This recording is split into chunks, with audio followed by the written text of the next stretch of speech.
It's that time again. I've been given a key, and we're gonna take that key and see what happens. That's the easy answer, anyway. As you can see on the screen, today's Demon's Mirror.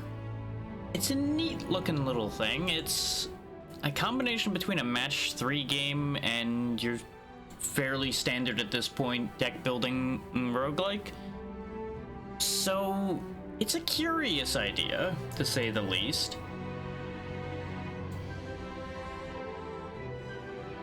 I'm just taking care of a thing on the side. I'd work quick before we actually get this rolling because I want to make sure I have all my stuff set up correctly.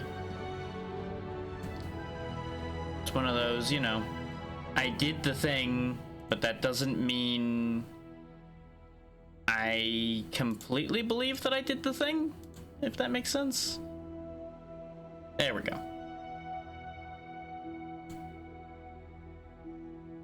As usual, there's going to be that quick beginning ad to get out of the way while everybody filters on in. While that runs, I'm going to double check my settings. Yep, all of that is good to go. I did reset the tutorial so we can go through it together, so you guys get an idea of exactly how things work, and I kind of sped through the tutorial because I was doing audio testing during it. So I kind of need the tutorial a little bit anyway. This run was like one room, so I barely have seen anything of this game yet. And without further ado, let's get rolling. We can only be Wolf, who's got the broken memento, that gives 1 energized. We don't have the other 2. I don't know if they're locked due to development or locked due to progression. Considering there's Finish Act 3 with 2 other names here, I would presume they are accessible. Ooh. Okay. So basically you can start with one of these 5 positive modifiers, but you'd have to do certain things to gain access to these other modifiers. Okay. Well, we won't mess around with those too much. Do let me know how the audio looks, because overall it seems like I got it okay, but we'll see. Hey there, Snork, how's it going? Yes, I know there's a run in progress. It's literally 1 room game. It'll be okay. So let's have a look at our map layout here before we go anywhere. Card management plus question mark. I feel like it's a little early to be going to a shop, but I'm curious what could be in a shop. So I think we'll start by going down this way. And this way we get to see what random events and elites and such look like anyway. So that should work out just fine. We may not even be set on those paths for all I know. So typical, play cards to defeat enemies. Cards cost energy, which is action points. When your turn ends, all your cards go bye-bye, you get your energy back, and you get new stuff. Enemies have intents, enemies do things. Got it, got it. Try things out, you're gonna die, you're gonna fail, figure it out. That's basically what I'm getting here. That's fine. Yeah, it's kinda bad from what I've heard. Like, to an impressive degree.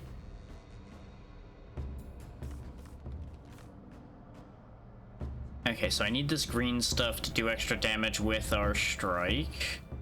Bear in mind that this costs nothing right now. After the first usage of this, it will cost us time, action units rather, to actually utilize this board over here. But basically, the whole kicker to this game is you can either use the match 3 board or your cards. They're interchangeable, basically, from what I've been able to tell from the little bit of testing I did. So say you have a really bad hand, you have the board to fall back on. Your board sucks, you might have cards to fall back on.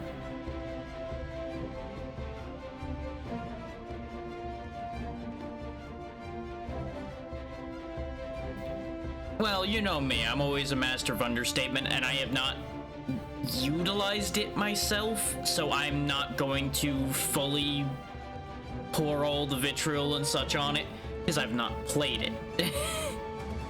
Like, I feel like it's unfair to use broadcasted in context of something to fully say, that sucks, without having it in hand, you know?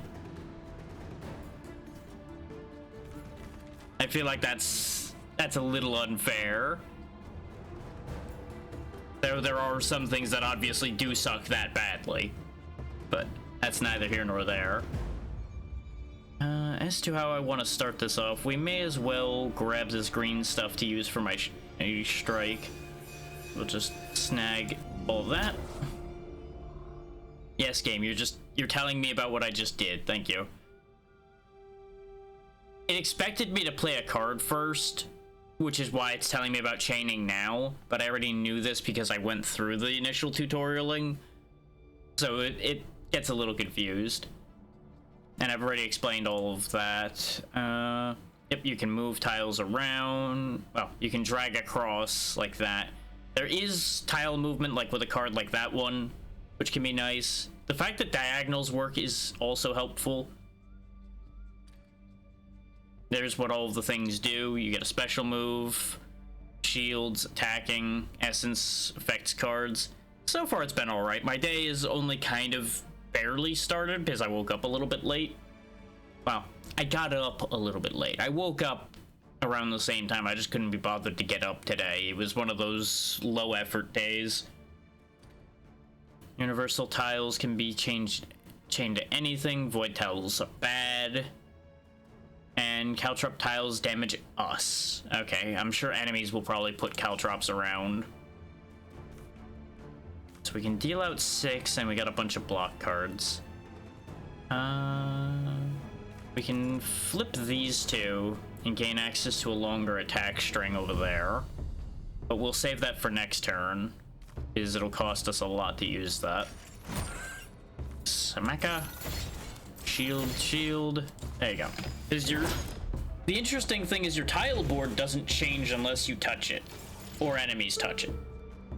So you can kind of let that sit as a backup in case things go wrong.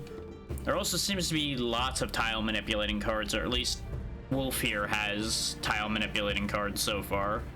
Is you can destroy tiles, move tiles, all that good stuff. And since these are free, we may as well use them. But first, let's get this attack off. So slap him for 8. How do I want to do this? The answer is I break this tile, which drops that down, and then I flip these, and now I have access to a nice long willpower chain to use that. It'll cost me energy. Let's flip these as well. I could have destroyed another one of the shields in order to get more willpower, but we didn't need it. Basically, whenever you hit the willpower threshold, you get one of these 3 choices, which is kind of a neat mechanic. In this case, I'll just use it to kill him. Nice, simple, and easy there. I kind of don't mind my board layout.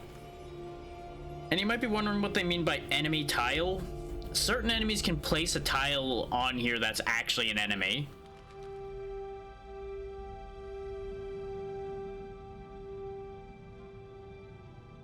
It's a little bit of a weird one. It's apparently some kind of dog according to its tag, but, you know. See it how you wish to see it. I'm gonna take some damage here because we had no blocking, and I opted for demonstration rather than the correct choice. Okay, he's gonna debuff me in some way, shape, and or form. Go ahead and flip those. I'm not really gonna work on that idea at the minute. Actually, I may as well, because we have blocking cards on hand. So I don't need to build the block off of this. The max I can get is if I do this. and we can smack him for 6. Shield up, shield up. Flip these around just for fun.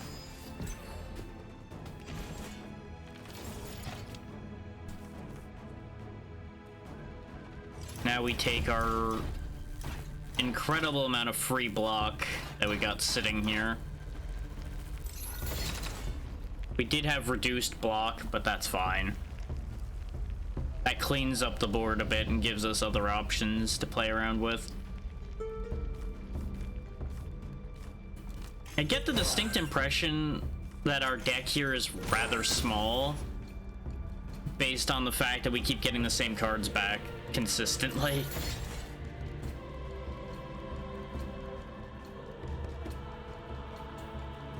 Oh yeah, if you have cards left that you can still play, you have to hold the button to end turn. There we go, there's your enemy tile tutorial.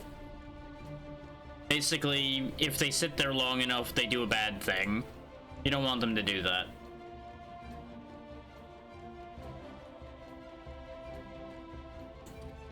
Basically, connect it to a big enough chain and it'll go away.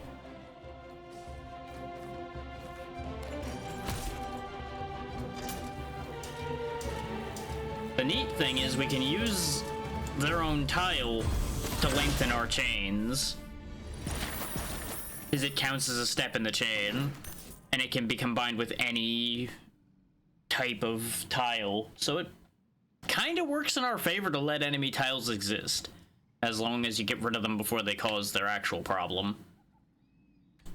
Card types work as expected. Sisyphus over here rolling a boulder. Ooh. Okay, so you can actually have like large grid shapes as well, which is already described there in the text. Okay. Yep, that makes sense. Play a game like smart person. Bad things can be put in your deck too. Ooh. Okay.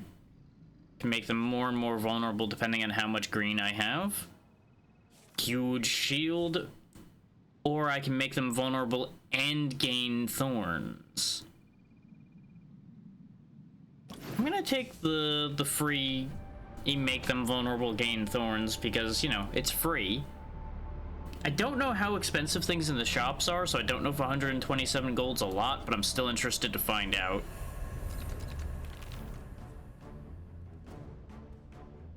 Okay, so he's going straight in for adding tiles to me. Oh, it's a vulnerable on me. That makes sense, actually. I thought it was going to make him vulnerable and then give me thorns, which sounded entirely too good to be true for Zero, but still learning how the nomenclature for this game plays out. We don't need that, so we'll go ahead and get rid of that. Not quite what I was hoping for, but that's fine. Go ahead and whack him for 8.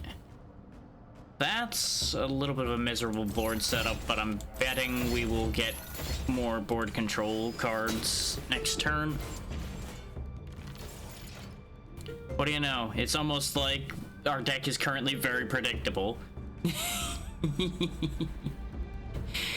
Let's see, that'd be 1, 2, 3, 4, 5, 6, 7, 8. It would only be 8 willpower, not enough to get that, so I'm not worried about using that right now. I could, however, destroy one of the crystals to get a bunch of green. It's not a bad idea. Because that gets us enough to buff our strike.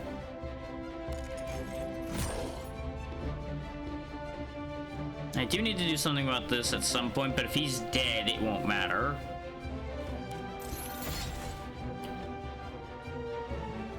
It is going to do 22 damage, though, which is a little spooky.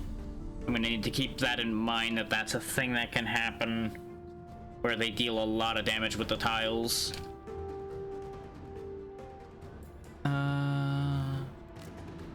As far as pushing tiles around, let's do that. And let's do that.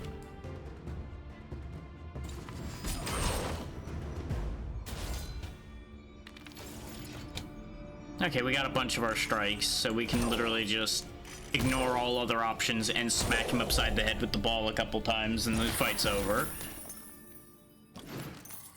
Maximum fuck it, we ball. Ooh, that puts the card in your hand every time you gain strength. And we can already see that there's an easy way to gain strength right here. So I'm already seeing a strategy. Especially since strength does the same thing it usually does, which is increase damage. So, presuming since it puts the card in your hand whenever you gain strength, and it doesn't say specifically to hand from deck, you might be able to lash out, play a card that gives strength, get lash out back, lash out again, play another card that gives strength, lash out again. You see the idea. Just keep lashing out over and over again. And it's a 0 cost anyway, so we'll snag it for the time being. Well, you're a little bit concerning, but you're a puppet, so having this spooky smile is kind of expected. Abrasive does extra damage to enemy tiles specifically. We can convert a bunch of tiles to attack tiles. Zeal modifies the length of a chain. Huh. So you don't actually have to physically make the length of a chain. You can actually mechanically extend the chain length as well. Okay. Gain 1 willpower every turn. Every 4th time you play a board manipulation card, draw 1. There's some interesting synergies I'm seeing here. Collect all attack from the board and deal damage to a random enemy based on attack collected. Okay, so that's kind of like a Slay the Spire potion, more or less. One-time use strength increase. Let's see what card upgrades look like. So I want to see how varied those are, because that's going to be important. Not looking great. Looking like they're just card get better, not you get options for card to get better. So that's a little on the low side, but that's okay. Let's go ahead and level up Lash Out. Can they be upgraded multiple times is another important question. The answer is no. Okay, so the upgrade system is fairly simple. But that's okay because it already has a bunch of other things going. Okay, and that's basically an exiling. It self-exiles when you use it. You don't get it back till the end of the fight. That's fine. I don't need it since we already have 2 things that destroy single tiles and don't cost anything. I like the idea of Motivated. His Zeal seems like an interesting mechanic to play with.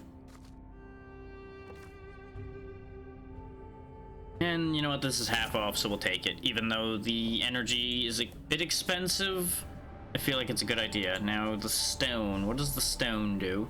Reveal boss and upgrade a card, or remove 2 cards from your deck. Sure, go ahead and tell me what the boss is, and I'll take my free upgrade. We can go up to 75 Zeal, 16 defense.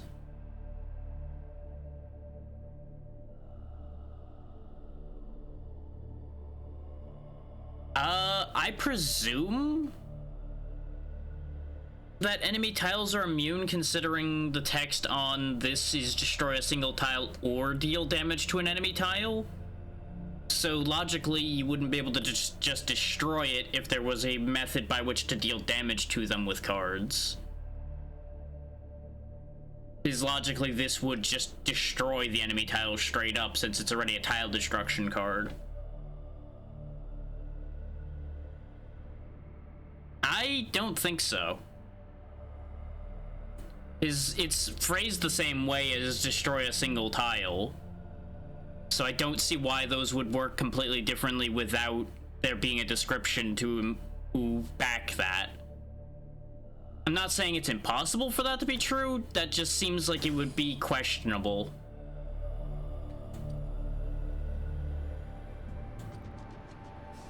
Like, the logic follows, I just don't think that would be a good idea for them to have done. But we don't know till we see it. What you thought was just a rock formation surrounding you turns out to be a giant hive of sorts. Words emanate from the many tunnels, all with the same voice. It is not one of us. It comes closer, and it might be. The voices are so amplified by the echoing in the tunnel that they feel like they're drilling in your skull. Well, that's upsetting. Let's walk in. What could possibly go wrong? Penance is acceptance. It is one of us now. Moments later, a thin hand protrudes out of one of the holes with an offering. We got a thing!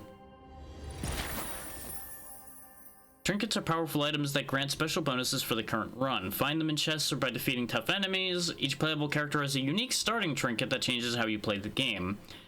These trinkets can even modify the cost of chaining tiles. Hover over them to find out what they do. Executioner's Hood. For every 20 essence chained, gain 1 strength. That's perfect for what we're doing. Is now, if I bother to sit here and focus a bunch of essence, we get Lash Out back.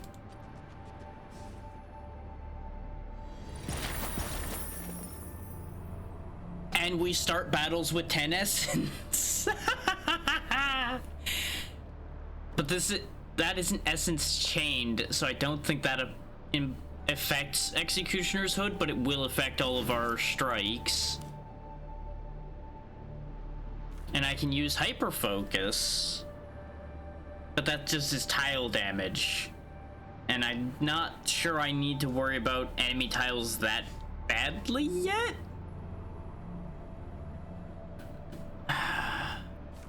I do like that they let you view the upgrade. Okay, so it becomes Essence +5.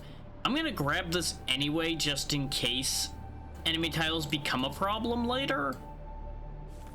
I don't really feel like I need this because we have enough block cards and enough block on our tile board usually. And this is just a thing. There we go. We could go to the campfire, but we're not missing a ton of health. I don't think I need to worry about that right now.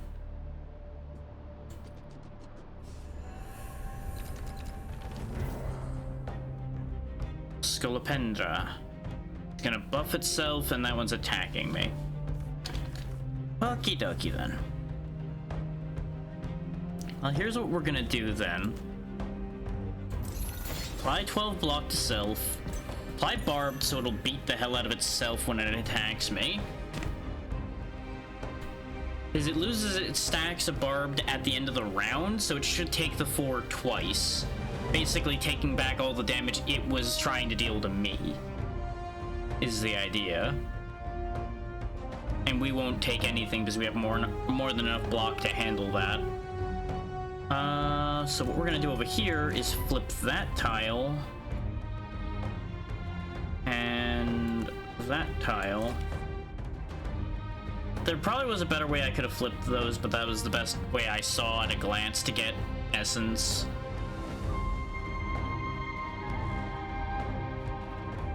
Which, actually, yeah, I may as well play this because we're not going to be spending that energy on anything else anyway at the moment. And block is maintained from turn to turn. Is this loud, by the way? It feels a little loud.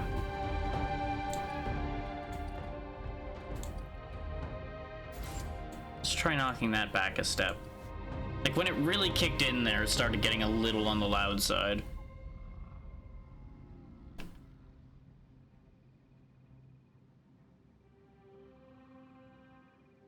Okay. That works. Got an email that my humble choice stuff was ready. Because it was being a bit weird again. Yep, there we go. Worked exactly how I intended. And they boost their strength. Okay. So we gotta watch out for that because they're gonna steadily deal more and more damage then. Which could become a problem.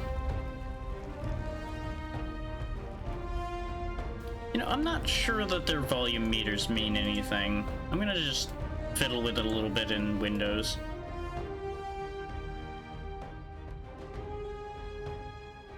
There we go, we'll try that. It might just be the drums were what was making it hit a little hard in my ears.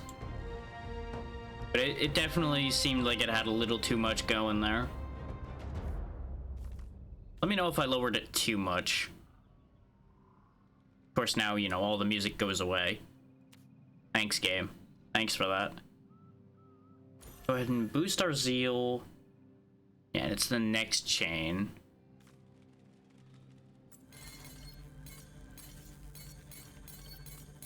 $21 willpower. Boom.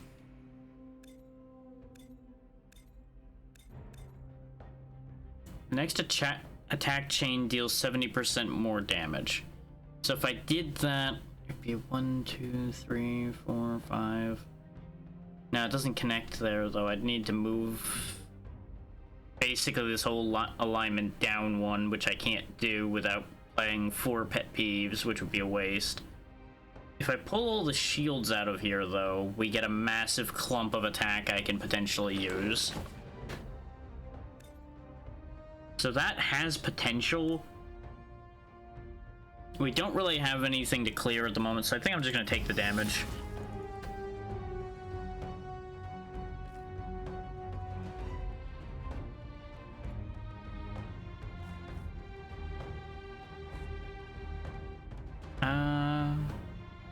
If I do grab this block right now, it's 1, 2, 3, 4, 5, 6, 7, 8, 9, 10, 11. That's more than I would get by using both blockouts. So we'll go ahead and spend the energy. And this sets us up for that nice big attack chain anyway. Because what I can do is knock this down and get even more.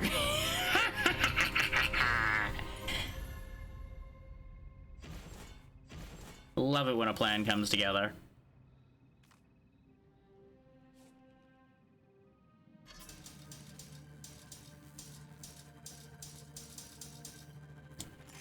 Exactly enough to kill him.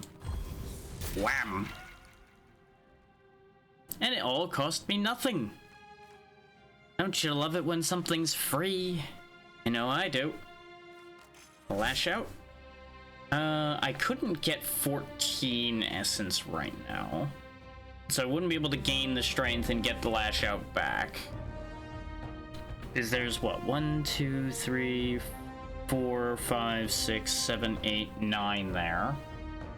So I would need 5 more. Which there's conveniently 5 more up there, but they're not in any position for me to move them into a good spot. We are gonna take some damage here, and there's nothing really I can do about that. Because I can grab 5 more shielding, which will leave us taking 1 damage. But it might set us up on the board to do what I want. So we'll give that a shot. Like, I actually really do like the extra layer of decision making from having this board over here. Okay, I see something I can do here. Specifically, I do that. The problem with this is, since there's only the singular connecting point, I either go this way or I go this way, and currently that's the same. But if I move this guy over here, I now get 1 more by going that way. But what I can do is drop that one down, and I think I see a route where I can get even more. Is what I do is I go like this, this, this, this, this, this, this, this, this. And that gets me 12. We're still too short of getting the Executioner Hood trigger. But I think that was a pretty worthwhile move. I could trigger the Executioner Hood just by grabbing the other 3 that's up here. But I think a more useful use of my 2 energy would either be grabbing the attack bits here or grabbing the willpower. Is the willpower would net me 11 damage, or boosting my next attack chain 90%. Yes, that's exactly what I'm going to do then. Give me that. Boost that. Next turn, we swing this out there and do horrible things. things to our opponent. Especially if we get the Zeal card to show up again. Nope. Lash Out came back, but not the Zeal card. Pushy would get me this in position. Which lets me go like that. And get 19.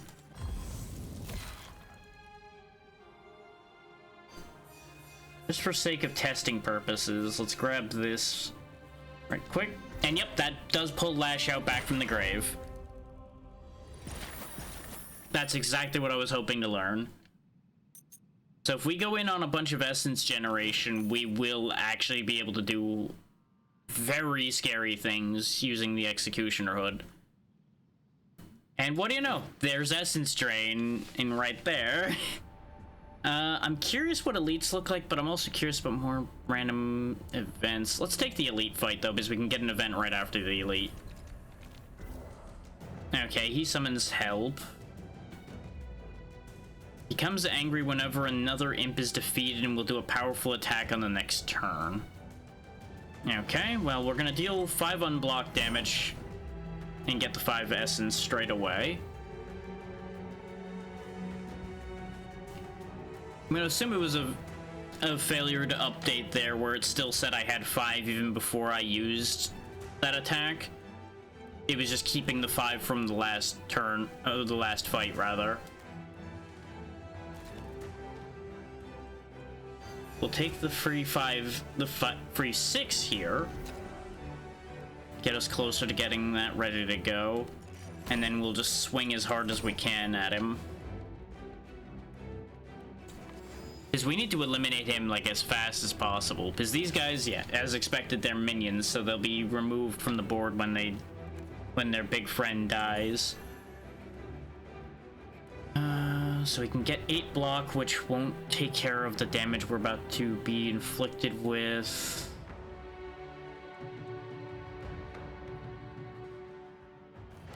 Go ahead and pet peeve away this one attack here. And then we'll grab 15 block that's over here. I was hoping to free up something a bit more helpful there, but that's not bad. We have enough block to take the attack now, so what we'll do is we'll grab the willpower that's up here. And there's a lot of attack on the board, so we'll go ahead and take the next chain. In attack does ridiculous.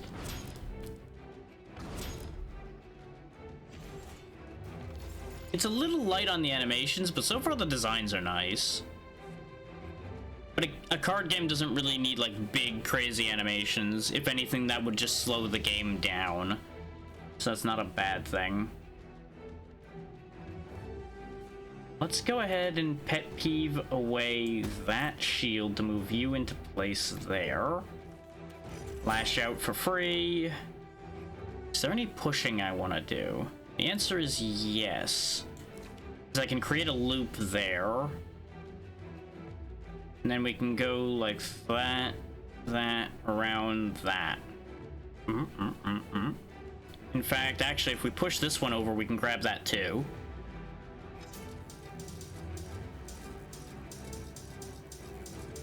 $27.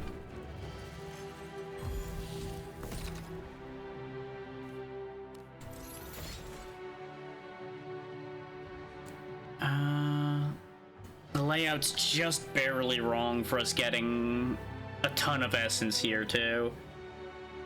We can, however, get a little bit more block, and since we have no cards left on the table, we may as well.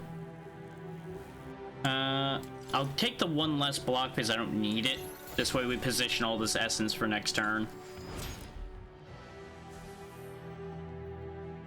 That's great for you that you have all your friends here. They'll all be here to watch you die.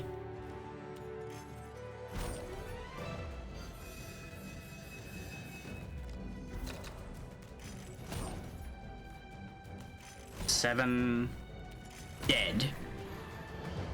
Haha. That wasn't so bad. And 10 gold after each battle? Oh, yes, please. Give me all the money. You're being ambushed. An attack is imminent. You only have a split second to react. How do you defend yourself? We can roll away to open ground, start the battle with twice as many status cards added to the draw pile, or take the battle with -1 dexterity. Okay, so I get 2 overwhelmed, or I have 1 less dexterity for the entire fight. Let's go ahead and just take the hit, because I don't want 2 unplayable cards getting shuffled in constantly. With how small our deck is, we will be seeing them all the time.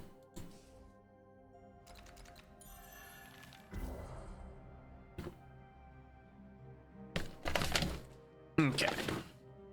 What's this do? Ah, adds a junk tile. Got it. So these 2 Ouroboros are gonna do a bunch of tile management shenanigans, and this guy is just here at the moment. So let's start chewing on that one. He's the one with more health, so we may as well just chew down in order here. And besides, he's the one spawning an enemy tile. If we could get rid of him, then I don't have to worry about getting rid of the enemy tile. I do like how these immediately update their numbers, so you don't have to worry about, like, oh, does the 50% apply here, there? No, it just all calculates straight away. You don't have to worry about all the extra layers. Saves a lot of calculation and on the player end, so you just can keep playing the game instead of worrying about things. There's no... there is a point to not doing that, potentially. Because if I double down on the board, I might be able to do more than 6. Let's clean the essence out and see what the board gives us. That's a roughly, yeah, it would do 1 more damage for 2. Actually, I could make it do a bit more than that because I can push this tile over and get 1 more. Actually, no, I would want to push this tile over so I can connect to all of that. And then I get more than... Yeah, that's actually worth doing. Push that over there.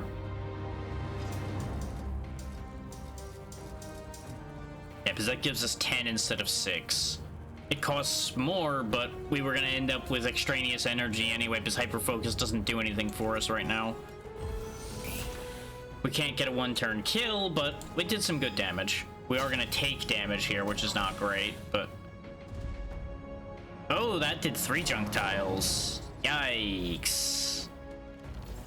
Not the biggest fan of that.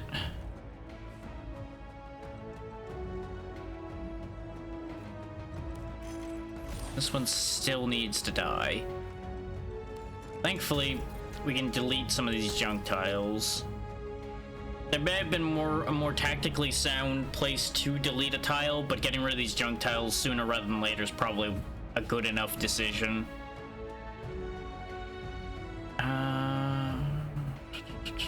We're currently going to take 11. I can get rid of 1, and there's no... I can get rid of 3 damage, rather. And there's no reason not to, because it's extraneous energy.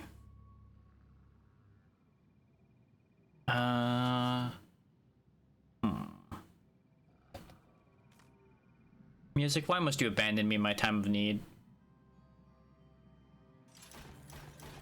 Yeah, because we'd only get 4 out of that, thanks to the lower dexterity. That would leave us with 7 when we're currently taking 11 damage, so we'd have 4 damage left over.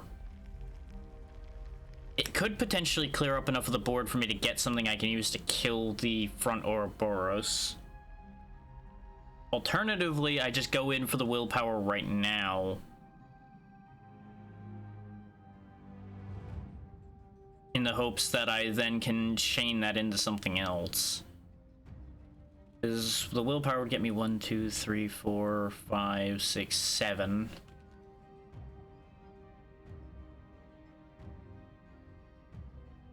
The essence is useless to us right now. As much as I would love to prioritize the essence, there's no position in which I can use that in a meaningful way.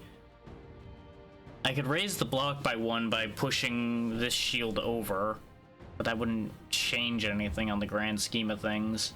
And this set of shields up here has the same problem.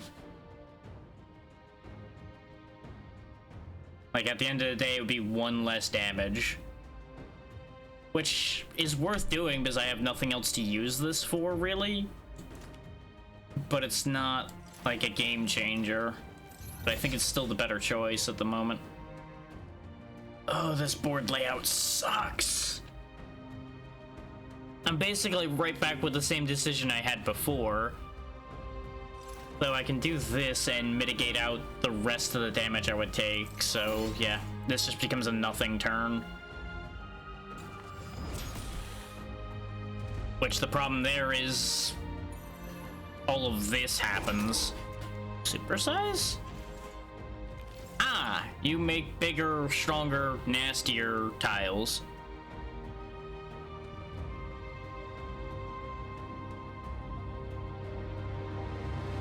Try that sentence again, ABC? I'm not sure what you're on about.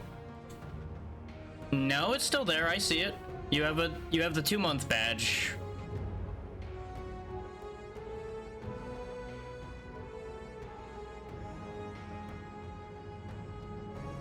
You may just need to refresh because Twitch might be doing a weird.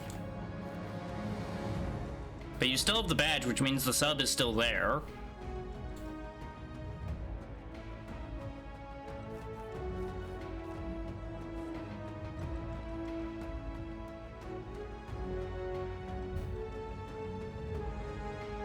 I don't know what that word is.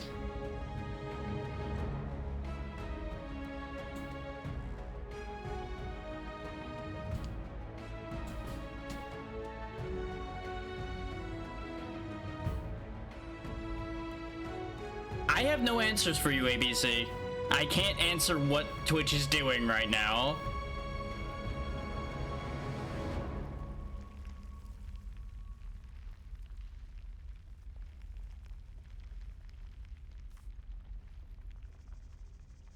What is happening with the way you're typing right now?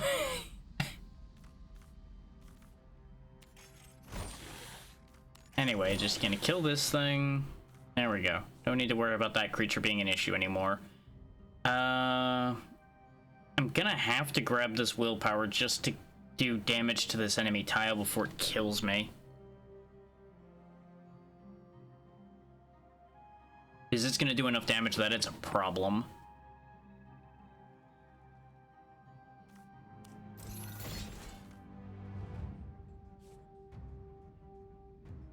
Best call is to do that. Yeah, because that at least gets me the willpower trigger. Ah, that would do it.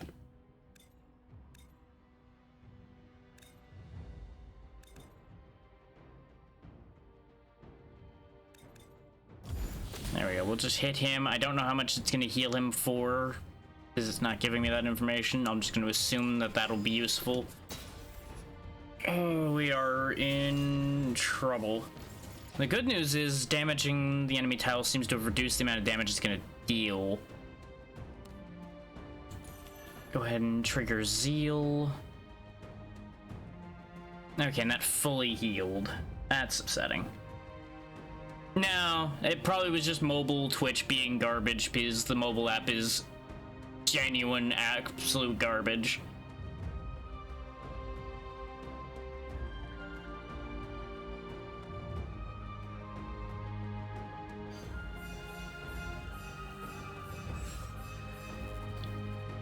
Okay, that'll reduce it to doing 2 damage. I can live with that. It also gets me enough essence to get a strength boost, which gets me Lash Out back.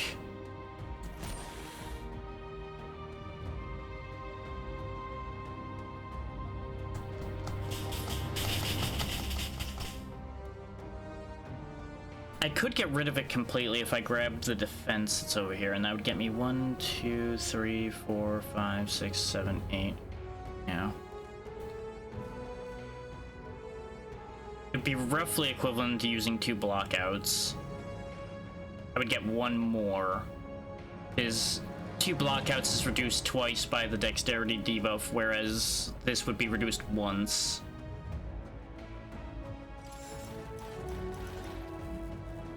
so I may as well do this. And this way we don't take any damage. It's just not an ideal situation. Okay, he gave me negative zeal, which is great to see. Just so great to see.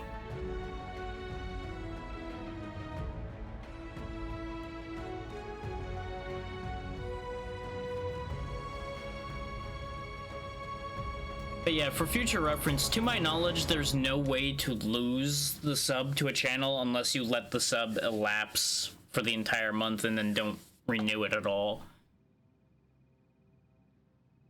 You might lose access to the emotes if you had like gotten banned or such, but obviously there'd be no reason currently for that to have happened.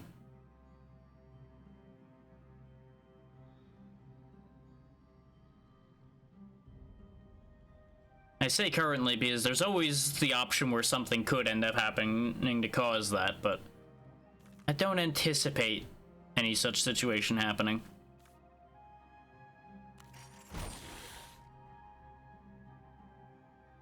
I'm actually not sure how that interacts because I've not really dealt with such things. So I don't know if that removes channel emotes or not.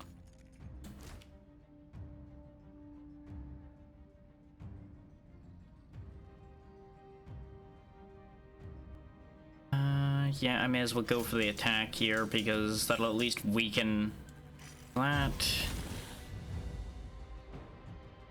And then I can go for the willpower to weaken the enemy tile further.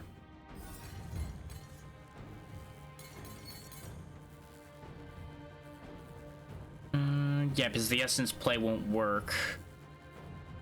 Because all the essence play would do would get me 1, 2, 3, 4, 5, 6 essence, which won't be enough to do anything.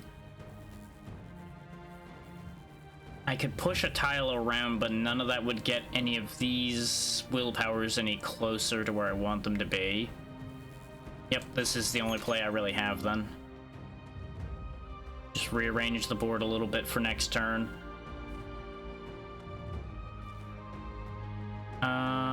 All of that's currently okay. Shimmy that over so we can grab these to further weaken that tile. I'm not gonna take the vulnerable because we're already hurt enough. I don't want to push my luck.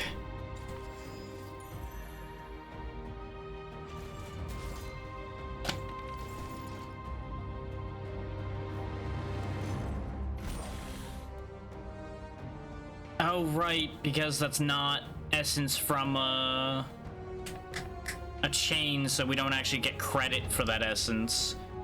So grabbing Bite might not actually have been the best idea I ever had. Explode that to bring that down.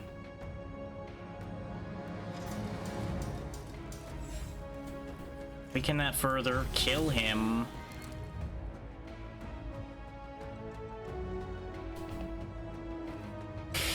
We could hyper focus, which will reduce the damage pretty significantly. Yeah, that's probably our best choice. Because now that'll only deal 3. We are still overall taking 9, and there's nothing I can do about that now. Just gonna shove it around just so it knows I'm mad at it.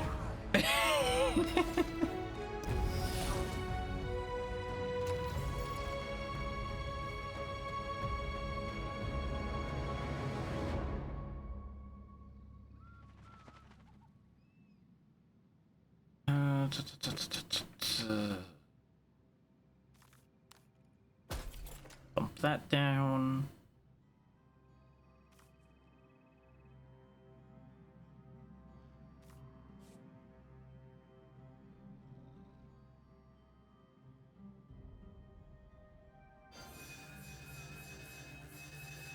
Yeah, that's 10 essence, which leaves me needing 4 more. Yeah, that'll at the very least do something on the board, probably. Go for the strike.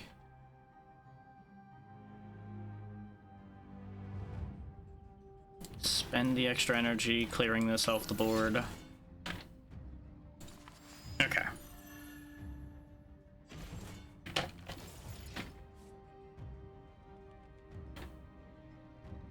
He's going for a debuff now, which is good because he just buffed his strength, which would have been an issue.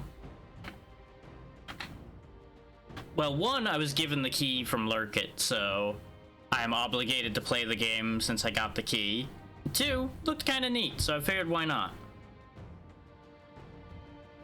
This is one of the ones that actually reached out to me rather than me reaching out to them.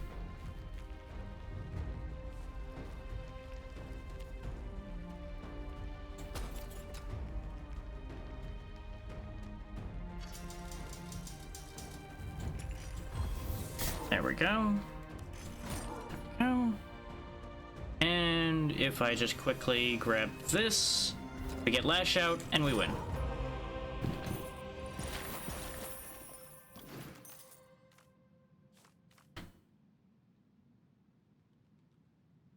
Okay, I could get essence equal to double my barbed, but why would I do that?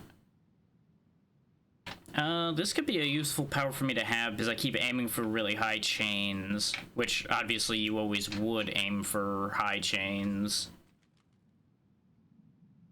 The other option is applying a ton of vulnerable to one enemy, because we tend to have a lot of essence kicking around because of how this deck's built to work now. Yeah, I think I'll take Expose.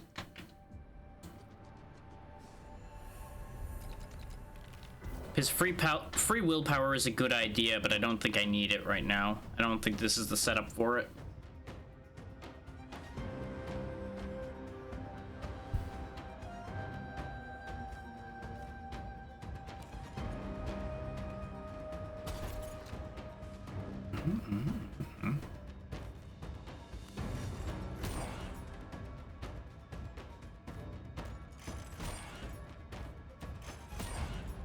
Set him up to be killed easily.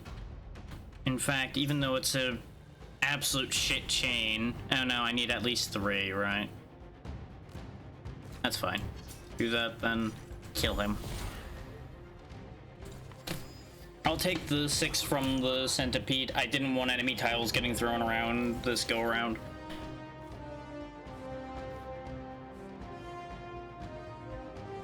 Oh, he's gonna start giving me bad cards. Great. Love to see that. That's exactly what I want in my life. And that's with all due sarcasm in case people can't tell. Look at all this block I have this turn that I have no need to have.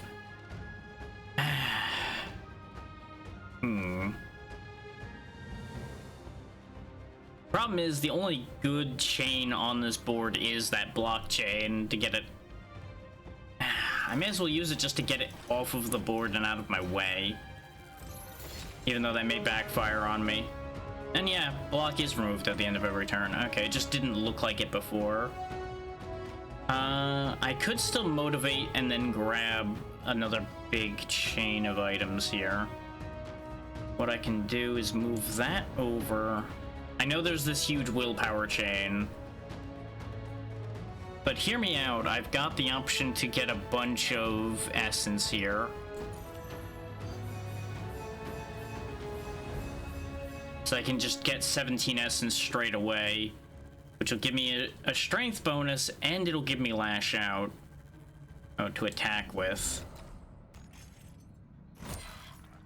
I'm worried about the cards he's gonna give me, but the Scoliopedia Indra is a more dangerous opponent at the moment.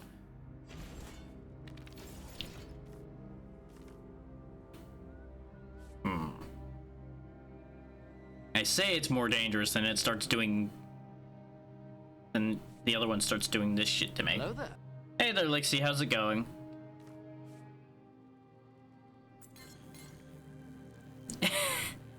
Appreciate you. Hopefully everything's going okay.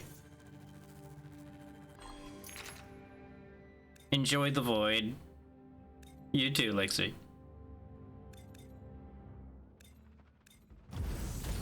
There we go. Slam him with that. I should have hit him with the vulnerable first, but it's fine. After what he did to our layout, I'm more inclined to kill the rabbit hole over here now.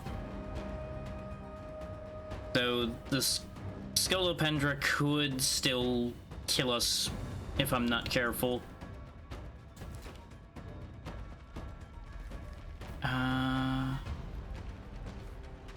I fucked up.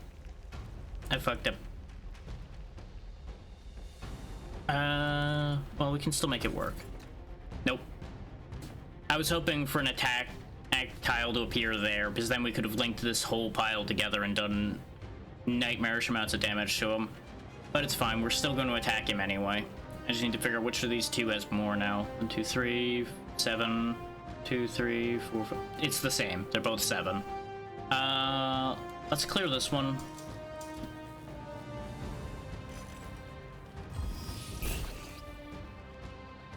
Okay, that's actually good because it gives me more essence. Get rid of the headaches.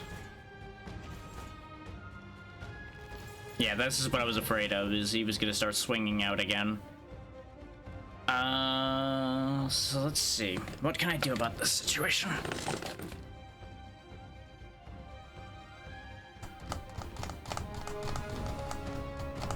Block isn't connected. Tile damage doesn't help. This is exactly what I was worried about with having hyper focus, is we were going to end up with all kinds of situations where we don't actually have a use for it. So it ends up being a dead card. Okay, we can go for the kill. And we can block out twice, which gets us down to only taking 2 damage, but we are going to need to find a way to heal. Or 1, 2, 3, 4, 5, 6, 7, 8. It's the same. So we may as well just use the cards. I'm not going to use this because it'll increase the amount of damage we take. It'll mean he takes damage too, but we can't afford to keep eating damage like that right now.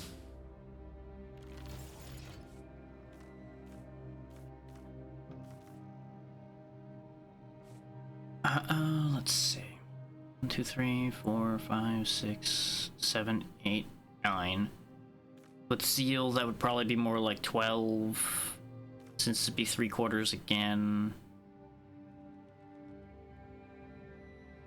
Actually, it'd be more than 12. It'd probably be more like 15, which still wouldn't be enough to trigger Executioner's Hood.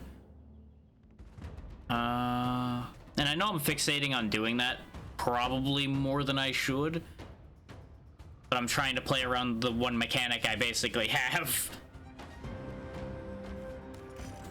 That's the safe choice, just hit him. I don't need to generate block right now, so I may as well do that move. I just won't use motivated with it because we'll have the energy left to do another set of tiles instead.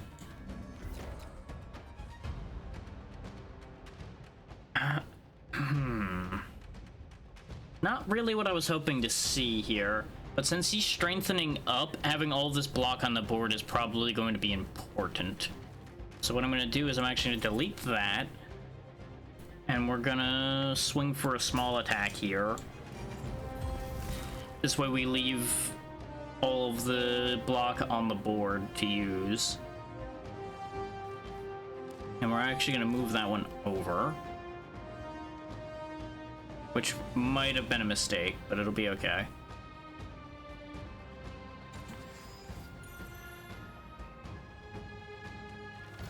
Hello there. Yes, ABC, I know you're still there.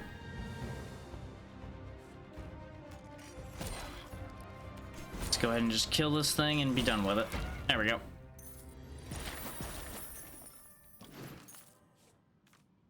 Ooh, each time your deck is shuffled, reduce this card's action cost by 1. Or I just gain 1 action point for free. I only get 1 shot at using it per battle.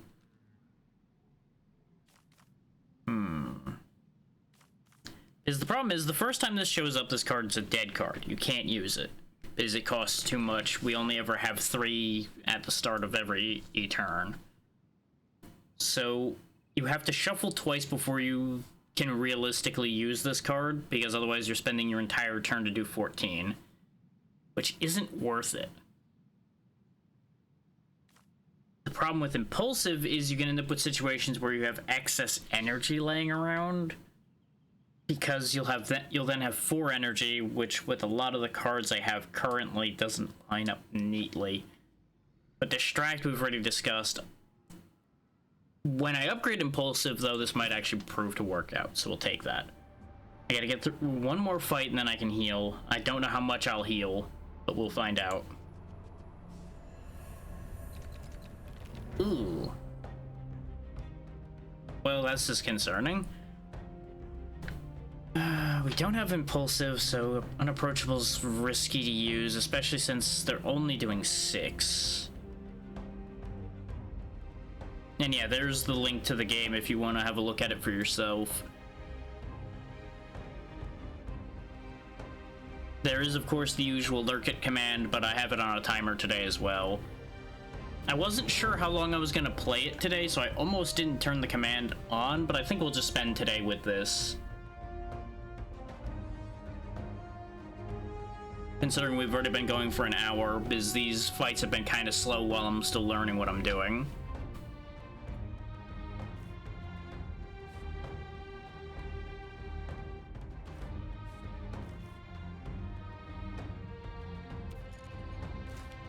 Flip those to give me the attack option if I want to make use of it.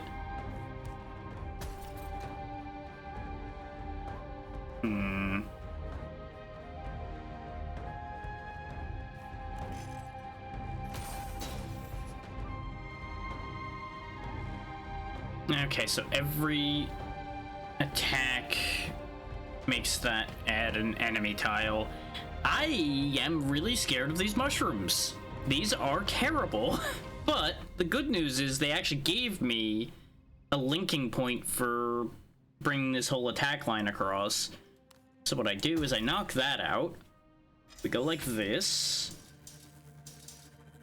And we fuck up his whole day.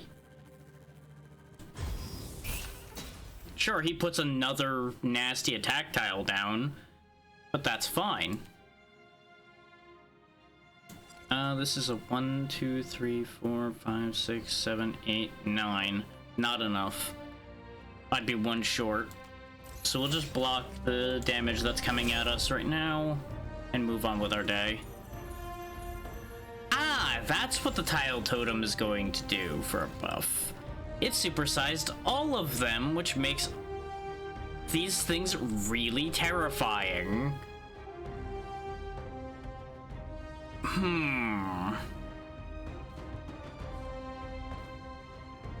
I need to utilize hyperfocus then. So we bite him. We then hyperfocus to get rid of 1 tile and damage the other. It also shifts our tile layout around, which is fine.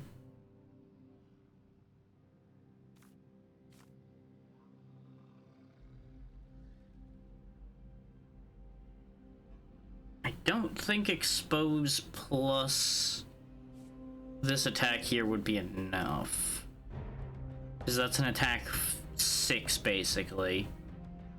Actually no, attack 6 should be enough when it's increased by 50%.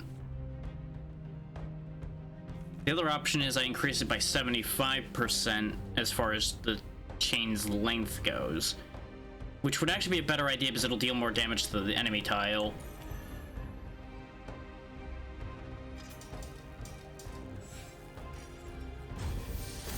So that gets rid of him, reduces that down to 5. We're taking 6 this turn, so we're in very dire straits right now. But the good news is the tile totem's a minion, so I don't need to worry about him specifically. He'll disappear on his own once this other mushroom's gone. The biggest problem we have is the mushrooms basically screw my whole day up each time I hurt them. Move that over, then we do this, which gets rid of both the enemy tiles.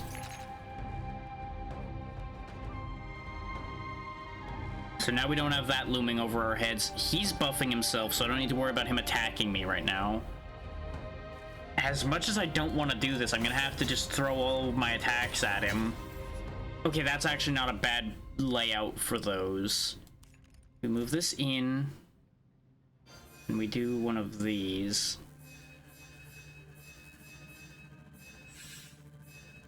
Which will reduce those a bunch, get me a ton of essence, which gets me Lash Out back. I hit him again. Okay, we might be okay.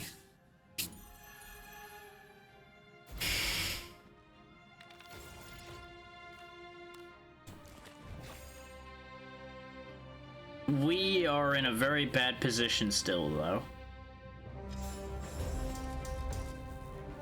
Nothing's attacking right now, so I'm gonna go ahead and take the lesser attack option there, even though I would have rathered shield in that situation.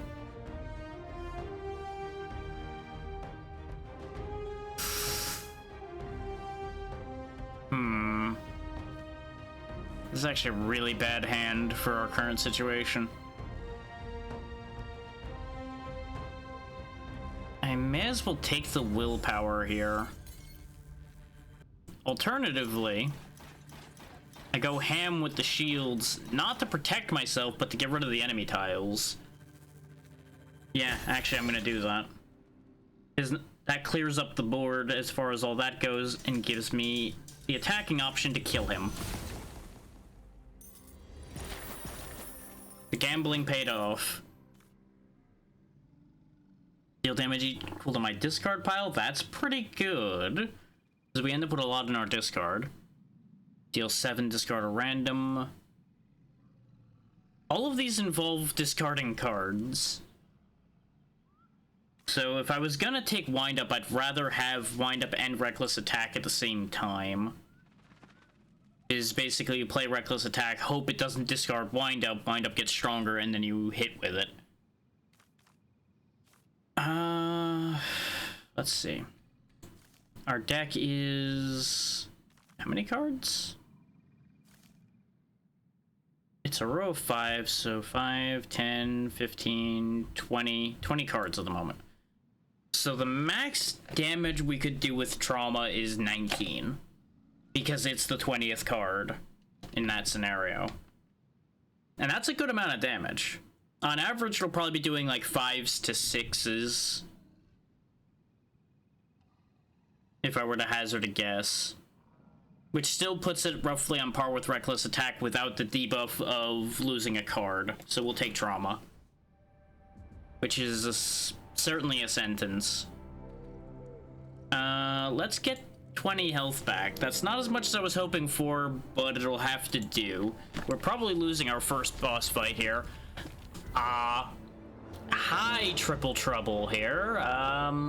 Don't like that. Don't like that at all. Remember how I said I think we're gonna lose our first boss fight? Yeah, this doesn't look good. So we flip those tiles. We bite this one. We activate unapproachable so he doesn't hurt us. Why is he doing more damage?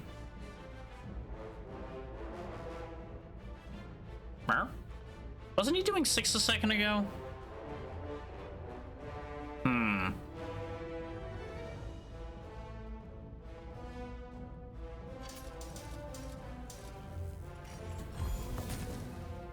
Okay, his damage didn't go up again, so I'm just gonna not worry about that.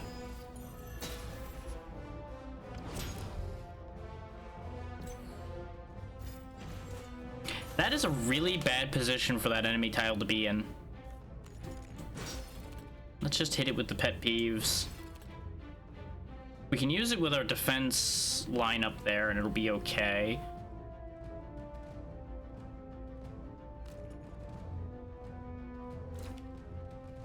And I'm purposely burning cards right now so that we can buff up the trauma punch. I'll take the risk on that one. He's gonna deal 12 now. I didn't notice the negative zeal though, so this plan was actually a really bad idea. Okay, ABC, have a good one. Sleep well. Okay, so we'll still take 5 damage, and that's just gonna have to be okay, probably. Yeah, because at this point, it's probably more important that I throw more damage out there.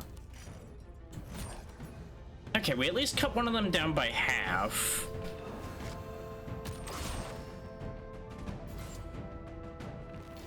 And they're gonna take damage from our barbs, which will help our situation as a whole.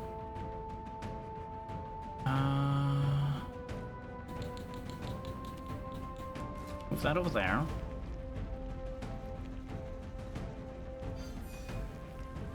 Actually, yeah, start from that one. Grab up all that essence. Give him a bunch of vulnerable. That 12 damage is an issue, because it interferes with all of my plans. I'm gonna have to split this decision here. So I want to get rid of one of the Hydra heads, because right now they've got a massive action economy advantage over me because they get 3 actions every turn, whereas the most I can usually muster is 2 to 3.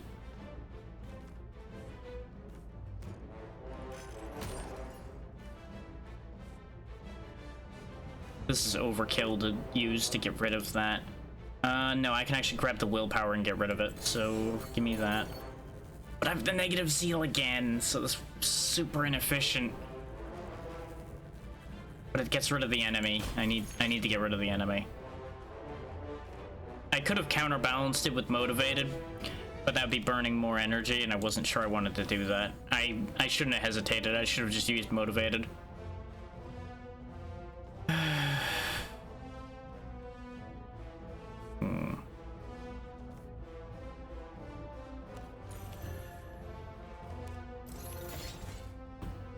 But we can use the motivated buff for defense now, which is a waste.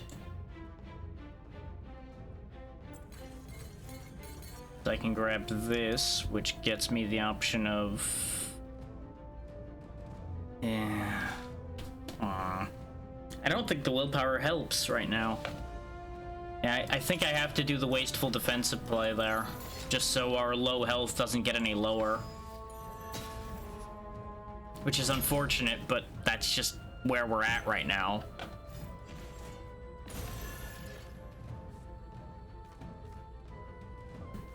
Okay. Hate it here, but we'll make it work. Oh, they're preparing something. I don't even know what they're doing. All I know is I don't like it. Whatever it is, I don't like it. Okay, here's the play. Do that. Grab the damage boost.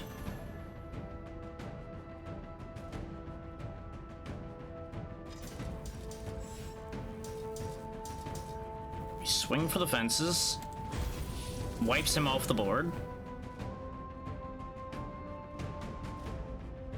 None of them are actively attacking, so I don't need to worry about that. Go ahead and put the vulnerable on him. So I'm more concerned about what he's doing than I am about the one who keeps making more attack tiles right now. Oh, one of the enemy tiles is gonna heal them. That's not that bad right now, because they haven't lost that much health, but by the time it goes off, it's gonna be terrible. Motivate. Lash out.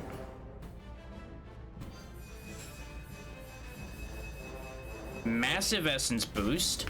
Got me 2 strength. Deal some tile damage to that. Play unapproachable so that I don't take damage. You Muppet-looking Hydras, you aren't gonna beat me that easily.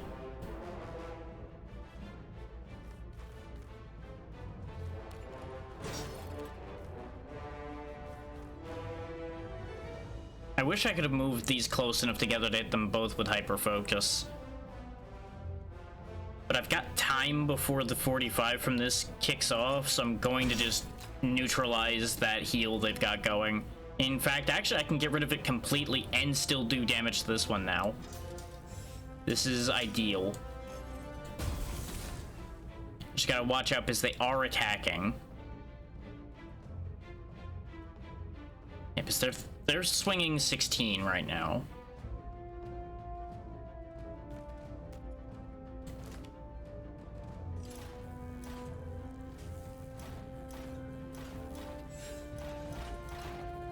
That'll neutralize it down to 5. And weaken their tile attack further. It's gonna be really close. It's gonna come down to what this last Hydra head does, as I think once I clean out the other one. Provided I don't make too many more misplays. The fact that they're both preparing a heavier attack is concerning. If I deal 12 to both of them, though, they get stunned. They each get stunned. Actually, then... And I've also got to watch out for that tile attack.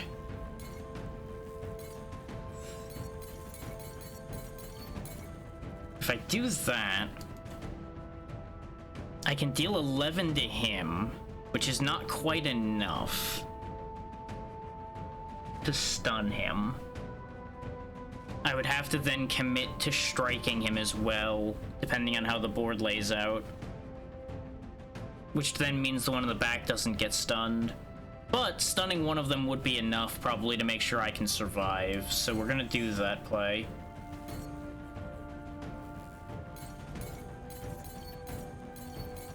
Because it also weakens their attack tile a lot.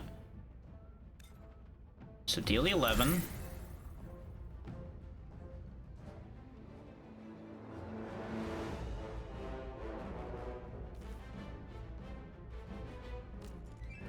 Push that over.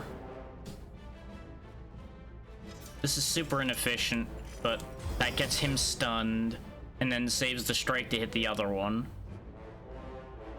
It won't stun him, but it lowers him enough that I might be able to finish him off next turn, depending on how my hand lays out.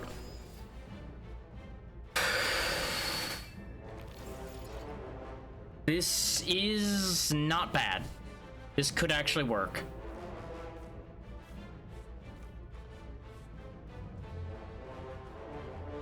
I don't have anything to destroy a tile, which makes me a little bit sad. But we can get rid of that tile, which gets us a ton more essence. Him with vulnerable. The problem is, if I fuck this up, I die.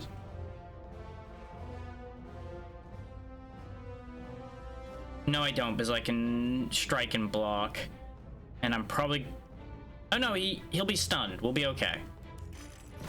Because I hit him with that, he loses focus, gets stunned. Which means since they won't be attacking this turn, I'll actually take the one turn of vulnerable because they can't follow that up at all. And I'm also going to actually use this to destroy those tiles in the corner. There we go. Setting up for the future. Okay, no attacks are coming out, so we're still okay.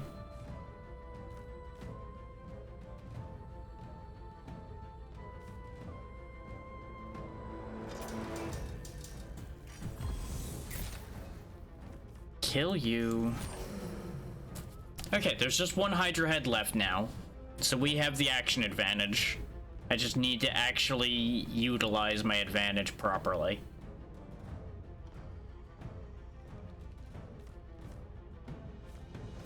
Right now is not really super happening. I think that's actually the best use of our energy. Set up for the future.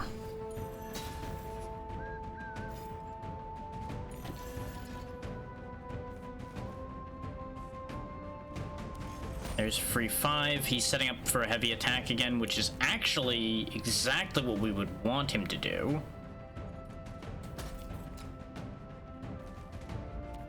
I think I'm doing a bad decision here by breaking these tiles the way I just did, though.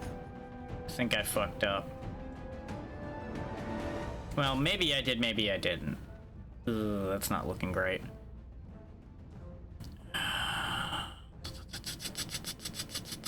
This is not good. This situation is no good. Take the 10 willpower. That might be enough. Yep, plenty. No attack for you. And it got us more damage on their little friend there. Play it just to play it, just to get it out of the way, so I don't have to hold the thing. Ugh, this is the hand you decided to give me, huh, game? Okay, that's fine. He dies next turn, so we win.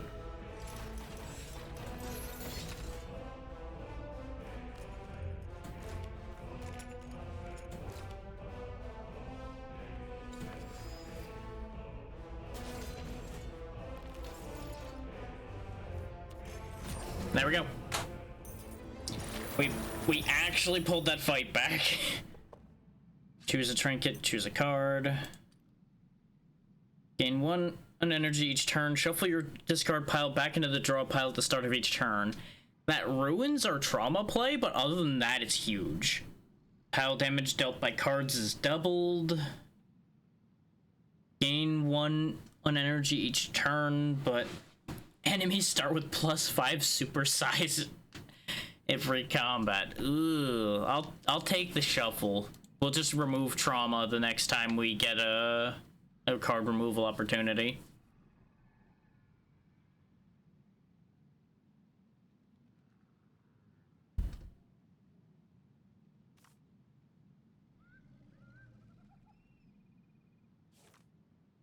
I like all of these. All of these are cool. Gaining defense every time you attack or chain block is huge for us. Converting all of our debuffs into strength would also be kind of huge, but I think tactical's more important. Because I'm so aggressive, so the ability to gain block by being aggressive protects me from myself. And we're gonna go this way so we can go to the shop and get rid of the now useless trauma card.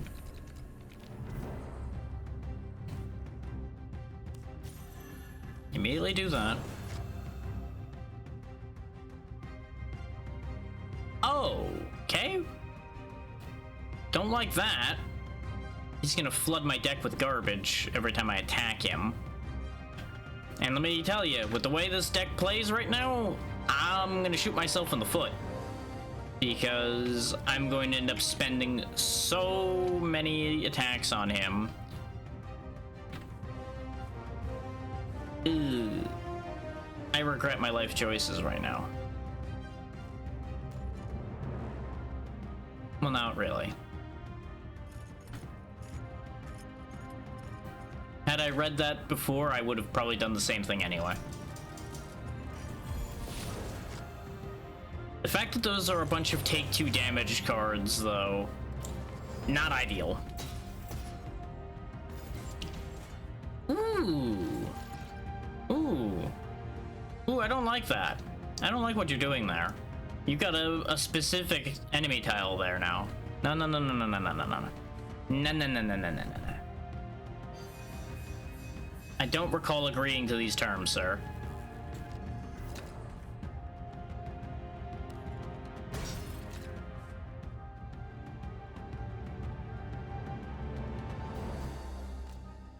Go ahead and get rid of the evil essence there. You are attacking. Okay, I know what to do then. Hit you. Taunt you. Hit you again.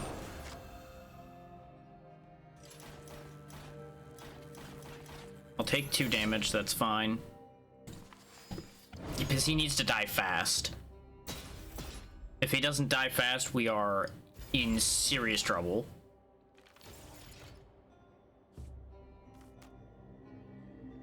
Impulse doesn't help here. No sense in wasting it.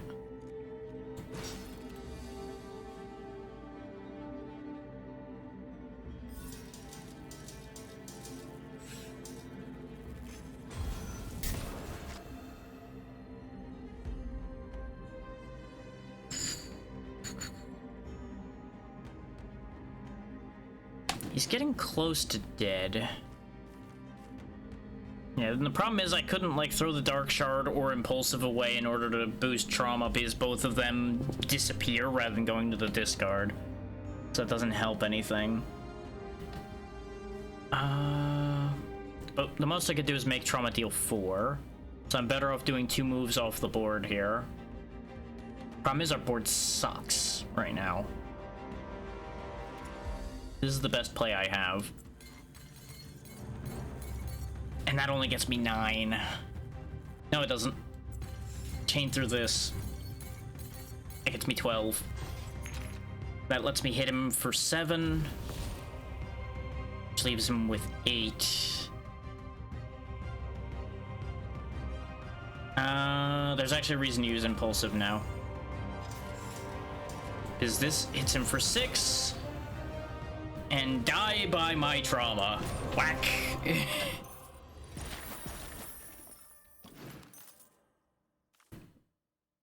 Ooh, gain X% zeal equal to your essence times 5. Keep on giving me these essence-based cards, game. I am so here for this gimmick. Even though it's so backfired a couple times already. Sir, I don't mean to alarm you, but you seem to be missing your other half.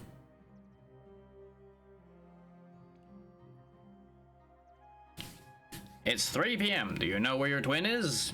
No? That's a shame.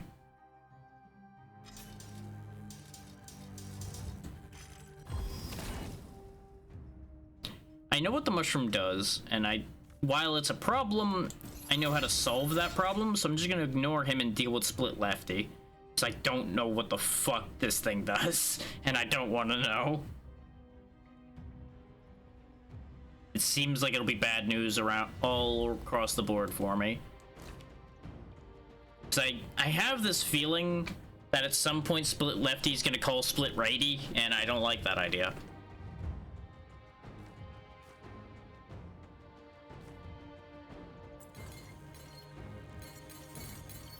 Yeah, that leaves me with 9 willpower.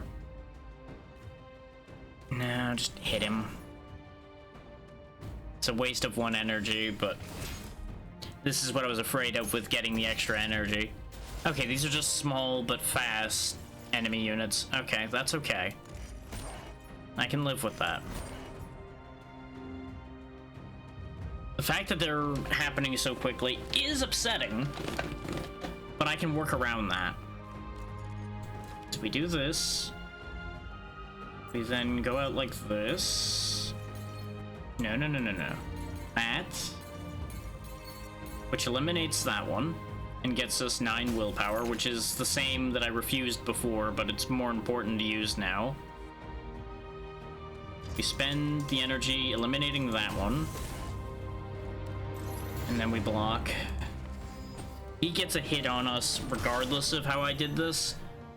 But I'd rather take the 4 than the 5 plus we were dealing with over there.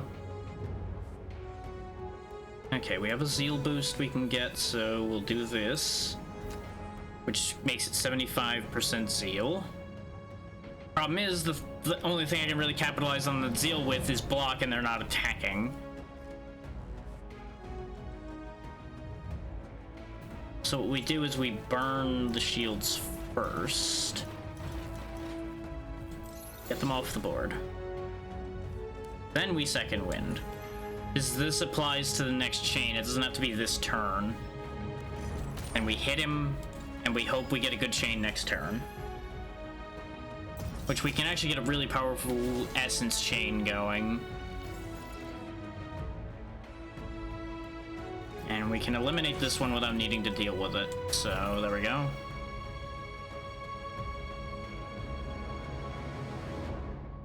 I can't really move any of the essences into place the way I would want to.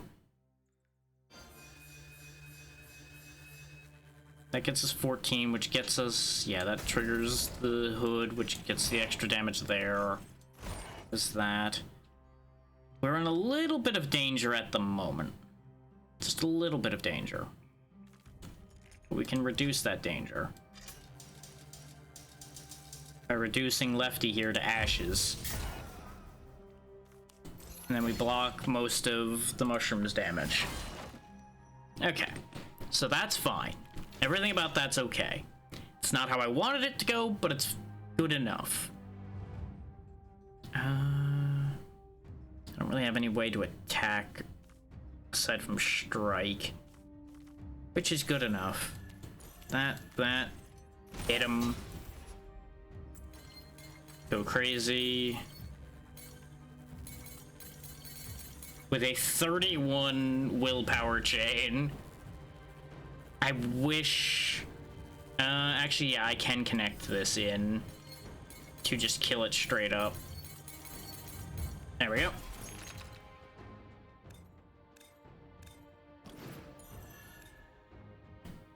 You know what? Yeah. 160% attack. Now we just need to set up an attack just to whip that 160% at him. I'll show him who's boss.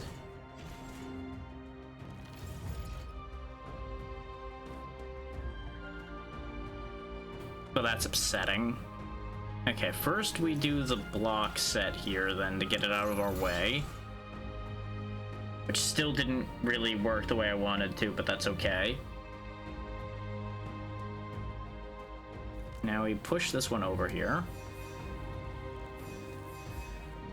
That brings all those attacks into line. This is not going to be anywhere near as high as I wanted it to be. But sometimes it's more about making a point.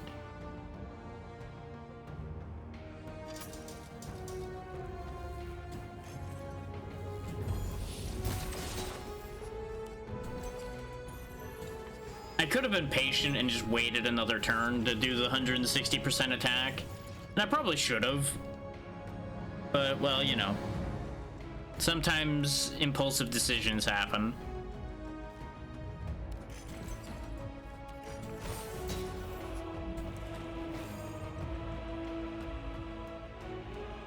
This is actually a somewhat awkward scenario we've got going on here. I think I still can't kill him. Which offends me to my core. Wait, actually no we can. Because that gets us the 22 damage to front enemy. There we go. I really like the variety of effects you get from willpower. I think that's nice.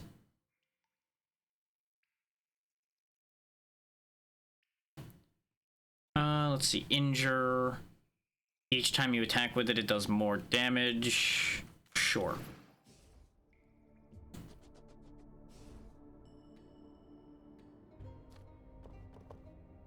Oh yeah, the shop doesn't actually remove a card. We need to go to the statue to remove a card. Shuffling the board for 1 is kind of nice. Convert all defense to attack. Every time you deal 10 or more damage with a chain attack or chain, gain 3 willpower. That's pretty good, and I'm very entertained by the card art here. Just yeet yourself with your own ball and chain. We definitely want Tenacious, because strength raising is kind of our whole shtick right now, so I'll take that. Ooh, adding 2 to any chain is pretty good, but starting with extra strength though, like just guaranteed 1 more damage on every attack we do. Also, that does seem to actually carry over the Executioner hood, because I realized I thought it didn't carry over because we got the 5 from bite before, but we didn't actually get 5 from bite because the essence from that doesn't count. We learned that before.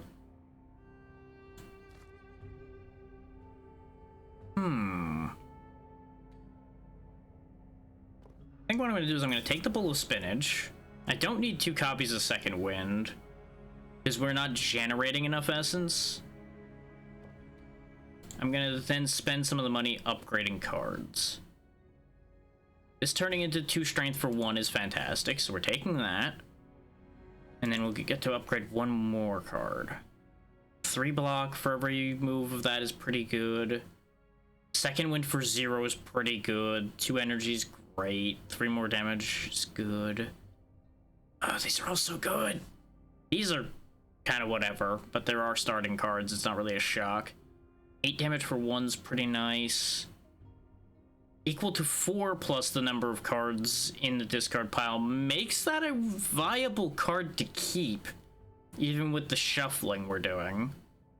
It basically starts as a 4, and if I play it last in a hand, it then upgrades basically to probably being like a 7 if I play my whole hand out, which we have a lot of 0s, so we could play a pretty hefty hand out and still deal damage. I don't think it's worth upgrading it right now, though, because we have other better options at the moment. Specifically, I think the free second wind makes second wind a lot more viable. There's a lot I wish I could have done with this shop here, but I didn't have enough money to do all of the things I would have liked to do, and we can get rid of the card over there. Ooh. You enter a catacomb filled with impressively sized crystals. Inside the crystals are little fanged creatures, suspended in place. As you glance at one of the creatures, its eyes turn to you. They're alive. I can either get a trinket, or I can draft an essence card. Essence is our whole shtick, but oh wait. Ooh. Upon pickup, lose 8 max HP, which we're not at max anyway. And essence chains gain 2 more length. That's pretty good, because that's basically just flat plus 2 essence on every essence chain I do.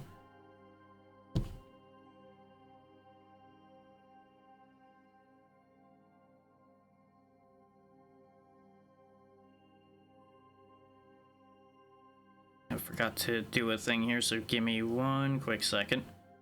I knew there was something I forgot. There we go. So that won't distract me anymore.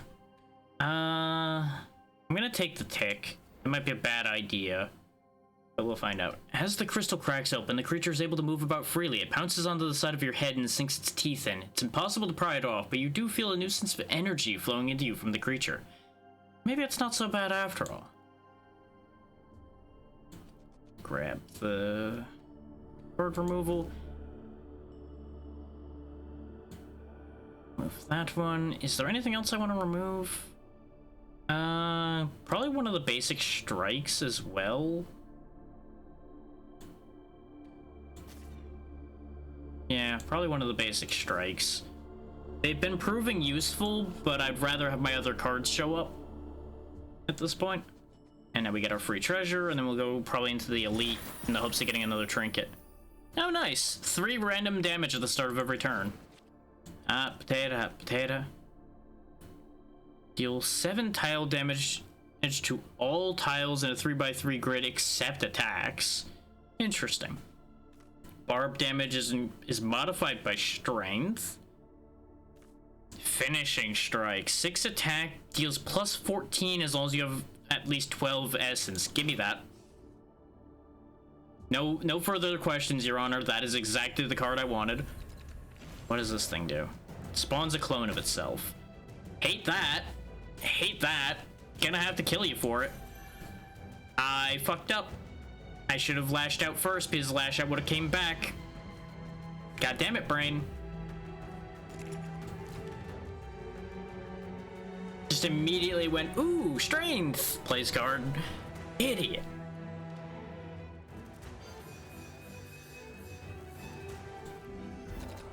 Okay, there's enough power for finishing strike to do full damage. So just slam a good chunk of his hit points away right out the gate. I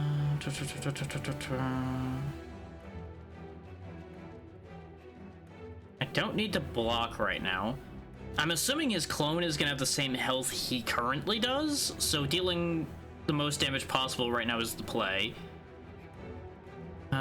Both of these are 6s, even if I push this one around, so we'll just do this and see what I can move. Also, we already have plus 4 strength, I would like to point out, because we got a bunch of strength from Executioner Hood, and we got the 2 strength from... Oh, no, we got 1 strength from the Spinach, and then 2 strength from Tenacious. Yeah, Anyway, we got lots of strength. We are in full murder effect right now. There's two of them. The one of them was hit with a potato. We can always tell them apart because one of them has a potato-shaped dent in their forehead.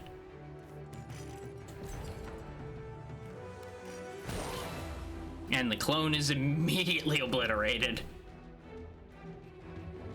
In fact...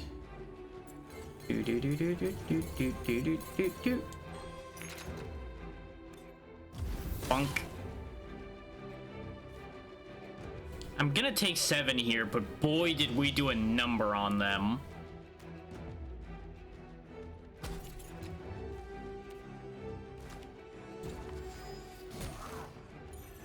That was mostly a, like, how much can I actually do quickly here? Or test. And safe to say I passed that test with decent colors, not as much as I wanted. Yes, give me health when I kill things. Yes! We're broke, so that shop is useless to us, so back into battle we go. Oh. Oh no. That thing's gonna give both of these idiots strength. I don't like the look of this situation at all. So let's see what I can do here about that. First, we break that, which moves the essence down. Then we lash out at you. Oh, he's barbed. That might have been a mistake. Anyway.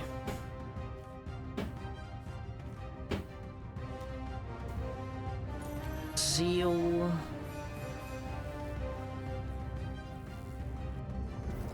This way we get enough to use that properly.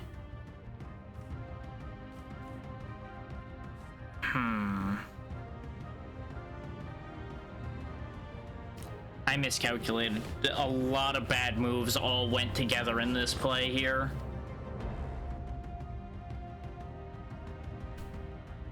I can do 28 rather, with the 2 cards.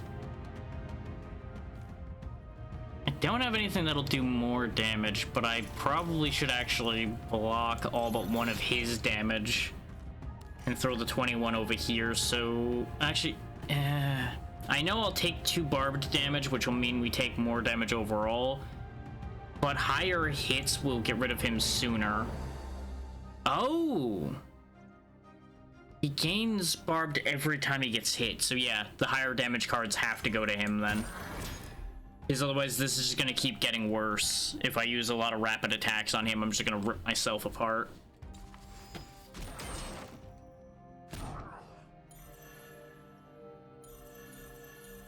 And this is the other problem. They just keep getting stronger. How is this a regular fight? This feels almost like it should be an elite fight. But that may just be because of how it scales against my current setup.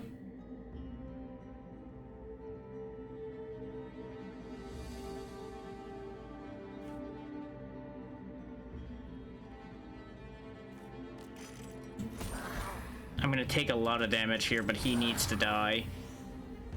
And at least I heal a little bit from killing him. Now I can sit here and figure out what to do about him.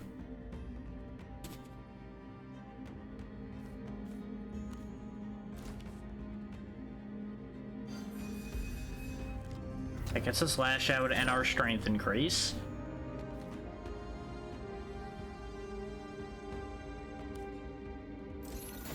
Is it... Wait.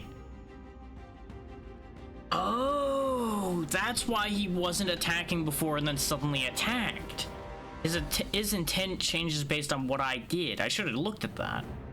So I don't want to attack him then, right now. Because if I attack him, he'll switch to attacking and wham me in the next Tuesday. Okay, so I want to end turns with a non-attacking card while I'm fighting him, and he'll basically be a non-entity. Okay, that's actually really good for me then. And this will lower my attack chain, but I want to move both of these over.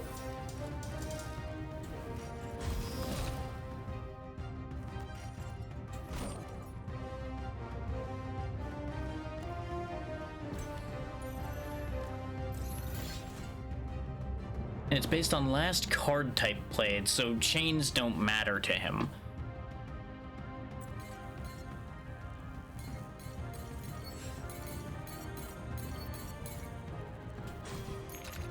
A bunch of willpower. We are vulnerable at the moment, but clearing it won't matter because it'll be gone next turn. We do have the potential for a good attack chain, and I don't really care about hitting the strength totem, so the attack boost it is.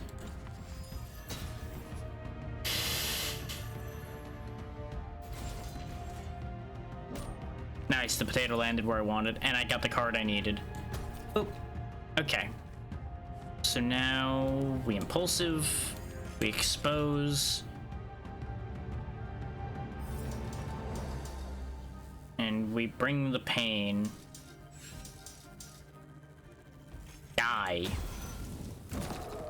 Okay, we pulled it back together, and the totem counted as dying, so we got healed by that too. Nice. Ooh, I can put a card back on top of the draw pile, which is nice. Discard a card or in exchange for 3 barbed. This is another case of really fun card art. Just like, oh god, it's a frog.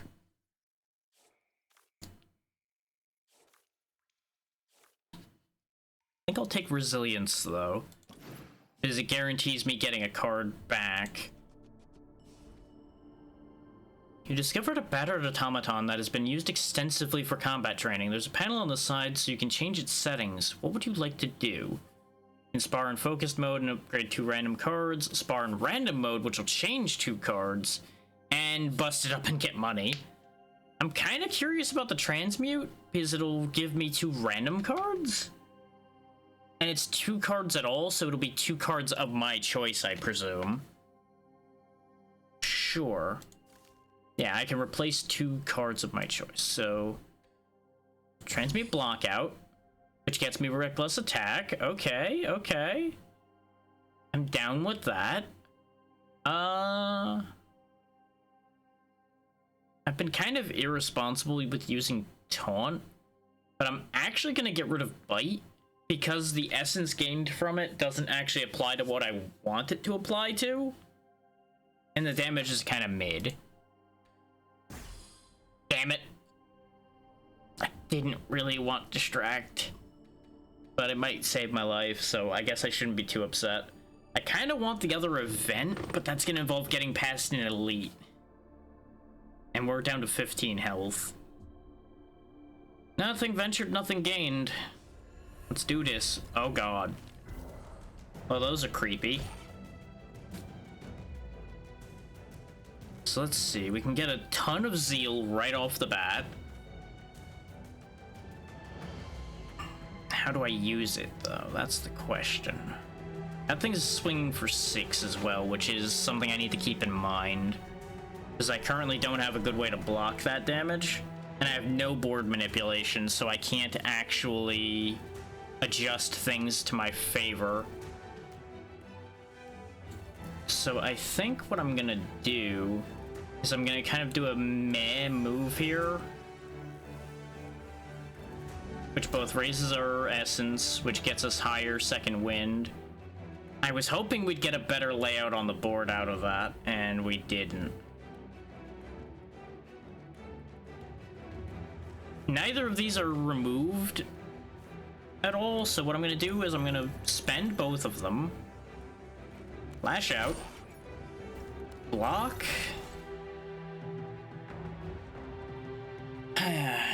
Now I have a choice to make. I either do a really kind of bad board move right now, or I just strike and wait it out and hope to be able to get some board manipulation next turn to make a bigger play. I think I'm gonna just strike and wait it out because it's only doing 6, so I'm only gonna take 2 damage.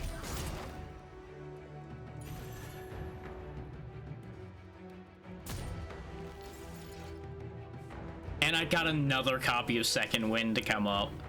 Oh boy. Well, I know what I'm doing with that. It's called Play It and Go Ham. Wham! I should have vulnerabled him first because that would have made it do way more damage. in hindsight.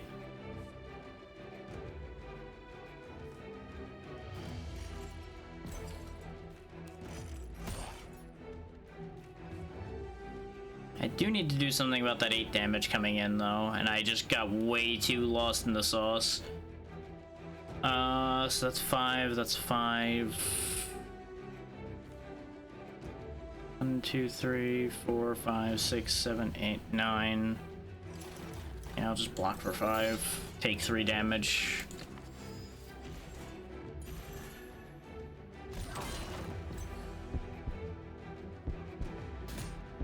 Oh good, we now have a heartbeat sound in my ears. That's what I wanted.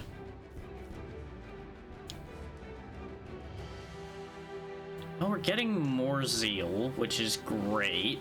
Except for the fact that that particular one's kind of low because our essence is a little low. I obviously want to use Tenacious because that gets a slash out back. And we need the strength boost anyway. Though the fact that they're swinging out for 10 each right now is a problem. So, unapproachable.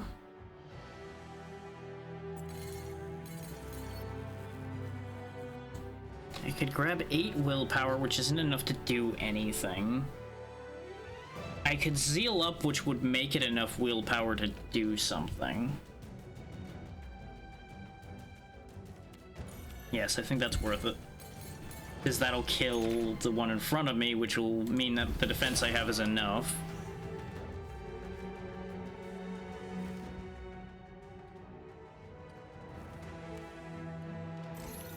Go ahead and put second wind back on the top of the draw pile so I can do it again. Problem is, our essence is just gonna get lower.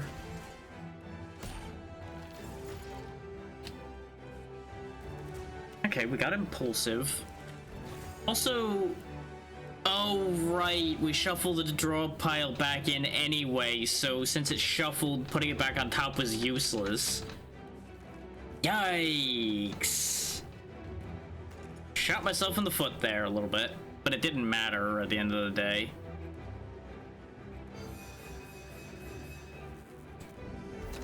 Grab 10 essence.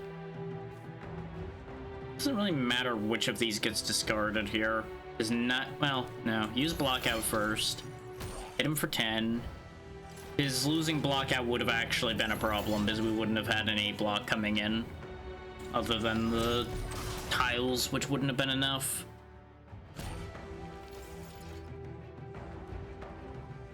Okay, he's not attacking, so we can safely taunt. Pet peeve to drop this tile down 1 to connect all of this. I don't have enough essence for finishing strike, which makes me sad.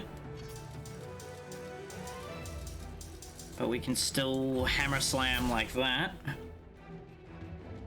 And we can actually generate enough for finishing strike. And it gets us lash out back, so we win. Lash Out might be my favorite card, because it just keeps coming in clutch randomly. Whenever you chain exactly 5 tiles in an L shape, gain 7 in block. All 90-degree variations of an L shape are valid. Interesting. Sure. I mean, I probably won't make super heavy use of that, but it might come in handy. A circle of creatures are postured in front of a bizarrely shaped idol with precious gemstones for eyes. They are entirely focused on their prayer, but you notice there's a vacant spot in the circle. Join in the circle and imitate the monks, steal the statue and run. Yoink is tempting, and scrolls are kinda meh. Add 1 universal tile to the board at the start of each turn. That's actually huge. I don't know what the hex will be, but I'll take it. Yoink! You grab the idol and make a run for you. Expect screams to erupt behind you, but only hear the sound of your footsteps can be heard. Maybe they know something about what you stole that you don't? Oh good, the idol itself is cursed. Good. Good. What's Nauseous do? Lose 1 action point when drawn. Great! Great. Love that for me. That's not gonna have consequences that are gonna shoot me in the foot later or anything.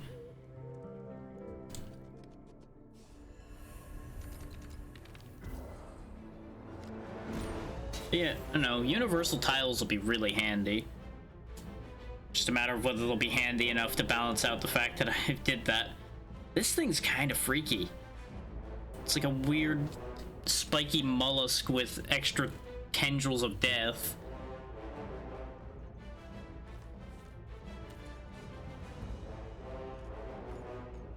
Well, let's lower that.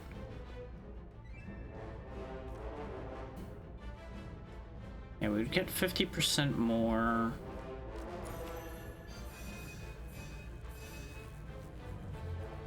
Gets me 13. Yeah.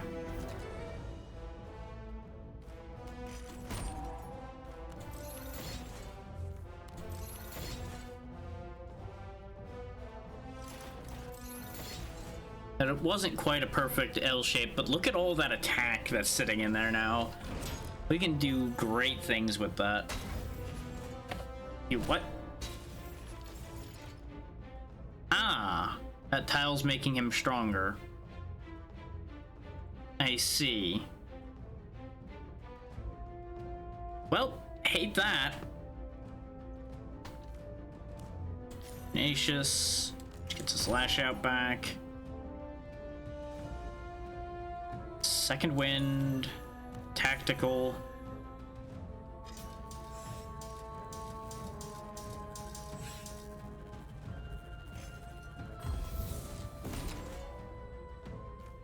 It wasn't a big individual boost to our block, but you know, that wasn't the point of it anyway. We don't need resilience right now because this is just gonna get shuffled in anyway. So we'll just end that turn. We need to get rid of more of those corrupted tiles.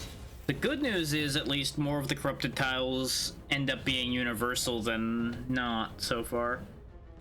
So what we do is we push the universal tiles like that. And we can get a big willpower play here. Yeah, I think he's attacking based on how many corrupted tiles there are, so we definitely need to do something about that.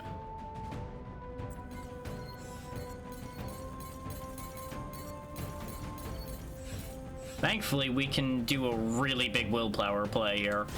Wham. Go ahead and just hit him for 7. That might be a bad call, but I think it's safer at the moment.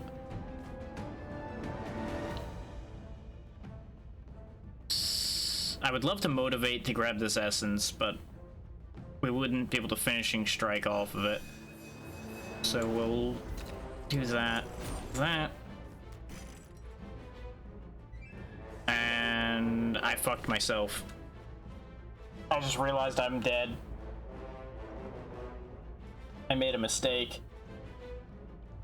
Because he's swinging for 36 right now. We have 32 health between our block and our health. We cannot survive this. I miscalculated.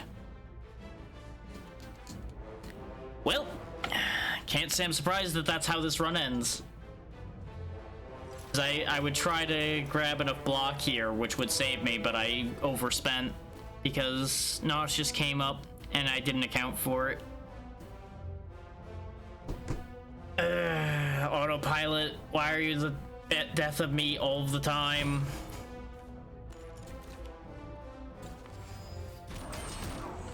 It's fine. We get to unlock some stuff, it looks like, so works out. Oh, nice, we got a new character. And some new cards.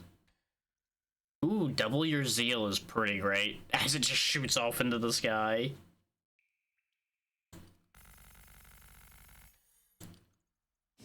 That was a pretty good payout, considering that was our first run. Draga. Gets 1 insight, which lets them reduce the cost of the next tile chain. Remove 1 stack of insight when a tile chain is completed. Each time a tile chain is completed, reduce the cost of a random card in hand until it's played. This seems like a really interesting setup. And we also... Oh! Treasure chests are protected by elite enemies. Okay. Enemies have less health. Add a random rare card in your deck when you start a run. Start the run with a random trinket. All gold gain is increased by 50%. 1 extra action point. So that's worth 1. So I could trade elites at every treasure chest for one of these, basically. Or just have elites be at every treasure chest. I think that Sunny would be too easy. Because simply put, you just get better action economy straight across the board that way. Booming could be interesting because it gives us better options at the shops, basically, without being otherwise incredible, I don't think. So we'll balance it out with that. We'll see how that plays, where we have more elites and more money. Which still ends up with a total value of 0.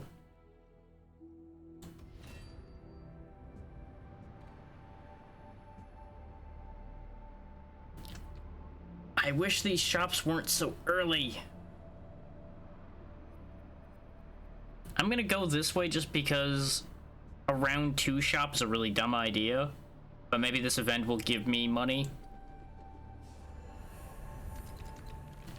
Quit pointing at me, it's rude. Of course, this deck's an entire different setup too. Blockout's still here, and the strikes don't function off of essence, but they are still just basic attacks. I do really like this design too, with the tail holding the pen.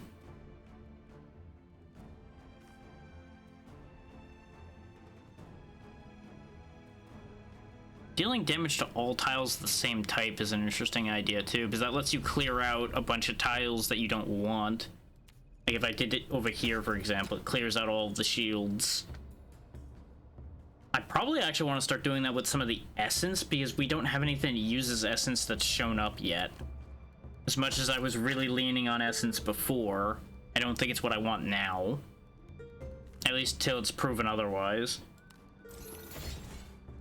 I just gotta remember that I don't start with free tile chains every turn, so I shouldn't lean on using tiles as heavily.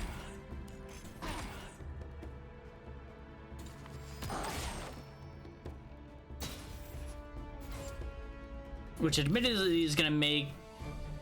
Okay, there is an essence mechanic for Draga as well. Oh, interesting. So it's passive enemy health reduction without triggering on hit effects. That's actually really powerful. So basically, if I do this 3 times, he just leaves. Neat. That's actually really cool. Go ahead and delete this willpower. I know it fucks up that attack chain, but I wanted to see what I'd get. And that gamble didn't pay off.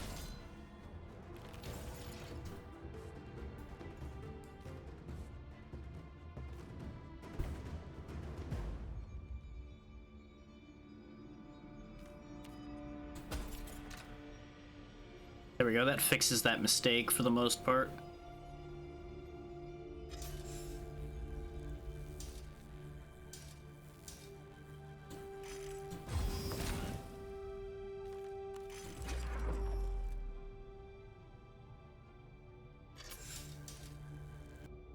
Actually, no, I can do this instead, which is much more efficient.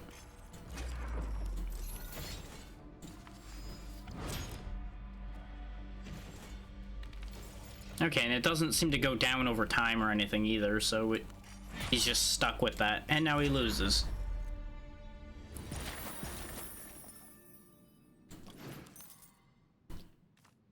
Deal 7 damage, draw a random card from the discard pile, seems pretty good. Transform 4 tiles into willpower, gain insight for up to 2 discarded cards. I like the idea of getting my cards back from my discard. I'm always about that idea.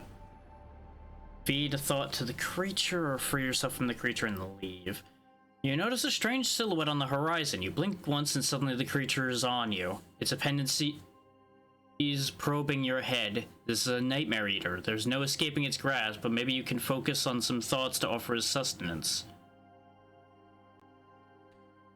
Temporary stackable debuff. Gain a random generic debuff at the start of the next combat for each stack of this on this item, then remove all stacks. Ew. Let me look at my cards for a second. Here, have a blockout. Goodbye. Well, so much for that giving me money, huh? I think we can still afford something at the shop, though. Convert 75% of your willpower to essence. Draw 2 cards if you have 5 essence. Apply 5 influence. If target has full health, gain 4 essence. 3 temporary inflate, 1 overwhelmed. What's inflate do? Ah! Increases the length of tile chains. Okay. Remove all shields and apply influence equal to the number of tiles removed. Yeah. Which only leaves me with stall, admittedly. So that might not have been my best choice, because I really did want intimidate. But we can pick up intimidate later. Apply 3 influence guaranteed and then do the effect. That's pretty good. Deal 10, get a card back. Less essence cost and more damage. Just more damage, more shield, more tile damage.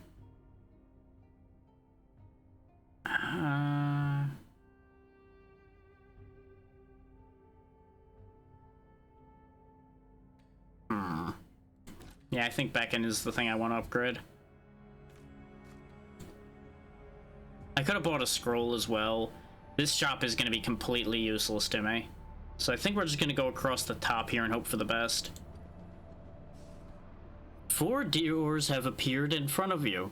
You know what's behind each one, but once a door is opened, the others will disappear. Which door do you choose? The red door fills you with a sense of power. The green door brings a sensation of silent peace. The blue door overwhelms you with anxiety. The golden door gives you a sense of excitement. Okay, so temporary buffs, money, or healing, basically. I'll just take the money. Which does leave me with enough that the shop might have something for me, but I don't think that's worth it. I might be able to... If I go this way... No, I won't be able to pivot down hard enough to get to that shop. I think this path was just a bad idea across the board, but there was no real way to learn that without testing it. Okay, so that cut his health in half. And I can hit him with another convince. And then slam him with a bunch of damage. Gets me a free block.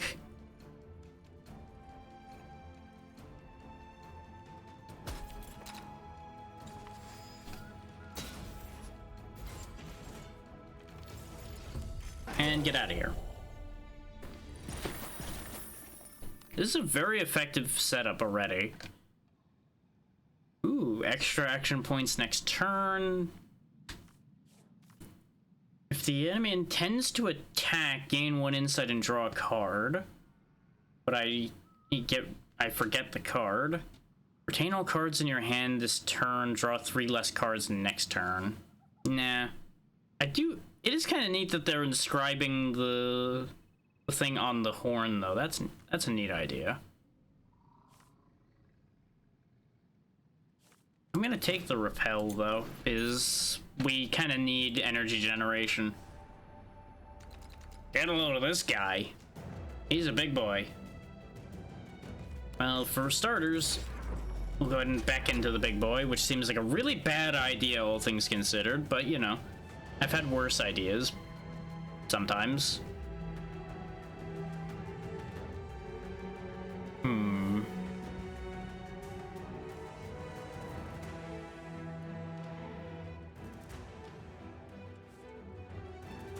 We can get a lot of essence right now,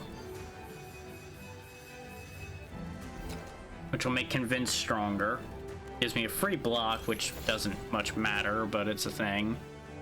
Go ahead and clear this willpower out of here. Okay. That might be useful later.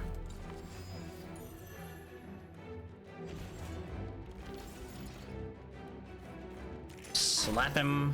Slam him.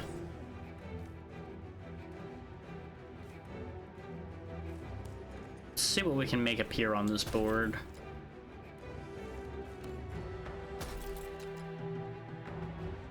We can swing out for a pretty heavy attack here. Or I just block down to taking 2.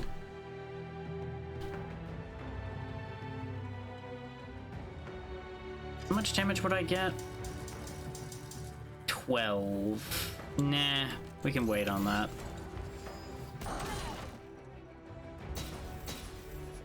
Ooh, well that's concerning. There's some very big frenzy summoned here.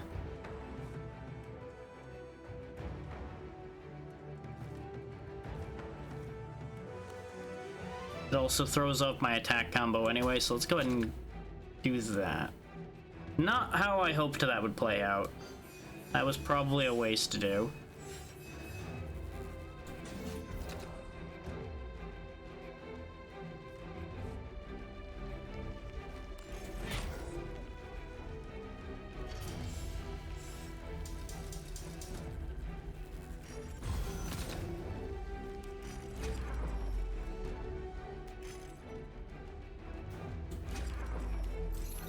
This is gonna hurt.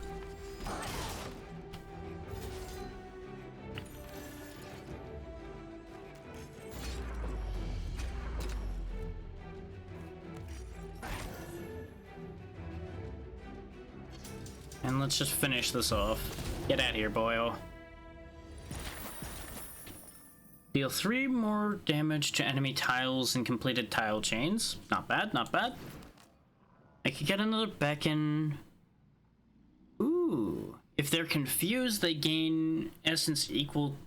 They gain influence equal to confuse each turn.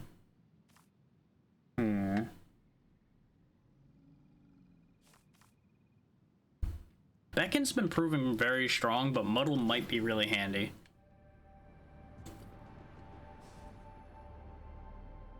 You again, huh? We do actually kind of need some essence generation, since apparently a lot of our stuff costs essence. Or at least uses it more than I thought.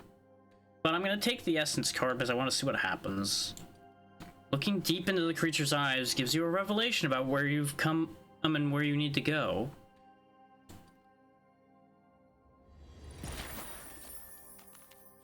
Bored, overpower, or victimized. Spend 5, get 1 action point next turn. Spend 8, deal 12 damage to all enemies. That's pretty tempting, though that's a hefty essence cost with our current essence generation. Or the same Horde card that we keep getting. I feel compelled to take the Horde card just because sleeping on a giant pile of books is pretty great. Yep, there we go, we'll take that. And we'll reveal the boss and take an upgrade. Because there's nothing I really want to get rid of right now. I'm not super excited about card draw in this game at the moment because our energy situation, but I'm going to take the 3 cards anyway because it makes it more worth the 5 essence. And the shell is our boss, which we haven't seen yet, so I don't know if that... I don't have anything that means to me at the moment. Okay, so we got the dog, a boomer, and an ump. He explodes in 2 turns, so he has to go first. Because if he explodes, we're gonna have a bad day. So we'll confuse him. We will knock these attacks off the board. Which feels bad, man, but you know.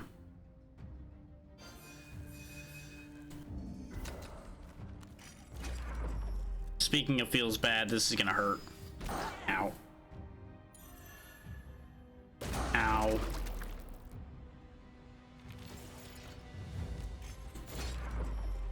But that at least gets rid of the boomer, so we're okay. Don't have enough essence for Horde right now. Nor do I have the energy really to make me think that that's going to be that important. Since the Ump's been supersized, we want to get rid of him next.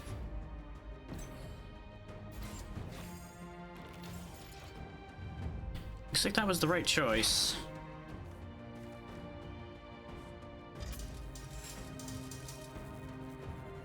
That's gonna be overkill. Just knock him out with that. And then we'll throw this at the other guy. Ooh, actually that's a huge willpower chain right there. No, that's the wrong way around. Do it like that so I can get these as well. Ooh, he has different things here. 2-piece deals 2 damage to all enemies at the start of every turn. 4 influence to every enemy. Or draw 1 card, gain 1 insight. These are all really good as well. But I'll hit him with 4 insight. 4 influence, rather.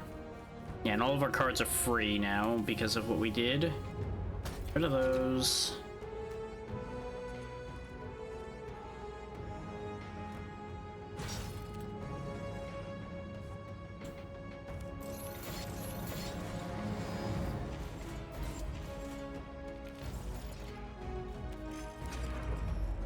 The best thing you'll notice is influence bypasses block.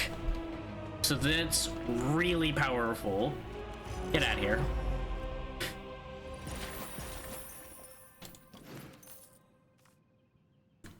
Apply 1 weak, gain 2 insight, gain 2 block for each buff and debuff on the targeted enemy. Like, some of this card art's just so fun. Just goofy little things. It looks like I can only take the tile chain cost down by 1 at all. So like stacking more insight just makes the insight last longer. And since we get 1 insight every turn, stacking it seems currently kind of pointless. Aside from if we're gonna spam a bunch of tile chains in 1 turn. Which isn't a bad thing, but it's not a necessary thing. So I'm not sure I want that.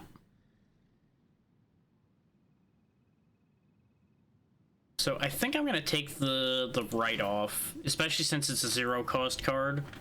So I can kind of just slip it in at need. We'll go this way toward the elite, see how well we handle. Ooh. I do have some cards that I'm not super jazzed about, so we can do the transmute again. Specifically, let's... I'm actually gonna get rid of Slam. Ooh. Not quite what I want, though. Let's try transmuting it again. Damn it. That was the other thing, is I realized I could just double transmute the same car. Get a load of these weirdos. Get weak, nerd. So let's see. How do I want to do this? I don't think I want to muddle in this situation, because they have too much health for the little bit of influence that builds to do much. I'll do this, which makes our block free, which is great. Didn't quite get us enough essence to use Convince appropriately. I did bad math on that one, because I kind of just did a fast sweep. So we'll just hit him and then convince him that we hit him for a good reason. Mostly the fact that he's trying to blast me with eye lasers. I feel like that's a good enough reason.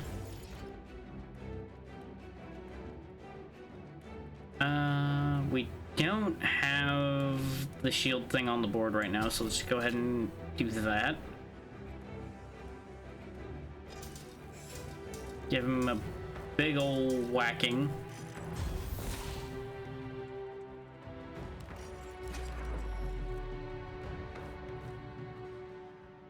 We can get him off the board right now, but we kind of don't want to do that. Particularly because if we do that, This one hits me.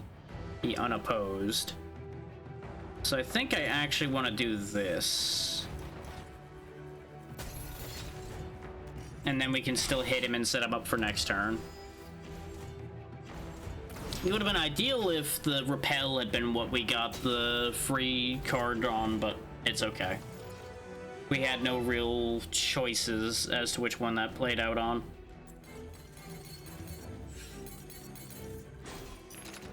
Do that. We will take the 2 keys. No, we'll take the 4 influence on everything. And now Beckon is free. Nice, nice, nice, nice, nice.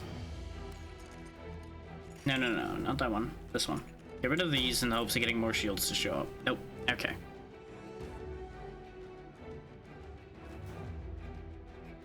First, we grab all of this essence. And get rid of that attacker. Now we use our free beckon. Not on him, because he's just guarding right now. Him guarding is useless to him as well. We will instead slam a bunch of influence onto him. And block what we can.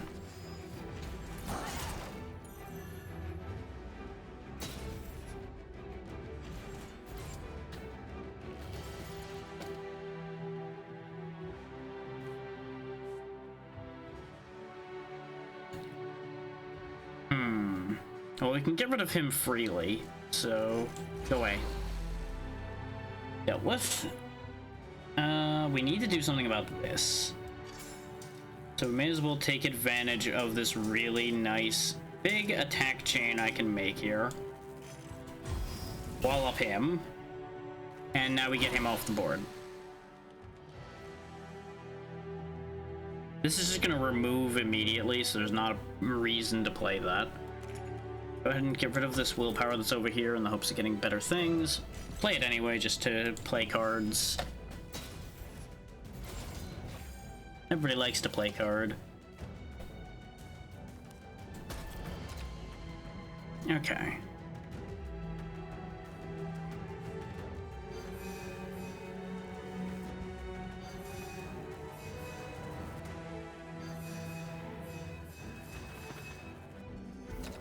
Of course, the one card I didn't need out of that hand. I was hoping one of these would end up free so I could do shenanigans, but it's fine. Influence, influence, slap upside the head so the influence sticks, and on we go. Yes, I know, I can play my free block, I don't care. I forgot about that guy.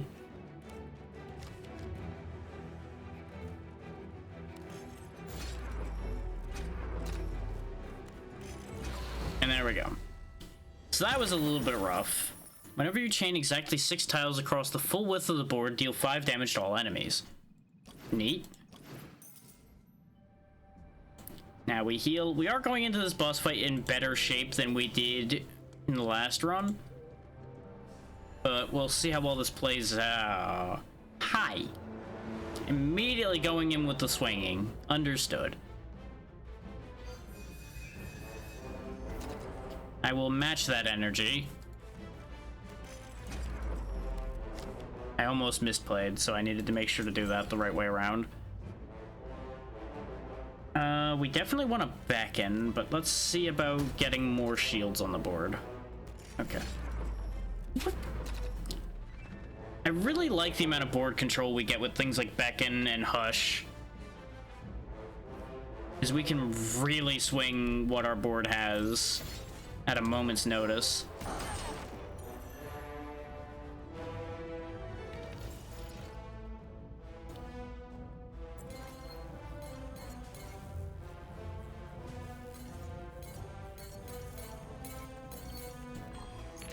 Go ahead and do that.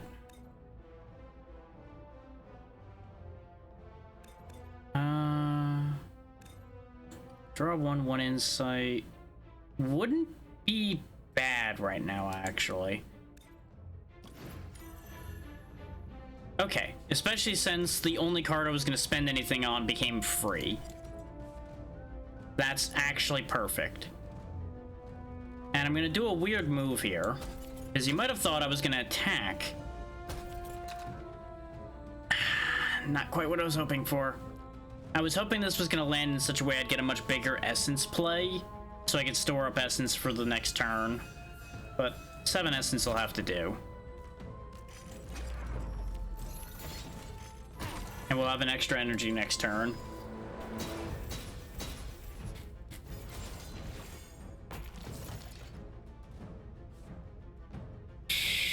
Kinda wish I had stall right now. Enters a defensive mode whenever an enemy tile is added to the board. In defensive mode, all damage taken is reduced to 1. Exit defensive mode when there are no enemy tiles left on the board. Okay, so that's how you're gonna play it, huh?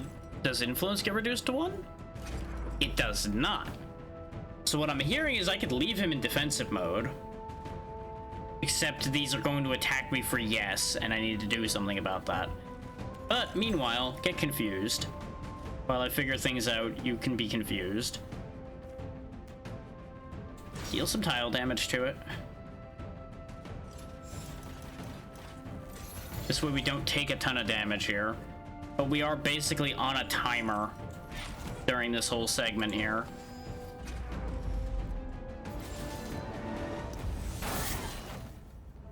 This is a neat situation we're in here. I'm not the biggest fan of it for obvious reasons. Mostly the fact that, you know, I'm in very significant obvious danger right now, but it's an interesting idea and an interesting way to play a fight like this. Where you kind of have a passive threat in front of you that you need to do something about. One that's stronger against certain characters. Because, for example, it's a lot stronger against us right now, but it wouldn't be as strong against Wolf, who has a lot of tile manipulation natively, because they get cheap access to their tile board the first time every turn.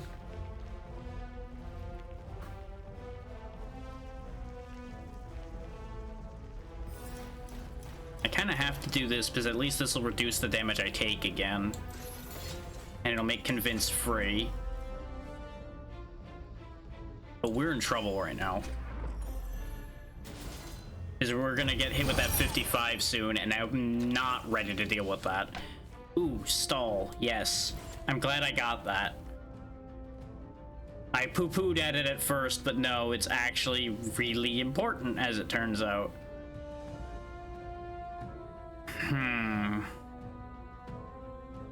This is a problematic situation to find myself in right now, though. Without any tile manipulation, once again.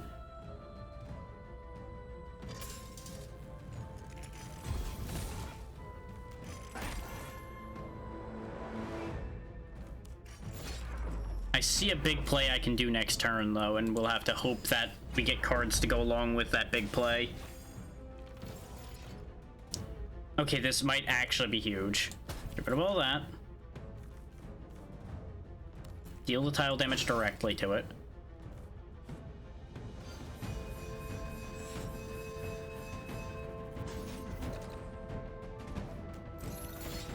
We're gonna live. It's not great, but we're gonna live. I can reduce it further, actually. And get...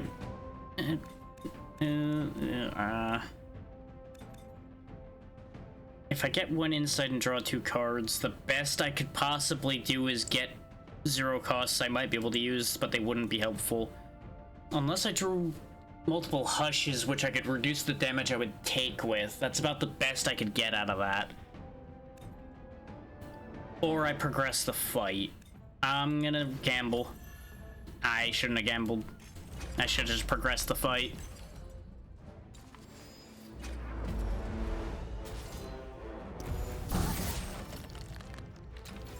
Yeah, because now he's gonna come out swinging. At least we have ways to get rid of large quantities of those junk tiles he's been spitting out. So that's good.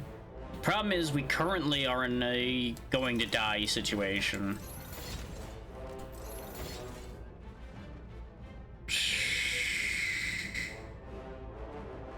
Okay.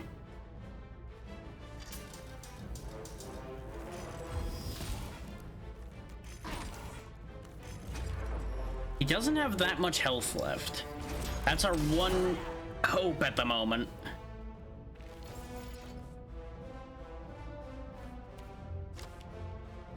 Okay, this is actually really good, because we can clean up our board here. And hopefully get a big move to make.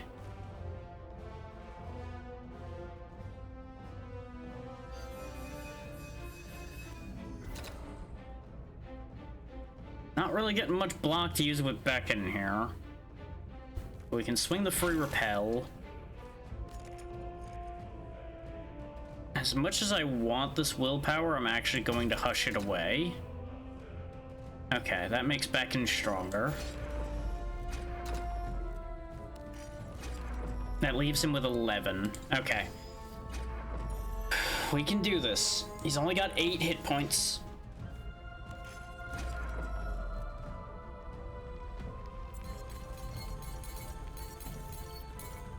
No, that's not enough to hit 20.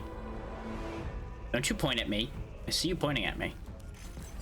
That's the point of, haha, you're gonna die if you don't make the right move here.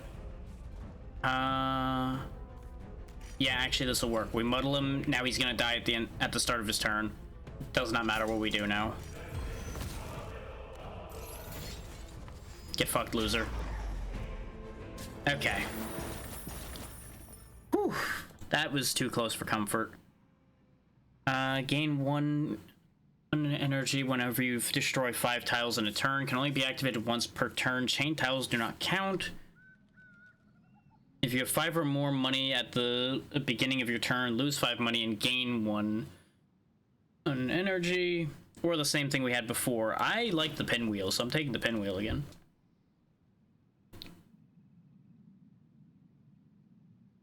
What? Oh, so it's gain in basically you gain energy equivalent to every 5 essence you have, and it burns all of that essence.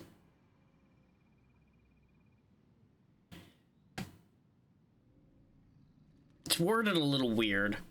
This one's pretty funny too. Just, aha, look how good I am. All of my stuff works better because I'm too arrogant to understand that they don't work that well. I'm gonna take this though, because that's a good way to get essence, since we are all about throwing influence around. Influencer, baby. Okay. We have a decent amount of money, so one of these 2 shops would be a good idea. Probably go down here? Yeah, down here. There's Lefty again. Still no sign of Righty anywhere.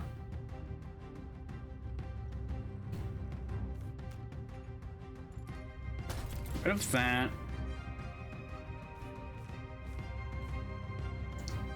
Now we beckon on him because it won't trigger him to send attack tiles out. And then we can gain essence off of him. Weaken him. We can also just confuse him straight up if we really wanted to. You know what, fuck it, get confused too. Just made his day awful.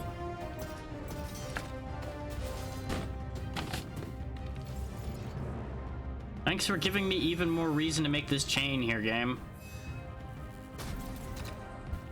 Now we hoard. Hush to clear that up. Get really convincing with this guy over here.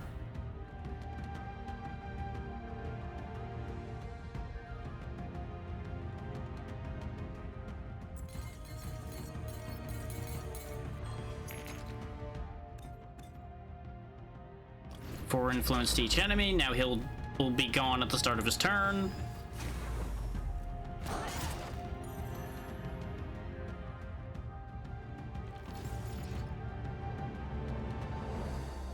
Kind of interesting rolling like full pacifist mode basically and just not attacking, just constantly influencing them out of the fight.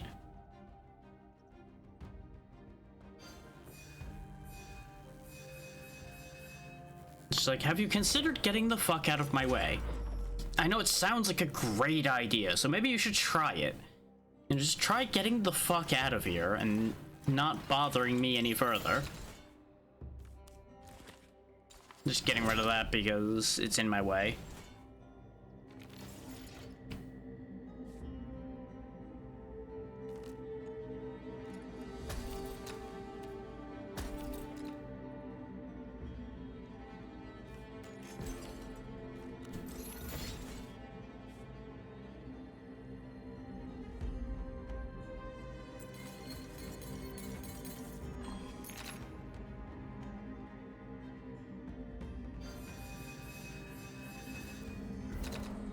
I'm just setting up for the future, basically. Because there's nothing I can do about his attack anyway. I could have blocked up a little bit, but it wouldn't have really made a huge difference.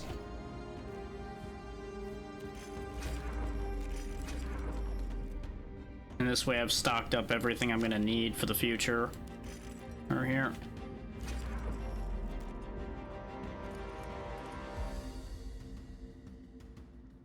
Yeah, I'm actually gonna forego a little bit of essence here for a moment.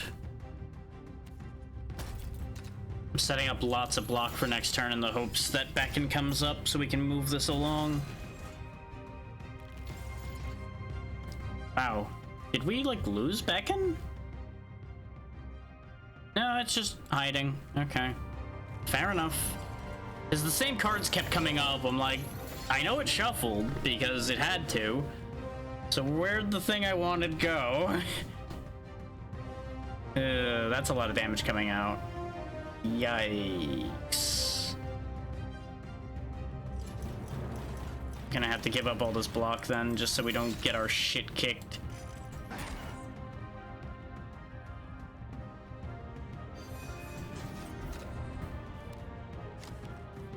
And there's the Beacon. Yep, I had a feeling. But I figured I'd gamble on rolling some shushes just to get rid of our problems. Okay, it's okay because Beacon came back up. We don't have as many blocks sitting up there, I don't think, but still a good hit. Get out of my face. I think I fucked around a little too hard on that one. I think that one was my fault. Whenever you play a status card, gain 3, gain 2 insight, or increase the amount of influence applied to enemies by 1. Give random event. A whistle from above grabs your attention. A hauntingly familiar figure as big as a mountain leans over you and offers some help. Choose one. Draft a card, upgrade a card, politely decline the being's help. I'll draft a card. While the being is helping you, a calming sense of peace flows through your body as well as a greater sense of motivation to continue your journey. Neat. Ooh, deal 9 damage to all enemies, add 2 headaches to the discard pile. Not great, give myself a headache with my own voice. Choose one of 3 random skill cards to add to your hand, or gain 2 action points but get 2 headaches. I'll take improvise. Improvise sounds like it'll be fun. It might backfire, but that's the fun part.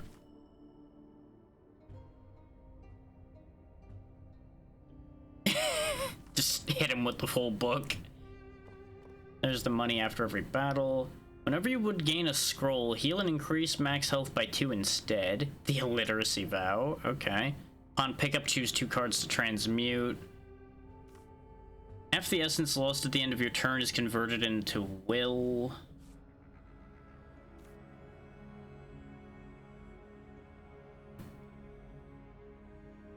That could actually be really handy. 15 tile damage to all enemy tiles. We were just having an issue with enemy tiles moments ago, after all. So we'll take that. It's also only a 1-drop, so it's not terrible, though it is going to be a dead card unless there's enemy tiles out, as we've discussed before with the other one.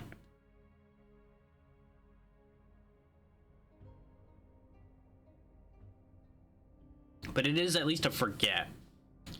We'll go ahead and take the upgrade on that so we get an upgrade skill card, because that'll be more useful, obviously.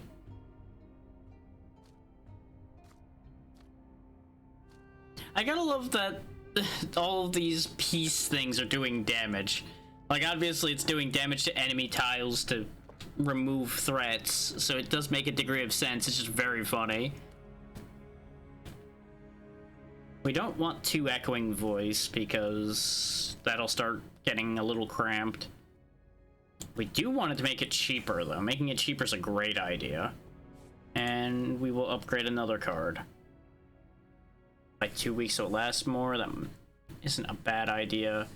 4 confused for 2 is much better.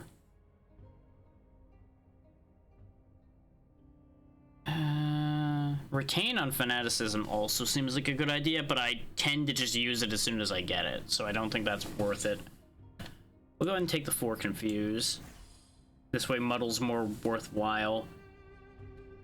Because the one struggle I had with it was the fact that it was a little cost inefficient, but now it's more efficient, so it should be absolutely fine. You stand at the edge of what used to be a small settlement. It is eerily silent, and foul emanations rise up from the ruins. Whatever life and history was there is long gone and forgotten. The vile vapors make you feel ill and would be unwise to stay long. You could search the ruins for loot, but it would come at the cost to your well-being. So temporary debuffs either way. 50-50 chance of getting a scroll or get a little bit of money. I don't think I want either of these. I think I'm good just walking away from that one. I don't have the money for the shop, so we'll go ahead and hit up the campfire because we're also going to be doing an elite fight here in a second anyway. We'll go this way in case I somehow get a ton of money. Oh, it's you again. Okay. This is fine. Down low, too slow. Gonna slap you around. So let's see, how am I gonna make this mess we got going here work?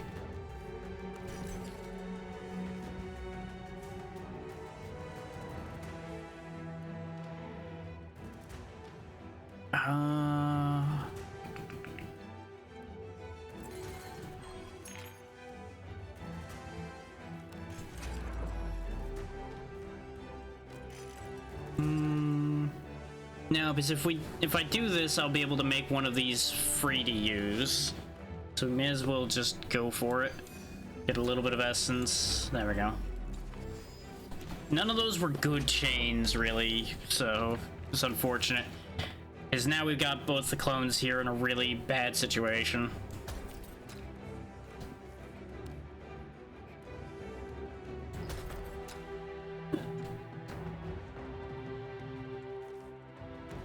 Poke. Poke. Yeah, I'm not gonna be able to get enough essence going to do that. So we'll do this, so we convince you for free. I could block, but that reduces the power of a future beacon. So I'm gonna tank the damage for the moment. Because we really need the damage output of beacon right now. Sweet, I got what I asked for. Go ahead and hit him with that super beacon. Fanaticism. Now we can actually get a good bit of power out of our convincing. And we're gonna do a big attack chain here. Makes that convince free. Convince him one more time, and next turn he's out of here.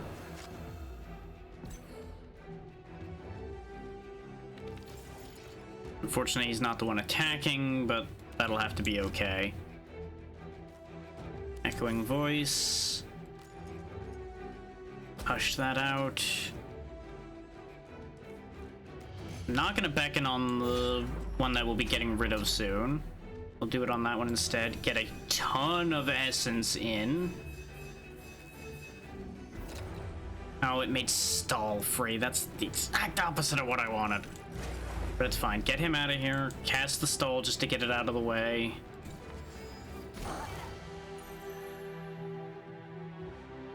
I was hoping to get the other Kitten Vince for free. And muddle him.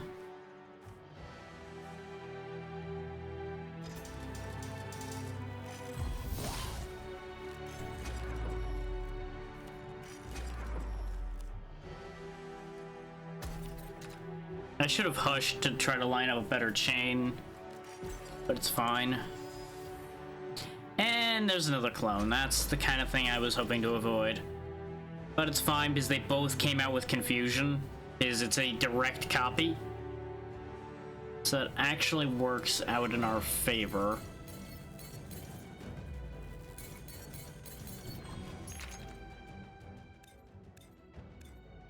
For influenced each enemy. Set you up to leave. I don't need any further essence at the moment.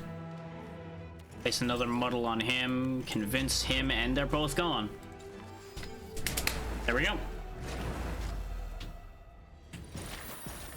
Convincing, conniving, and sneaking. When an enemy is converted, gain in 10 gold. Which is exactly what we're doing. They'll just be giving me money instead of attacking me. I like this plan.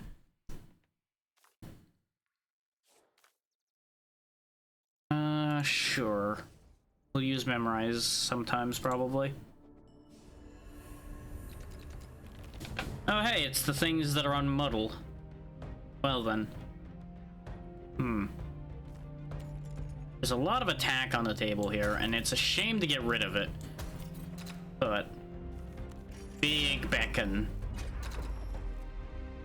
When this enemy is defeated, 6 caltrops will be added to the board. Okay. That's not terrible, but not what I'd like to see, that's for sure. I am gonna poke that instead of hitting him, though, so we don't add an enemy to the board. And we will grab a bunch of willpower, as it turns out.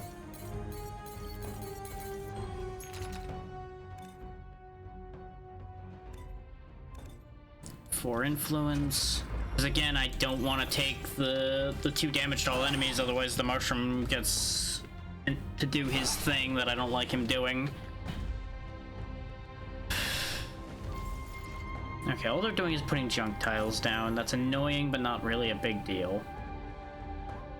Improvise. Stun a target for 60. Yeah, actually, that'll work. One step ahead of you. Okay. Not really what I was hoping for, but I can make that work. We have enough essence for our convince to be stronger, so that's good. Go for the block over here. Well, I did say I was going for block, so that makes sense.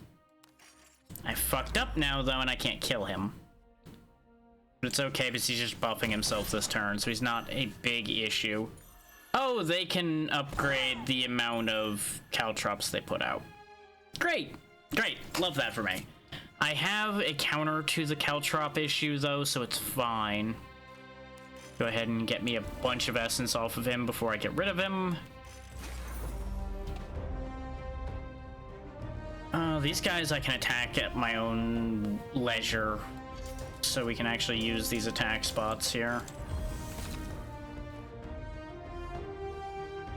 Wow, 3 bots back to back, huh? Get fucked, you useless bots. Nobody loves you.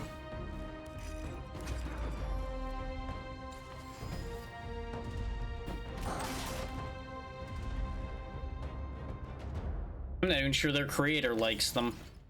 Especially since they're not getting anything done. Ah, that's mean, but they're bots. They don't have feelings. They might, but I'm not sure I would be that worried about it either way. Considering their entire existence is to go out and make a nuisance of themselves.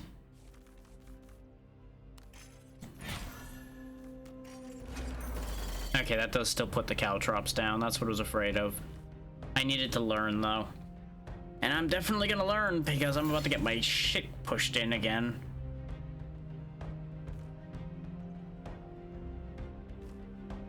This is not a good enough hand to retain. I'll just take a low block there and wait this out.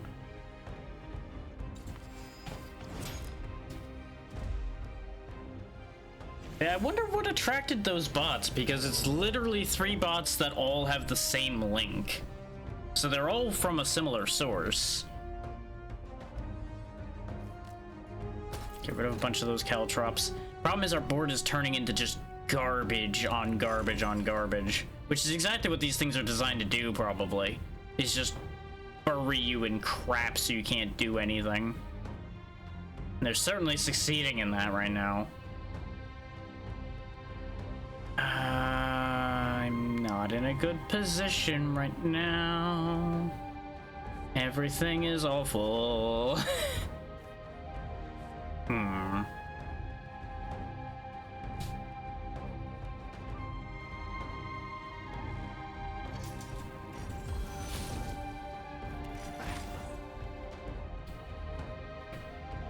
Let's see. I would deal 4 influence base and then 5, 6, 7, 8, 9, 10, which would leave him at 4. We win.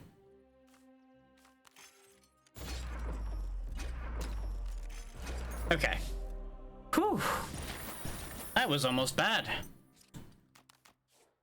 Reduce the strength of all enemies by 2 for the rest of the turn, just by yelling at them.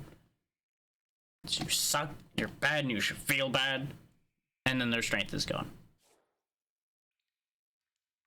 Gain 6 block. If the last card played was a skill, gain 1 insight. I think I'm actually going to take Admonish.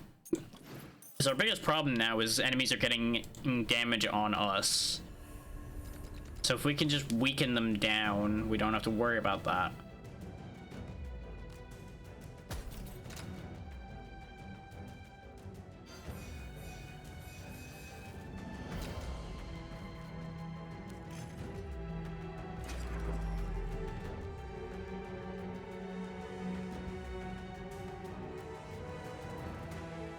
Right now, even if we don't block at all, we live. But we get into a very bad position. I'm gonna try to be aggressive here. That sort of paid off. No, don't burn that on this. Just block up a little bit and hope for the best. I was hoping for the block to be the one that became free in case people were wondering where the logic was going. And then I was gonna use the free block and then hit them with the convince. Weaken you. This way, blockout takes care of all the damage you're about to do. Echoing voice. I probably should have waited on the echoing voice to see if it got made free, but now we're guaranteed to get the convince for free.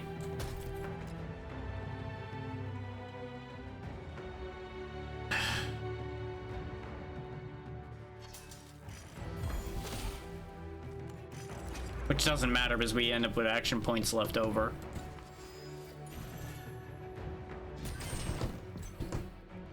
Now would be a great time for Admonish to come up. And we didn't get it. Toasted. That's how I feel right now. Very fucking toasted. Hush those.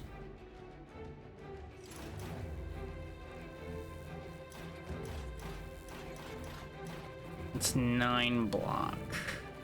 Of course we have a dexterity reduction right now too. Of course we fucking do. I have to do it though, I don't have any other choices.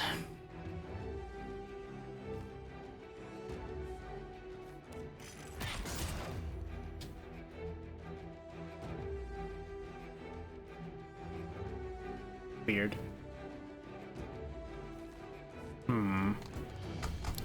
Right now we're taking 16. But we're blocking 9, so we're taking exactly the amount of health we have left. So that's not great. That's the opposite of what I wanted to find out when I calculated that. This makes me distinctly unhappy. That'll make us live.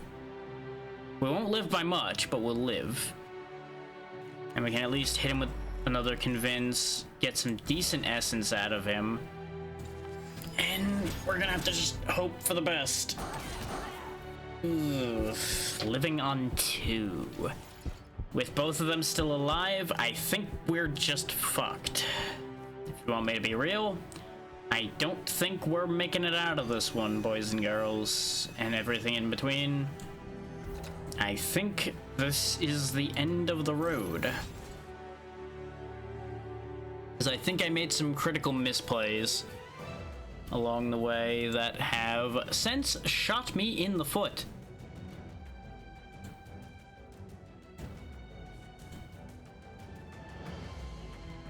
Because even if I use my other block out and pull for everything that's on the board right now, as far as block goes, like, even if I, like, drew it all together into one clump, we have 1, 2, 3, 4, 5, 6, 7, 8, 9 block on the table there, which would bring our block up to 12, which would leave us still 2 blocks short of living, because that's 14 coming out right now.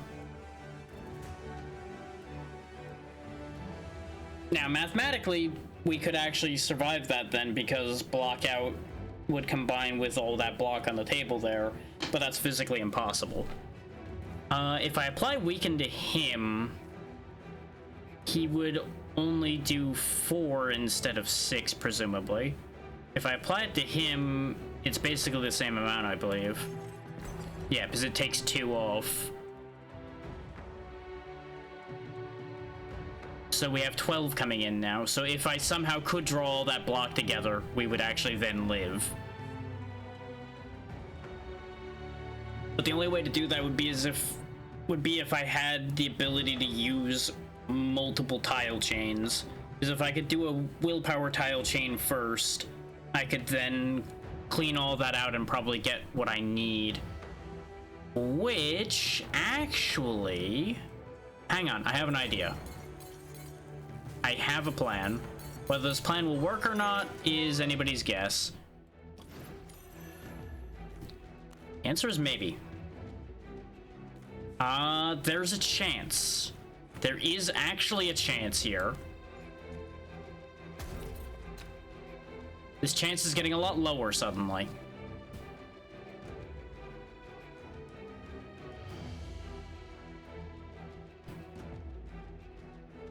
I think that was the only play I had, though. What I needed to happen was for Blockout to end up 0, not Muddle end up 1.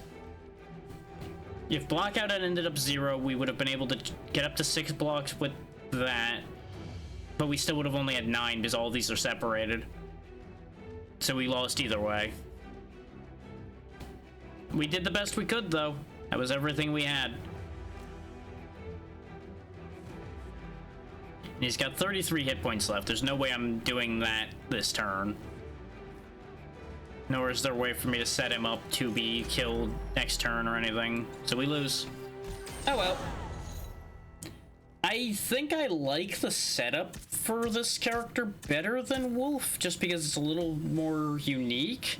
But we did get the third character who's kind of neat looking there, an axolotl with some kind of suit on.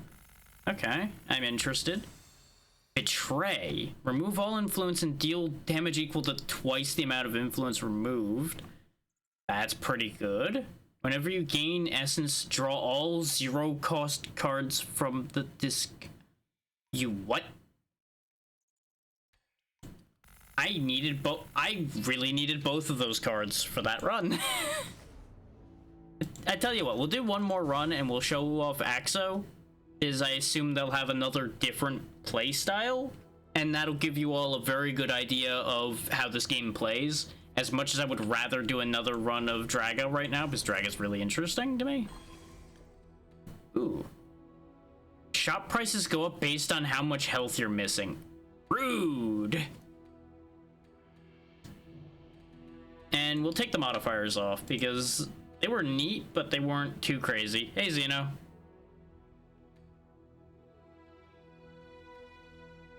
How goes transform one tile on the board into a conductor tile. Ooh, that's their method of reducing the cost on the board. Okay, sure. Oh, and they've got like some kind of tech bow. I'm glad to hear it. That's really good progress. Let's go this way. Okay. Oh, so arrow is just a card type. I presume there's probably cards in Axo's set that'll like call for arrows and things, probably. Okay. So I shift this whole row to the right, which means it'll wrap around, I presume. So what I want to do then is probably something like this. Didn't do exactly what I wanted, but that's an idea.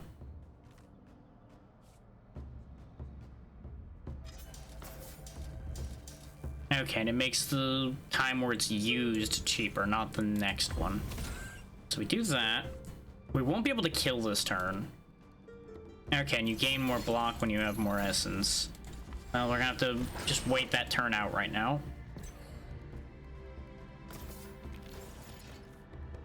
Transform 2 random tiles into conductors. Okay. Interesting. Now, if I put 2 conductors in, oh, it does make it free. Excellent. That's exactly what I was hoping to learn. Is what we can do then is get a free big willpower play here. What does your willpower do? Gain 6 block, apply 3 shock to each enemy. Whenever a chain's completed, deal X damage and lose 1 stack of shock. Okay. Transform 2 tiles into conductors. Okay. Let's go ahead and give them the shock. I like the idea. We can get a big essence play out, but how about if we do some groundwork first? Excellent. Because now we can get all of this essence for free. Then we apply the shock damage as well. Good. This way we can apply a little bit of block for a bit of safety. And we won't bother using shift because the way this is laid out right now is fine.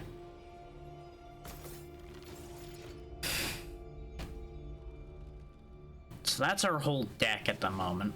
The starting setup here is not super interesting, but that's okay. The starting setup on Wolf also wasn't impressive, but it wasn't bad either.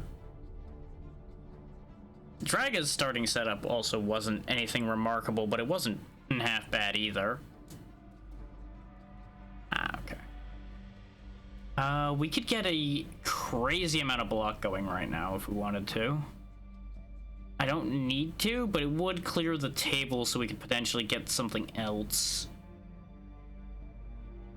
And the amount of willpower we'd get here wouldn't matter, so yeah, sure, we'll do that.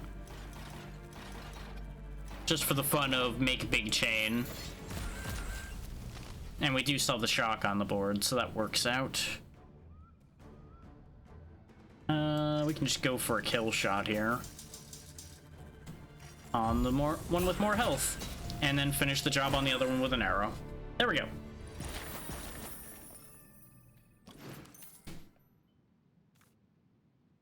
Well, tile damage to the 3 tiles next to each other. I like the idea of applying more shock. Yeah. Give me that. This shock seems like it'll be exactly what I want.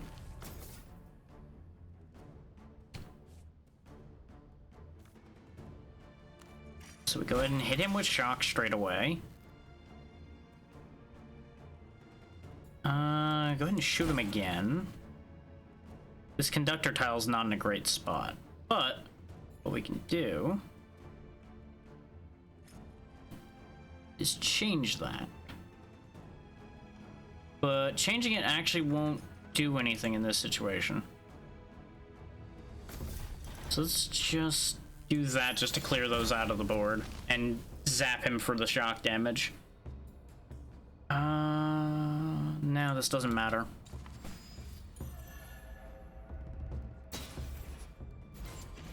Oh no, enemies on the board. Groundwork. Excellent.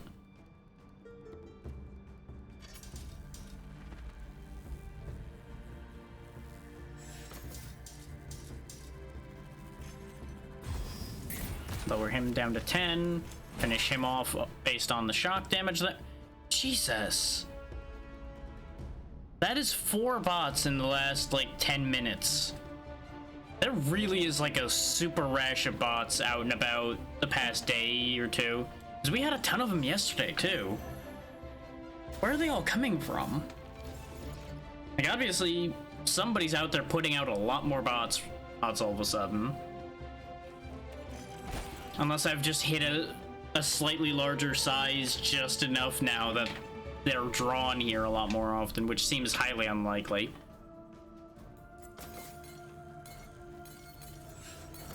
We haven't gotten that much bigger around here after all.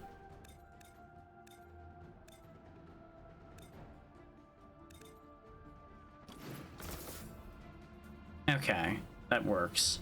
So we start from here, we go around, round, dun, dun, dun. 10 essence for free.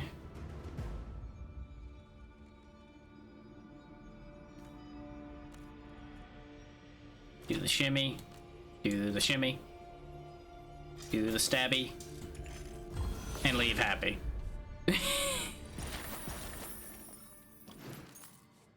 Spend 50% of your essence and gain that much block. Transform 1 tile on the board into a conductor and draw 2 cards. Or gain 1 block for each block in the targeted area, then deal 1 tile damage to all block tiles.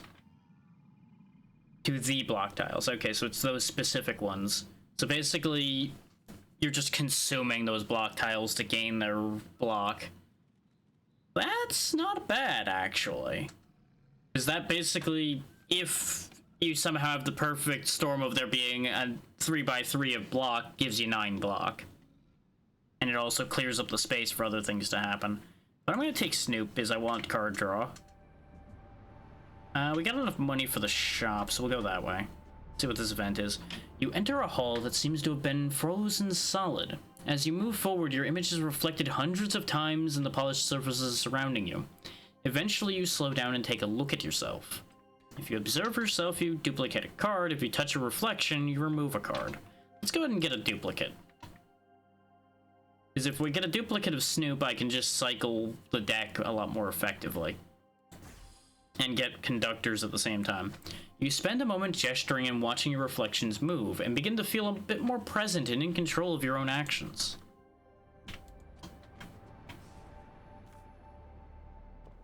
Let's see, we got a grail.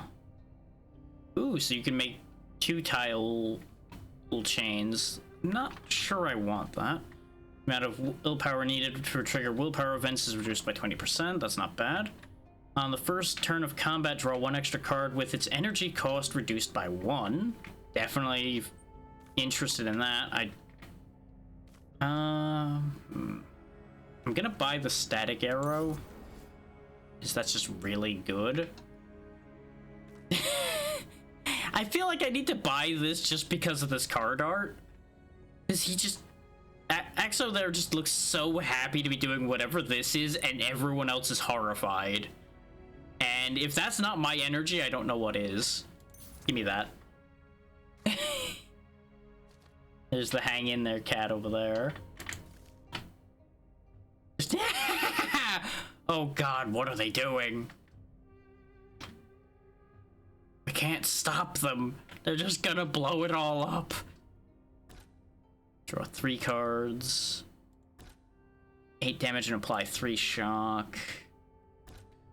Retain. Okay. This also clears a lot of tiles. Sure, we'll take the increased tile damage. That'll only be good against enemy tiles, really, because it seems like regular tiles just have 1 hit point. You encounter a welcoming group of great stones sitting in a circle. As you join the circle, ancient knowledge begins to weave its way into your mind. It seems the great stones have a lot they can teach you. See the intricacies of the mind, draft a board manipulation card. Gain knowledge of others, draft an attack card, or learn your true potential, draft a power card. I want a power card because we have some decent board manipulation already. And a passive power might be really nice. Whenever you receive damage, apply 1 shock to a random enemy. Whenever your shield is broken, add 2 conductors to the board. When a chain is completed, apply shock to a random enemy based on the number of conductors in the completed chain. I like all of these, but this one costs only 1. And we definitely take damage, whether I want to or not, so that seems like the best choice.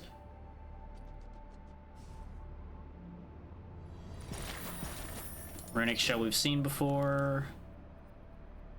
There we go, amped up. Innate transform a tile to a conductor and immediately get rid of it. That's fine.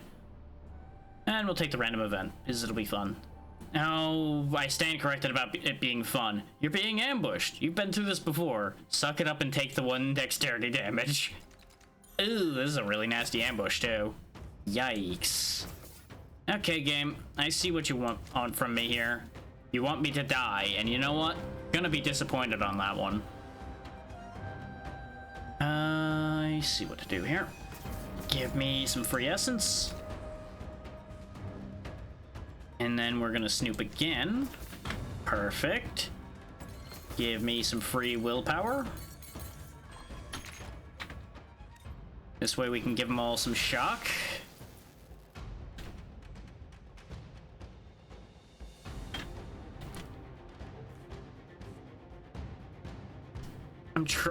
What I was kind of fishing for with like looking at the power and grabbing a bunch of cards was I was looking to see what kind of arrow synergies there would be, since there are arrow markings on these cards. They clearly will have a synergy of some kind.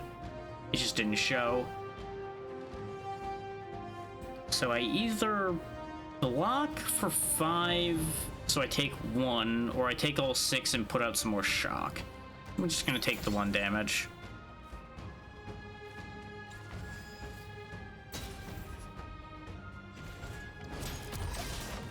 Ow. Transgress. Bang. Go ahead and well then, okay. Go ahead and activate shock armor.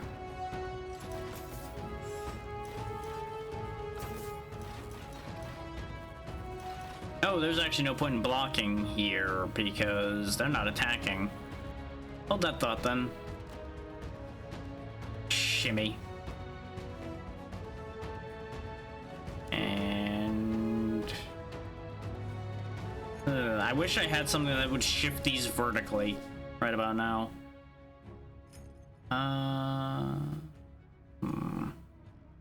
That was actually not great to shimmy that. It doesn't really change anything at the end of the day, though. Do that instead.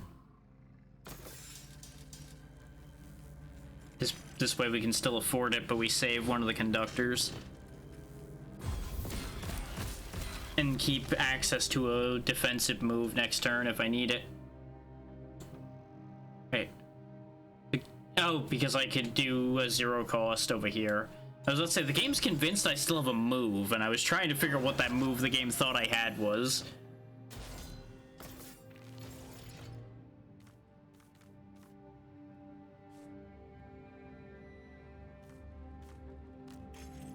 And put more shock on him because he's annoying.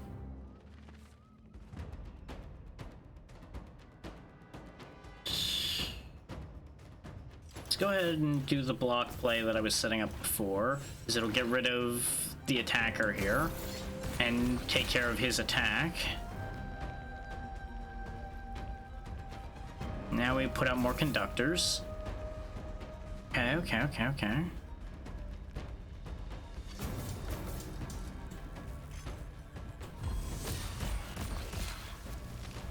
We finish him off, which makes the block I had irrelevant, but that's fine.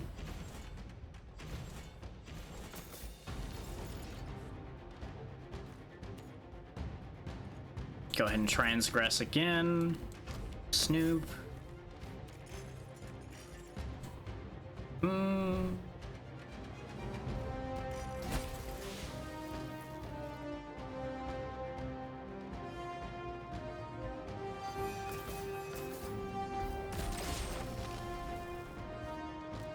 This is gonna hurt, but there really wasn't much we could do about it. We had too many headaches stacked up in our hand, which prevented me from having what I wanted.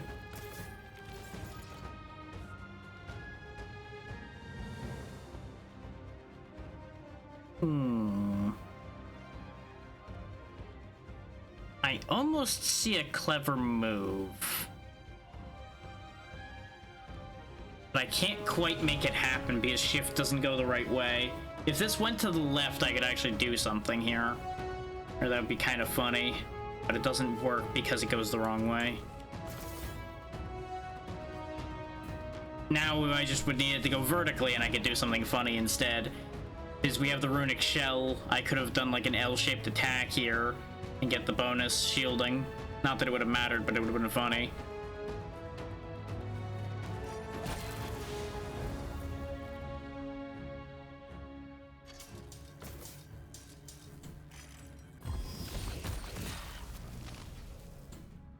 I'm getting a buff won't matter when he's down to 1 hit point. Because he'll just get shocked to death this turn. And Snoop. Didn't help. This will work out just fine, though.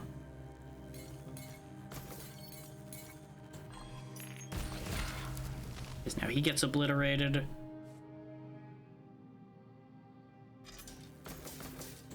We swing out for free, and then we put 2 arrows in him, and it's over. There we go. Nice and easy. Instead of dealing damage, your next arrow applies half of its damage as shock. Target a conductor, deal 8 tile damage to all affected tiles except conductors. Choose a card from the forgotten pile and shuffle it back into the draw pile. And then forget this instead. All that would do is get me back the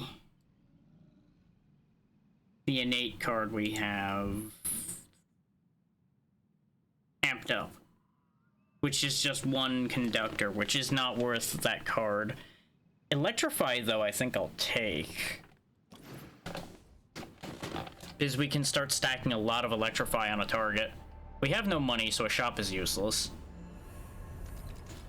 Troll. Oh, we can go ahead and just shock him a lot right away. Hit him with a free attack, which will also trigger all that shock. That's some really good opening damage, actually. Because now we hit him again, and we've already almost did 30 damage to him.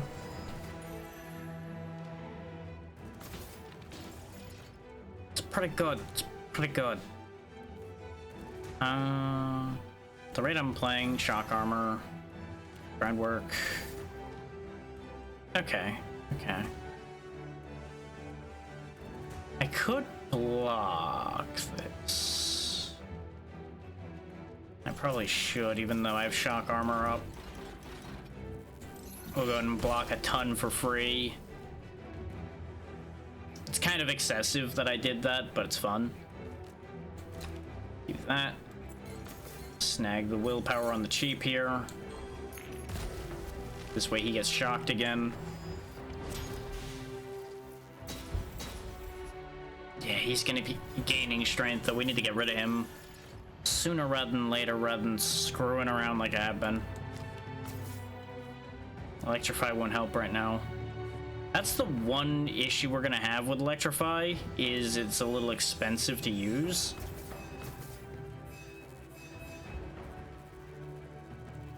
I could grab all this essence. We don't have that much that actually uses essence right now, so I think that's actually a bad play. I think instead I want to do this. And attack for free. Because this progresses the fight that we're in. And then I groundwork. And now I can get all that essence.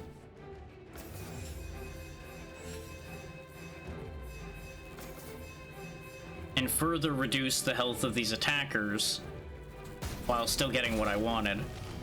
And I still didn't spend any energy. So we can still block like about half this damage. Go ahead and shimmy you over one.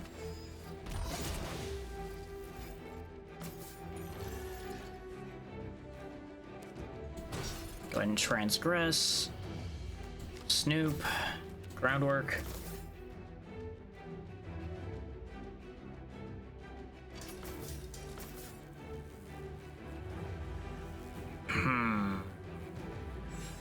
Yeah. Attack for free. Now we block for 1. Yeah, that's fine, because that takes care of all the damage he would deal.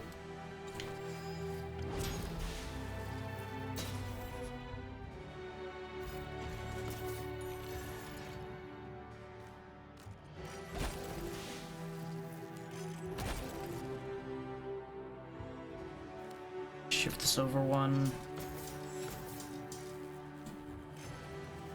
He's gonna have 1 hit point left. And now he doesn't, because the shock killed him. I forgot I had shock on him. Ooh, 2 random cards will be upgraded. Okay. Block out and shock armor. Nice. Works for me. We'll go ahead and rest. Because we're still not doing well enough for me to be confident in crafting the scrolls, even though the scrolls would probably be very useful. Amped up. Shock armor. Oh yeah, it was 1 random shock to an enemy, wasn't it? Before. So now it's 2. That's actually probably useful.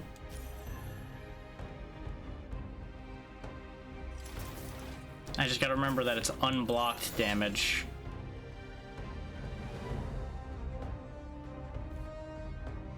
We'll actually set up Electrify this turn. This is our next attack, so we can save it for the future. I have an idea involving that. I'm just not sure if that idea will work. You gotta be careful because he's gonna blow up. And the shock might have actually just backfired on me horrifically.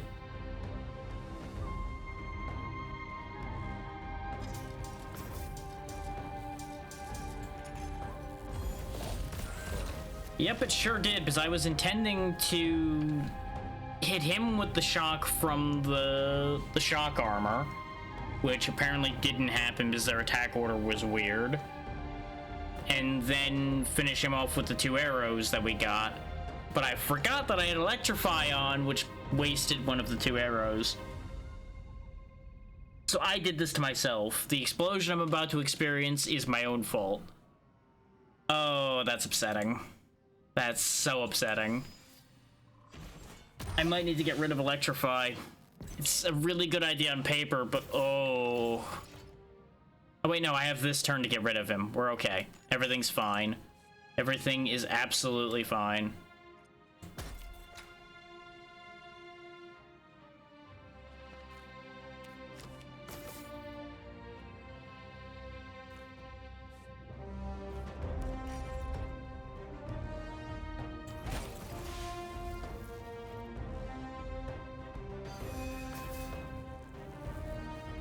Because now he dies to shock and doesn't explode.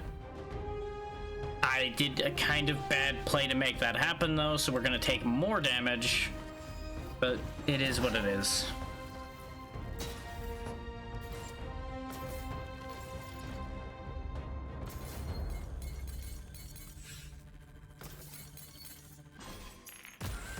There we go. Zap zap.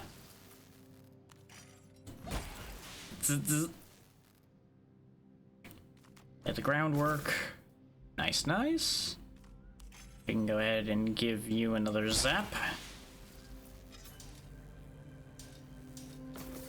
Is we can attack for free and kill them both.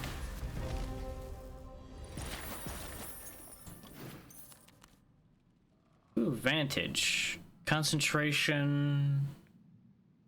Okay, attack cards deal no more damage, gain 1 concentration when playing an attack card, and lose all concentration if you take damage.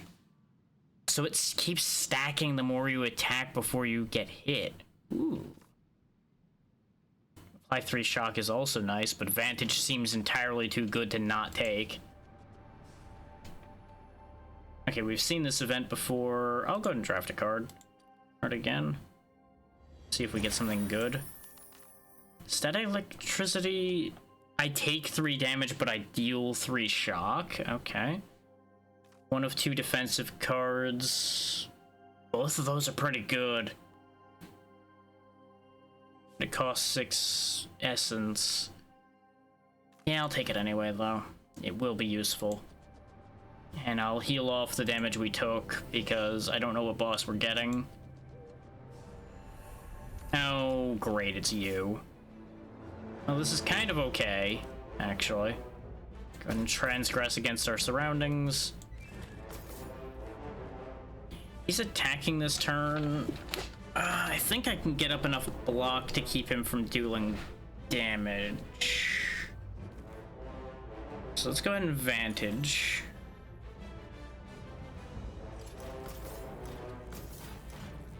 Because that's 7 block right there. Free. Snoop. Groundwork. That'll work. Because now we have 14 block, he can't hit me. Hopefully when damaged means taking unblocked damage, but we'll find out. This is kind of a test. Yep, it's unblocked damage. Excellent. And now we can stack up concentration. Do a bunch of damage to him. And we can actually attack him again like this. Which gets a bit of shock in there too.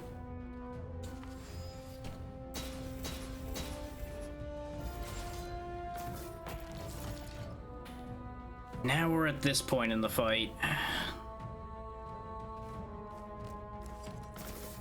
On the bright side, we actually have some shenanigans to deal with this type of situation.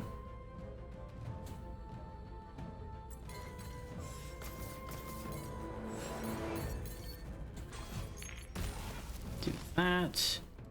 Put more conductor tiles down, because we're going to need them for our current scenario we got going on here.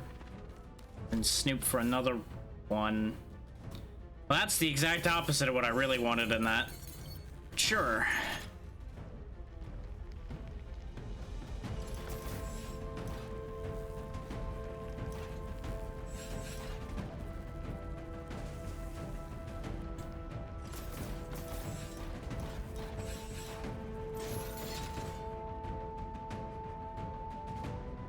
We're out of conductor tiles, unfortunately, but they're only going to throw 4 damage out this turn.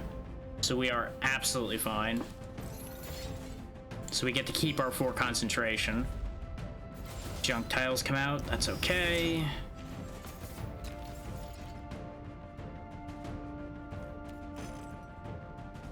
All damage dealt is going to be reduced, which is upsetting. There's no point in actually doing that. I'm instead better off sweeping through like this. And then paying a full price. 1 out, probably. Right? If I pay out a full price move here and do something like this, I eliminate the one that's going to attack this turn. I'm only going to actually deal 1 damage, but it prevents me from taking damage. So that's worth it. I'm going to shimmy this guy over more towards where the block is.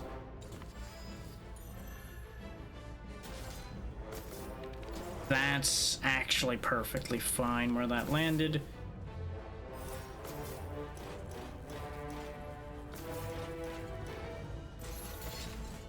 Now we block all that damage and only take 2. Or I can get rid of it and then open him up to being attacked, but then he'll attack me probably. Oh, no probably about it. He will definitely attack me. But what if that's exactly what I want? Is we wake him up, to give him a bunch of shock.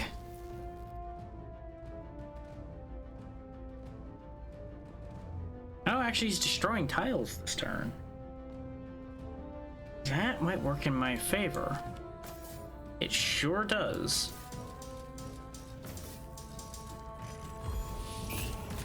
Because that doles out a nice big attack. Gives us a big chunk of essence on the board. Oh, he killed off a bunch of stuff, which is not great because it actually led to some issues, but it's okay. I don't actually want to transgress right now.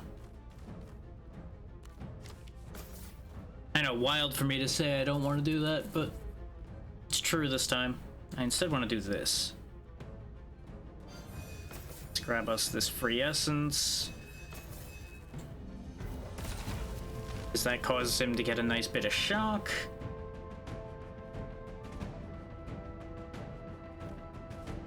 I really want to strike him so we get some damage in there, but he is swinging for 15. We can block almost all of that. I got a little greedy, so I am going to get hit here. Like, there's basically no way around that now. So I may as well just accept my fate and take the hit. Get rid of the junk tiles. There goes my concentration buff.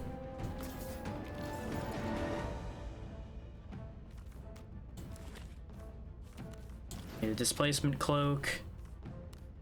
His 2 block every turn will be handy.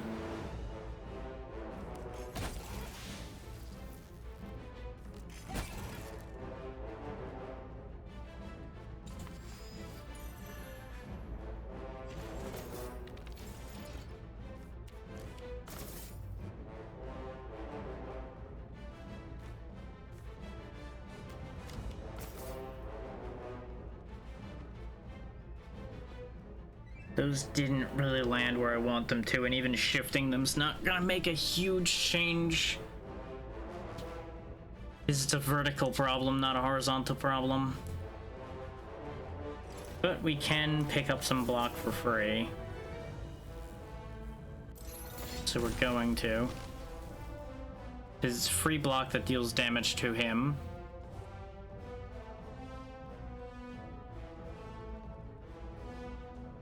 Grabbing the willpower won't help.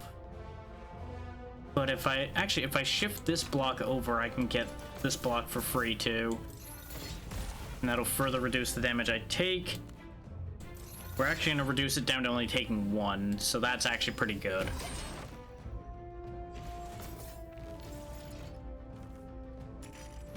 Keep him shocked.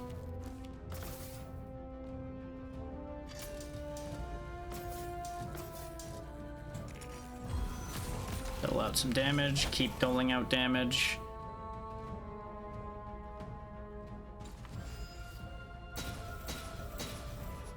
I'm glad I waited, because I'm gonna need all those conductor tiles to deal with the nonsense he's just put on the table here. So this is kinda bad.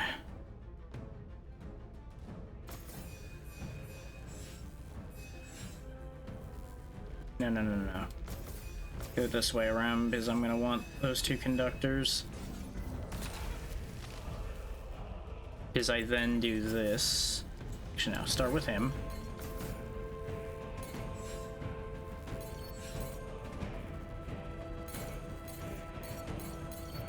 Get us a ton of willpower and reduce all of his minions. Get us a bunch of conductors on the table.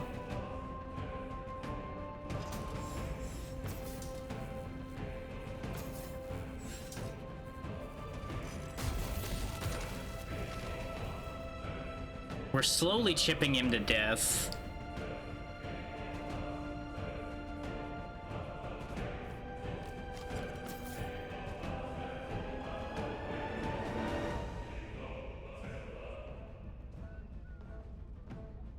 We don't actually need to block it all this turn because he can't hit us right now.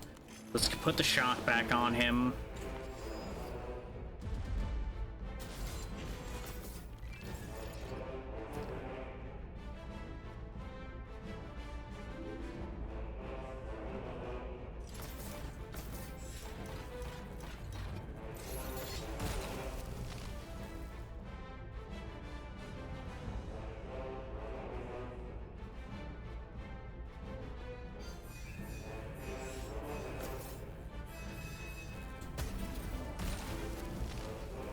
Keep that under control. I know those don't do much damage, but it's fine.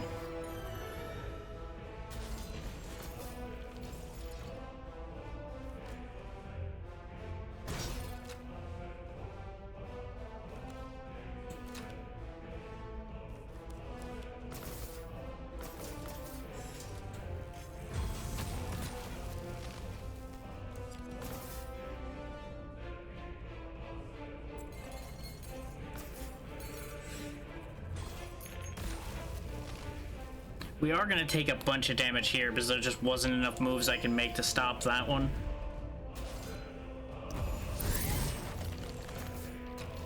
But this sets him up for me to finish him off, which is what I wanted. Just need to shift this row over one.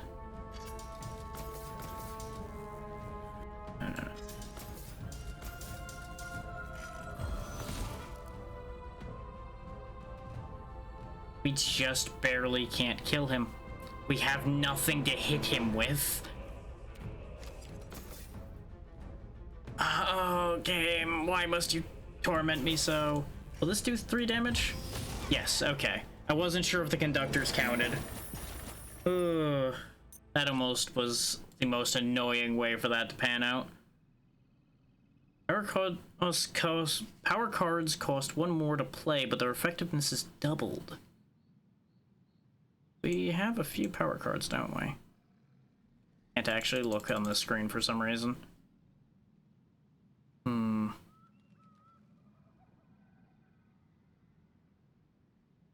I would basically gain an energy whenever I use Transgress with this. And we use it pretty often, so we'll go ahead and take that. If target has shock, trigger it twice. Cards created by Gizmo cards are upgraded. Draw all arrow cards from the discard pile and reduce their cost by 1 until give. Considering all of our arrows are cost 1s, I will basically just be able to bombard my opponent with all the arrows we own. I mean, as long as we played them before playing that card.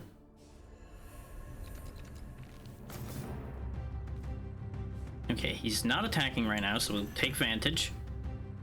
Amp up. Strike. Grab the willpower. Wait.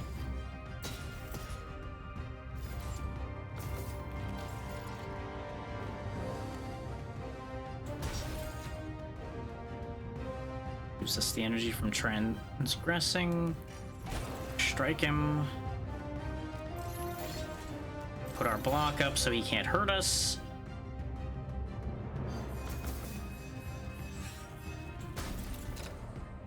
Eliminate his little friend down there.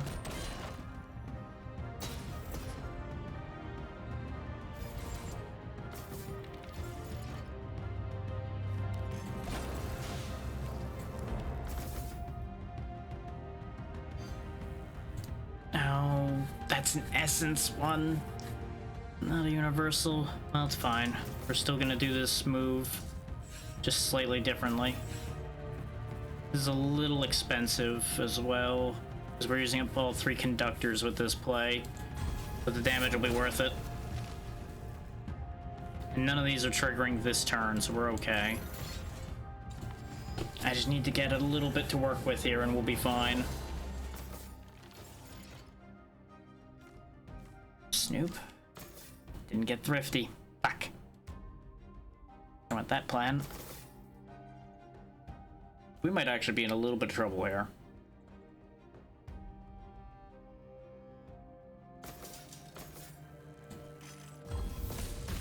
Attack for free.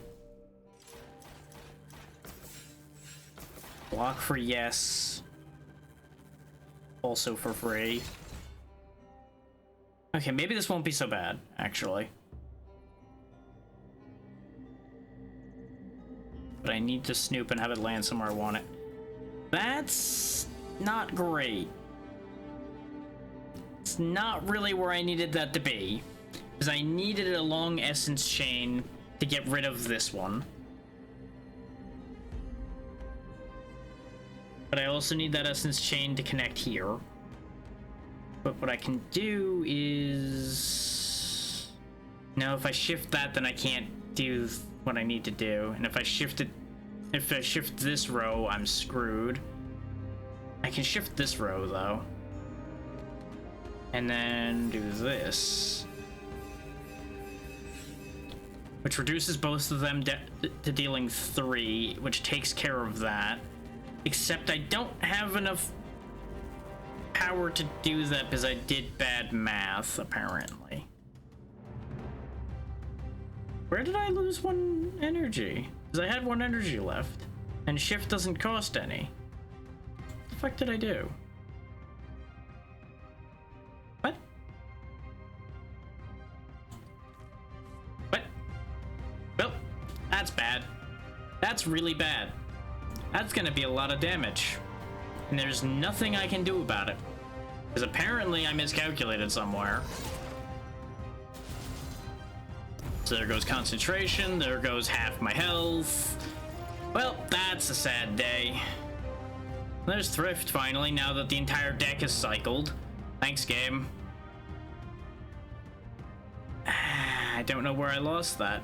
Apparently I lost that too. Alongside my mind. Anyway.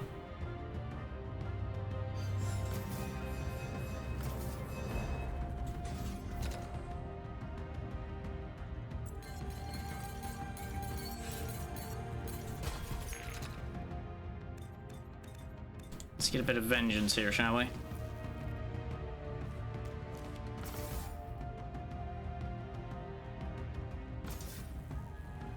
Oh, these are all in the wrong place too. Ah. It's okay, I have a plan. No, if I transgress that way, we end up losing that positioning, but we might get the replacements we need. Good enough.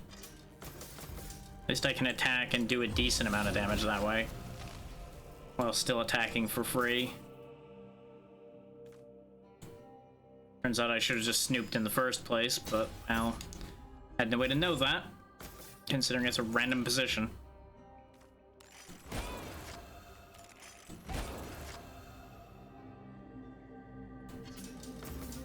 Die.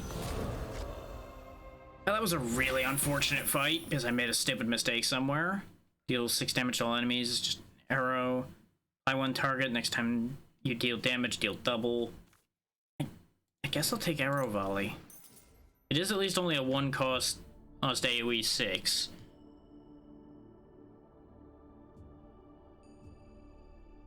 We need that campfire. We are in trouble. Speaking of being in trouble, this little bastard exists. Amp up. Vantage. Oh, vantaging here was actually a really bad idea. Hit him for the shock.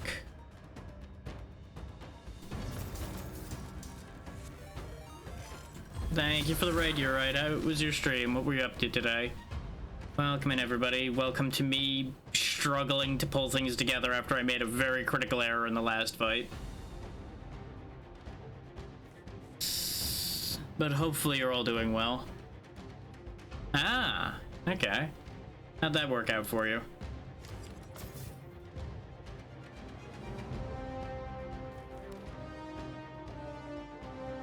Understandable.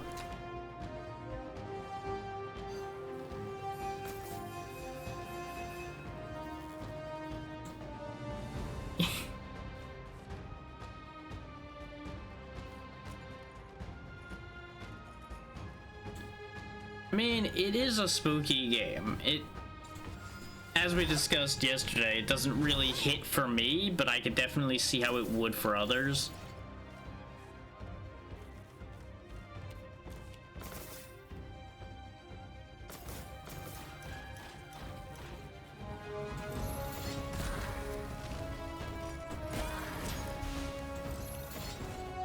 Keep the block up so that I don't get barb damage to death here.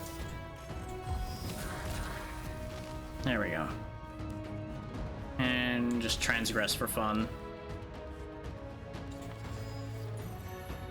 Okay.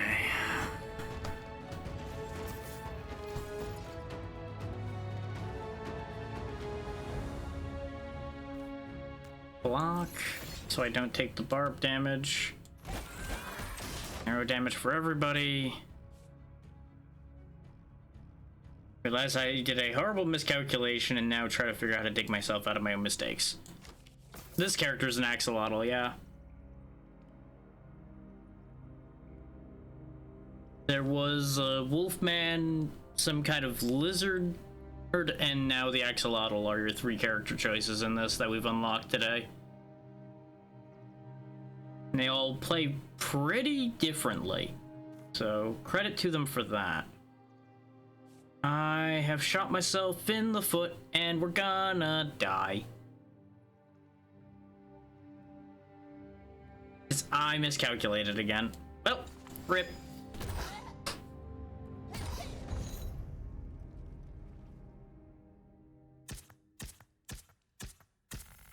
I just somehow fumbled 2 different rounds there, and it just all went wrong.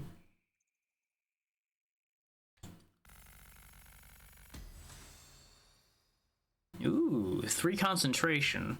Not bad, not bad. Next time you take damage this turn, damage amount is halved. Not bad.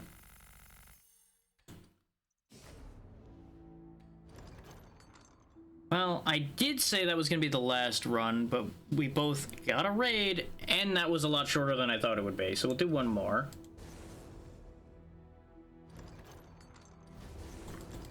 You know, we'll give Axo another try, because Axo kind of got the short end.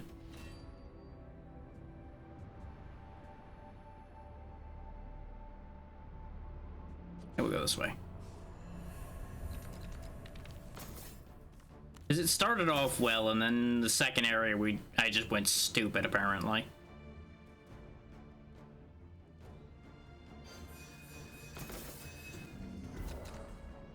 Go do that. Shoot him. Block him. And move on.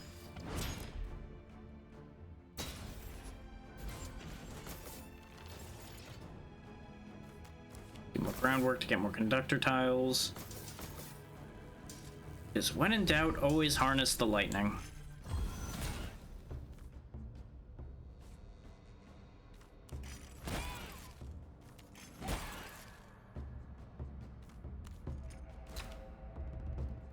There we go.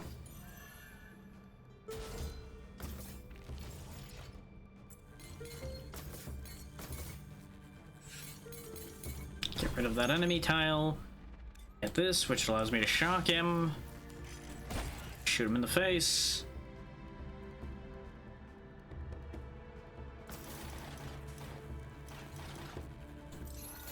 Block, which causes him to take the shock damage.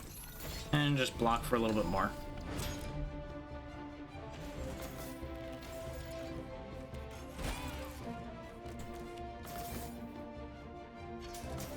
And that's the end of that.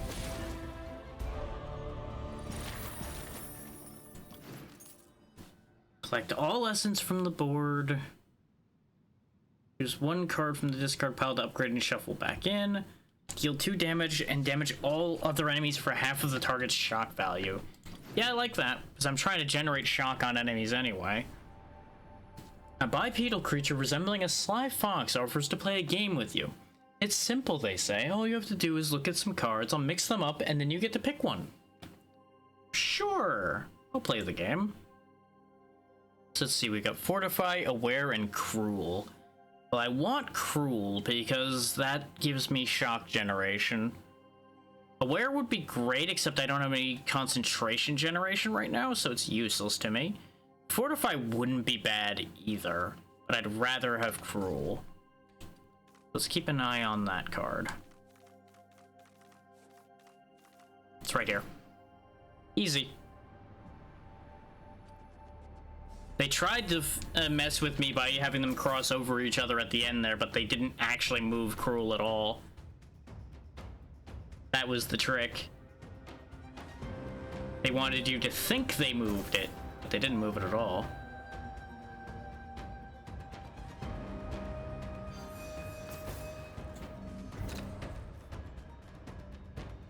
It would only generate 4 shock right now.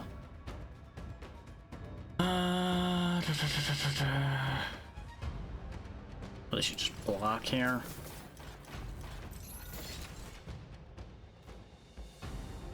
And we could still give him 4 shock. I don't really want to. Though, thinking about it, I forgot that Cruel didn't have Retain. I should have just went for it. Because then I would have gotten Water Bomb and used it. Yeah, that would have worked out perfectly. RIP.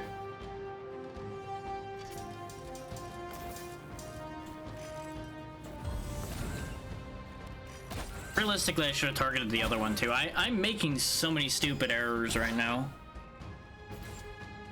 You can tell brain is tiring of what we're doing here. This is way more fun than I expected this to be, though. I went in this with kind of low expectations, and it definitely passed them. And the only reason I had low expectations is because I'm not really that interested in match 3 games. And I had a feeling that it was gonna not use it in any real way. But it turned out that they actually pair the cards and the match board pretty well.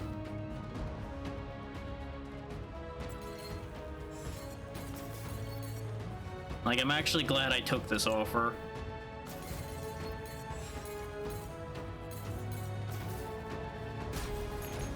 Grab the willpower, and with the shock, and with that. You know what? Get shocked even more. Now get obliterated.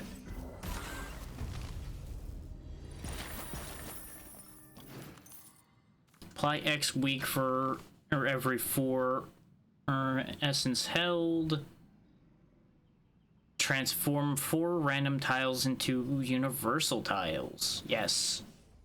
Universal tiles will be very handy. That's kind of what I'm half using conductive tiles for already. If I could have both conductive and universal tiles out at once, I can really make some weird plays happen.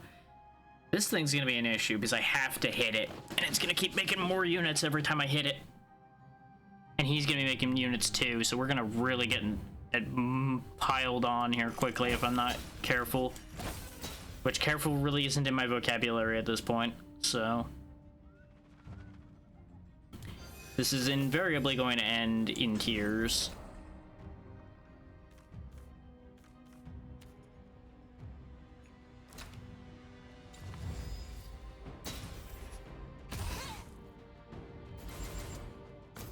Yeah, this is getting bad.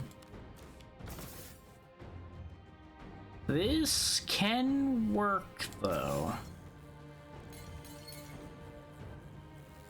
I can't reach the one I want to reach by going that way, though. Hang on. Let's go this way.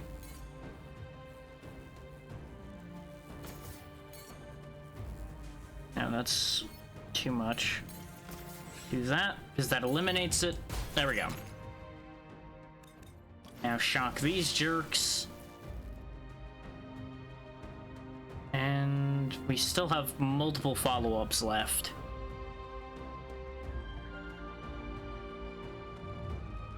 I need to decide how I want to do this. Step 1, shift that to the side. It makes it problematic to get around the other way, but that's fine because I'm going to start from here and go up and around.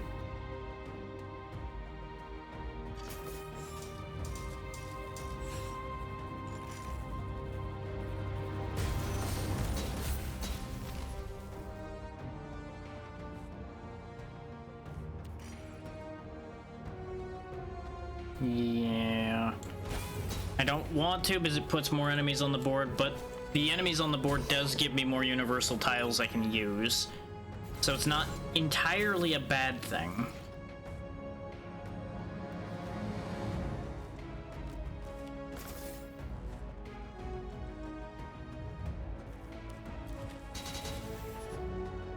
Not quite how I wanted that to land, but I can work that. As we do this, this, this, this, that. Turn their own weapons against them. And he'll die to the shock damage. There we go. Now, second verse, similar to the first.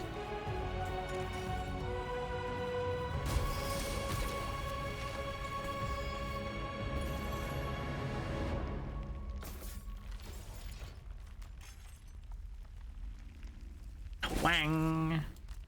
Ping.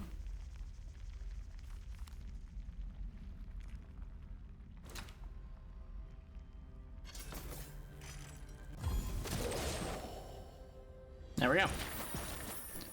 Another one down. Gain 7 block while in hand. Each conductor chain reduces this card's cost by 1 until played. Okay. Not doing that, but interesting.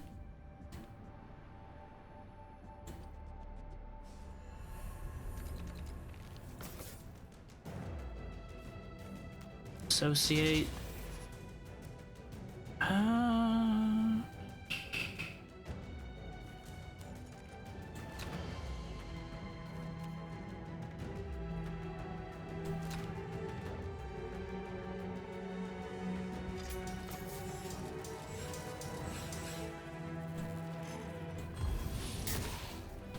Give him a nice heavy hit. We are gonna get hurt for it, but that was probably the best play I had.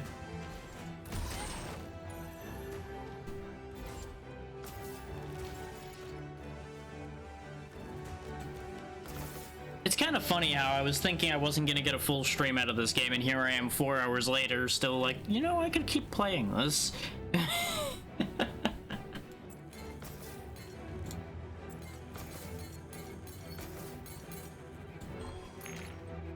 And I'm mostly bringing that up because I want that to be a point to note of selling this.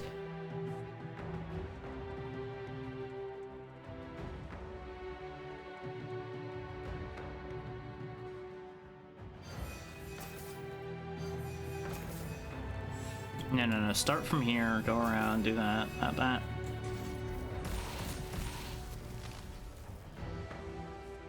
Then Cruel can deal out more shock, but I need to actually use it for the block, unfortunately.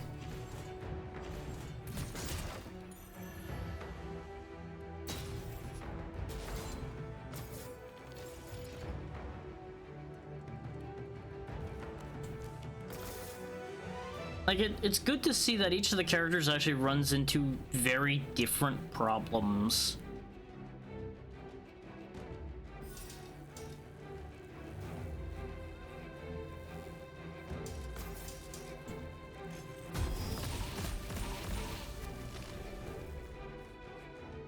That means they actually have separate weaknesses like separate unique characters should.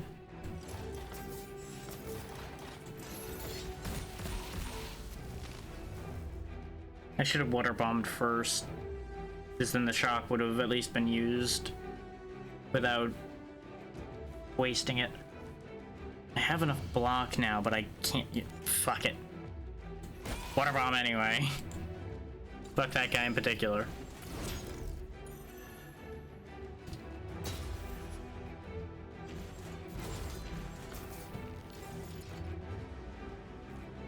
Groundwork.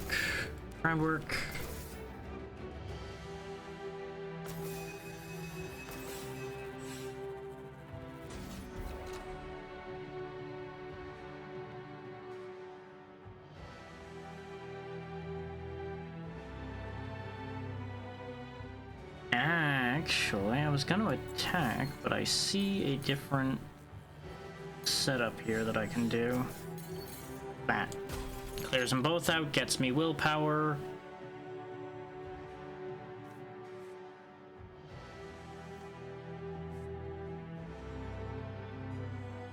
Currently not blocking, so let's just go ahead and block.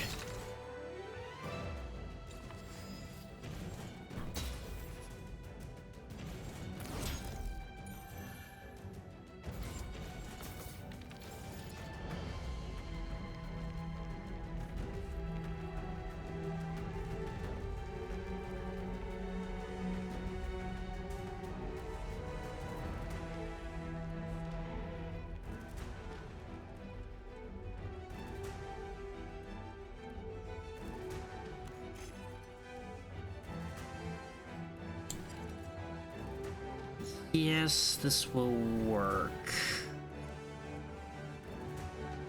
No, it won't. Oh, there's a way to make this work. I could double cruel and then go for the essence, and that'll kill the 8 hit point one. Because I can place both cruels on him. Or I throw down 1 cruel and go over here for all of this attack that's over here. And actually, I think that's the better idea. Because I put the cruel on him, and then I go through all of this and kill him. This way I kill 1, hurt 1. I take 6 damage because I wasted all of my energy doing that. But it got one of them off the board.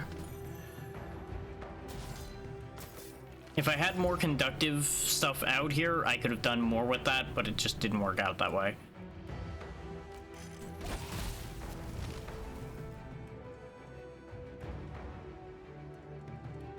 I need to do something about you.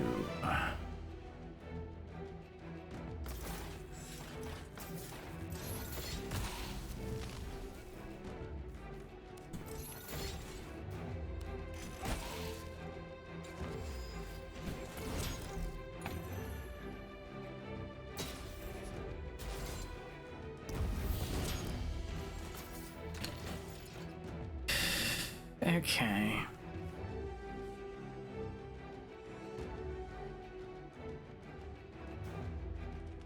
I see an idea.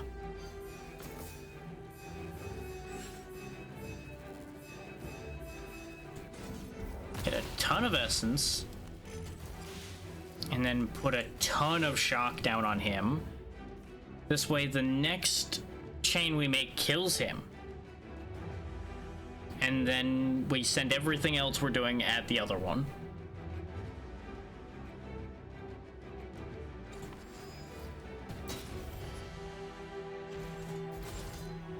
Well, now he's blocking, so he won't die immediately.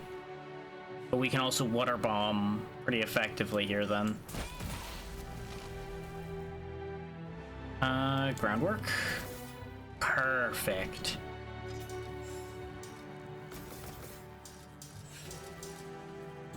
So now we deal out 11 over here. He gets shocked down to 5. Now he dies. I fucked up though. I could have actually just killed him with the shock. I should have went for the willpower over here. I forgot I had 1 more conductive orb down. Now instead I'm gonna take 10 damage like an idiot. Ah, why? Why do I make these decisions? Answer, because sometimes I don't pay attention. And at this point I'm starting to rush, which basically means I'm going to make all kinds of stupid decisions.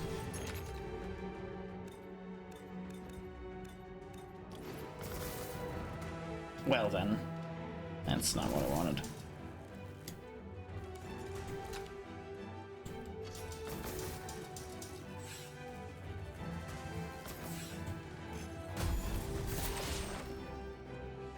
And he's still not even gonna die, too. That's the most upsetting part about this.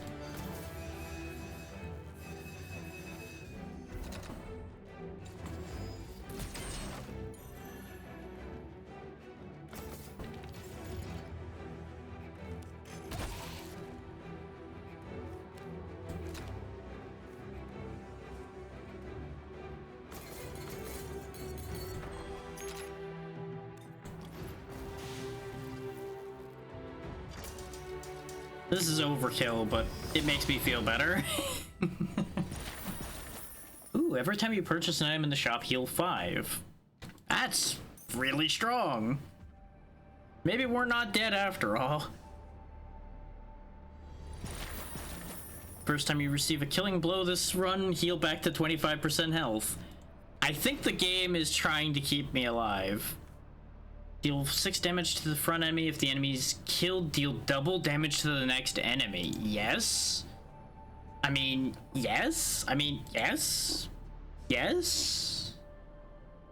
An earth-shaking tumult rises from behind you. A massive herd of headless creatures, at least 1,000 strong, is rushing in your direction, threatening to trample you. Go against the flow and lose 7 health and gain a random upgraded uncommon card, or join the herd and gain a random uncommon card. We're already low on health, so let's just go along with the flow. You start running in the same direction. Before long, the herd is by your side, making space for you. Sometimes it feels like they are following you, sometimes you are the one who follows. At last, the herd splits and you are left alone. You don't know which path you took nor why you did, but maybe it doesn't matter. Now we got a pointy gizmo. And let's go to the shop so we can buy some stuff and heal. Ooh. Powered Bash seems pretty good. And there's another copy of the pointy gizmo we just got, which gives us an armor-ignoring arrow or a multi-shock attack. Both of those are really good. It does cost essence, but that's okay. Let's get a static arrow, because we do like static arrow. Not taking electrify this time. I will go ahead and take... Actually, yeah, particular seems like it could be really nice. And we'll go ahead and take isolated as well. We're getting a little bit of deck bloat, but it's fine. And yeah, he's a little concerning, but he's helping a lot. So I'm gonna look past the fact that he's a creepy puppet and accept the fact that he has not done me wrong yet. Pay no mind of the fact that I specifically said yet. I'm sure everything is fine.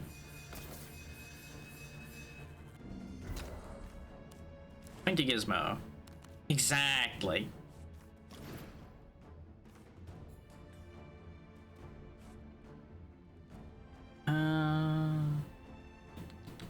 Yeah.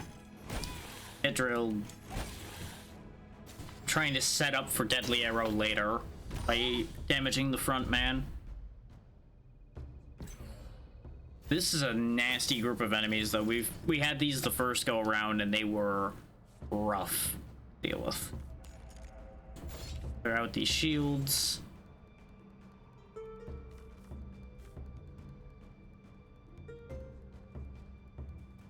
I could just blast everything around this conductor, but that's not what I want. I don't really want to use particular at all. Just go ahead and groundwork. Not quite what I was hoping for, but I can work with that.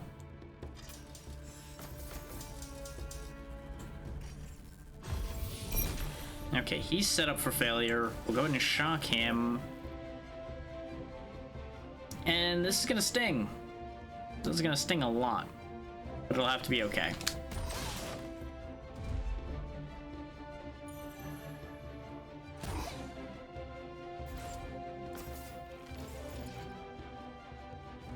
Okay, there's Deadly Arrow.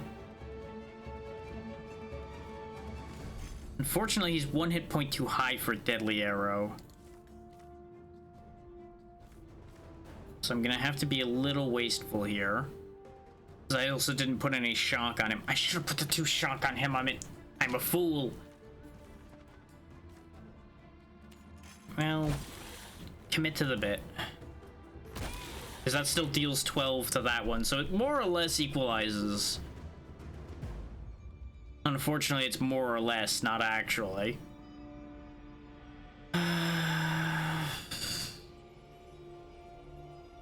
This board layout sucks.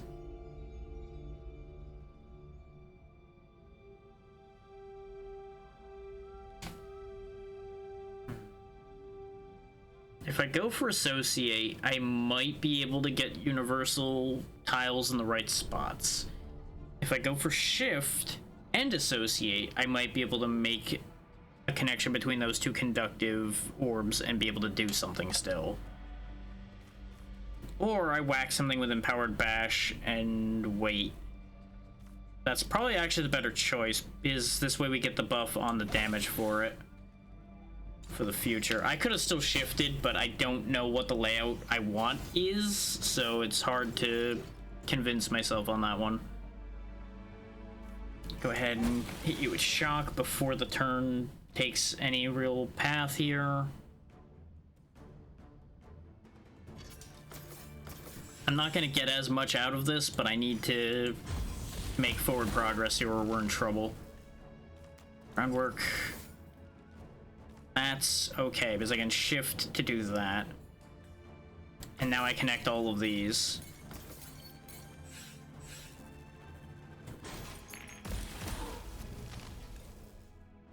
Transform 2 tiles.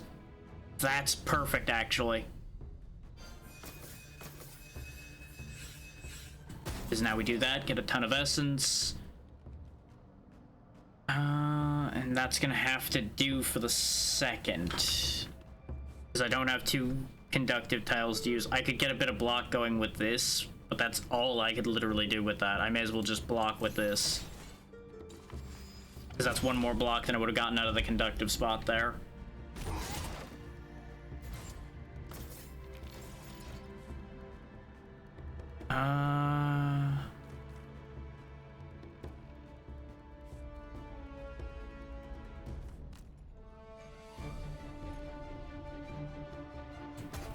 Clear a bunch of that junk out of there. And that worked out in my favor, actually. Only somewhat, but it worked. Because I only have 1 path through, otherwise I would like loop around to this and do shenanigans, but I can't. There's no path to take.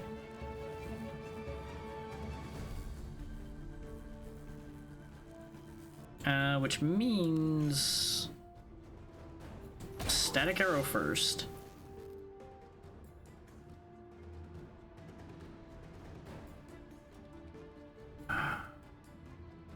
Yeah, that's the only move to make there. So I need to reduce the damage that that other one's gonna do. And they're both buffing right now, so that's fine. Arguably, I should have blocked instead. But we're only taking 3. 3's fine.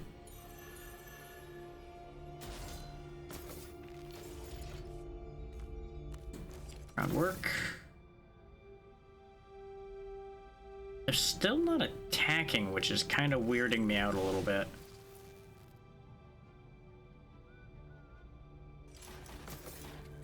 Seems kind of silly to block now, but it'll trigger the shock to kill him and clear up some of the space. Clear him out. I should have empowered or bashed sooner, but I didn't calculate my energy properly.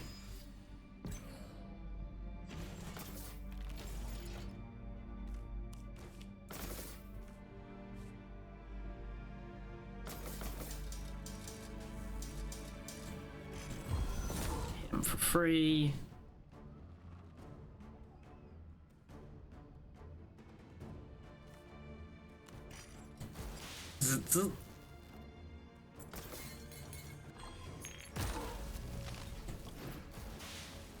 Okay, next turn he's out of here.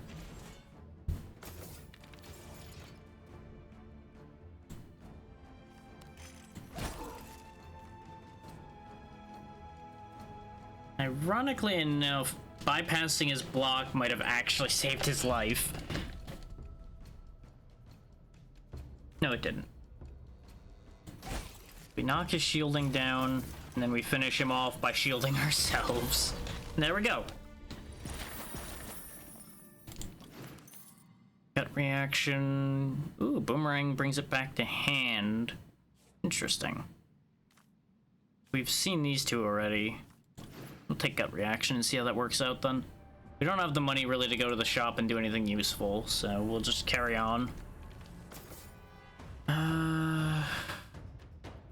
Go ahead and isolate, because that'll give us all the shielding we need. We can't set up Deadly Arrow right now, but it is still 6 damage for 1.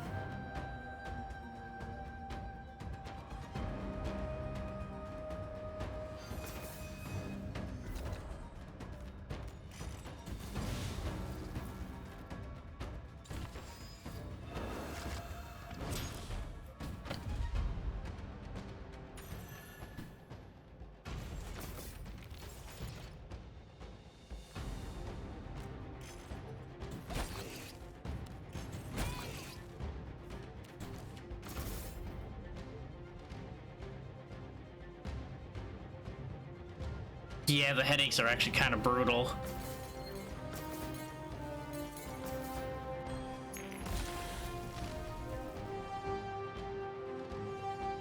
It's a little too real in that way, and I made a grievous error that's gonna get me really badly hurt there.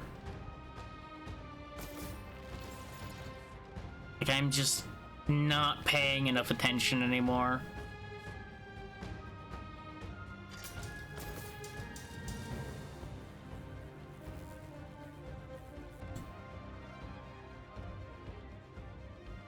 I'm stuck in a really bad position right now.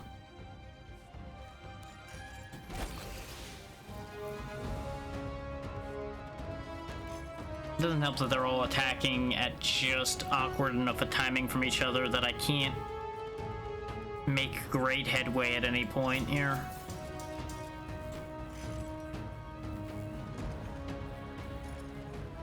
I'll take the risk. I'm betting Deadly Arrow isn't gonna show up because we already used it and I don't think we got a shuffle anytime since then. And there's the headaches, demonstrating why I say the headaches are brutal.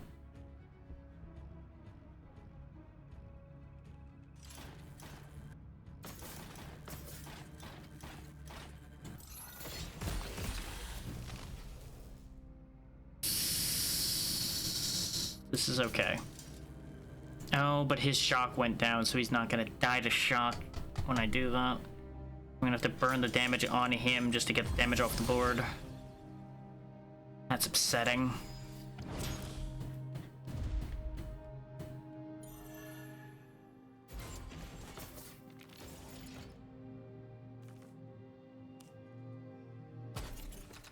Throw a bunch of the garbage.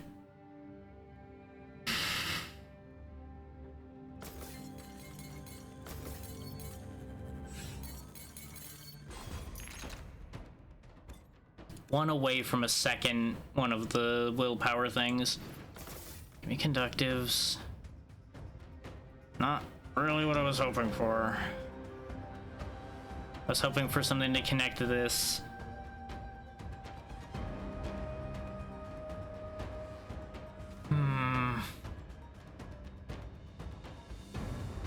Nothing about this is a good situation at this point.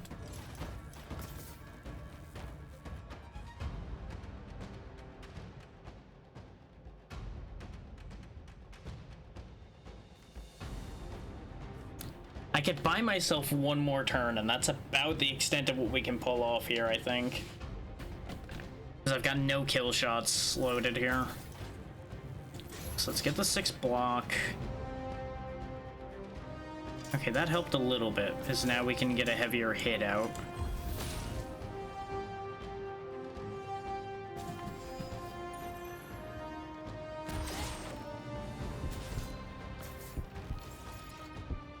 Problem is, we've got a 5 damage attack coming that's gonna kill me, and we've got a 19 damage attack to deal with that will also kill me. I've made too many mistakes.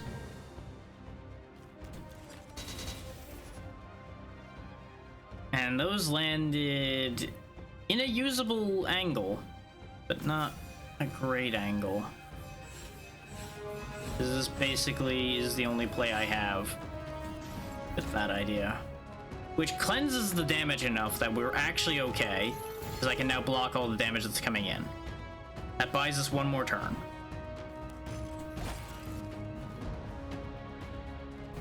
Summoning the pointy gizmo won't help, but I'll grab one anyway. We can actually kill him with gut reaction because we have enough essence for it. Okay, we're actually not as bad off as we were a second ago.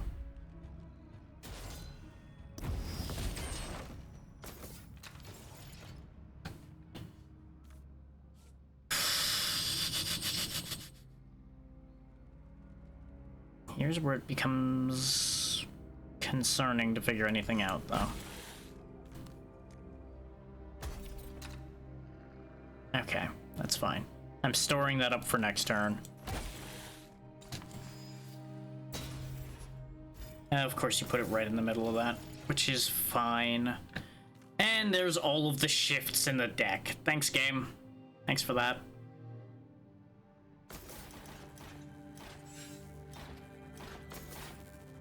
There's no point in using all this block either. Actually, probably better isolating out the block. That. And then using it to attack. So I can attack him for free, and then Deadly Arrow kills him. Okay, we barely pulled out of that with 5 hit points left. Because apparently I somehow just set myself up for failure.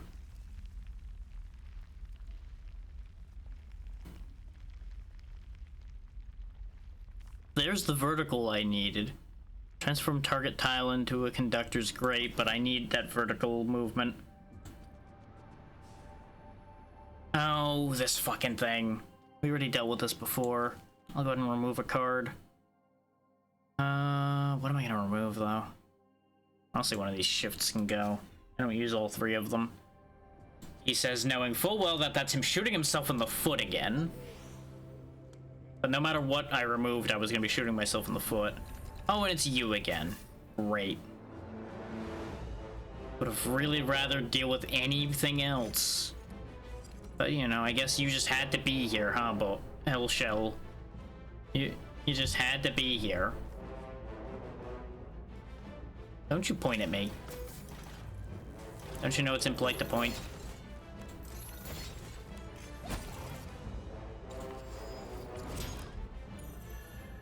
Yeah, now he's gonna roll up in a ball and start spamming nasty things everywhere.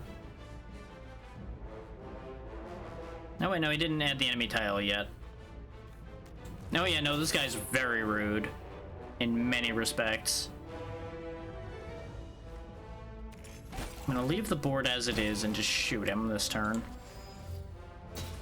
Yep, here come the 3 enemy tiles for me to deal with. Okay, now attacking him is basically pointless. We do 1 damage with any attacks we throw his way.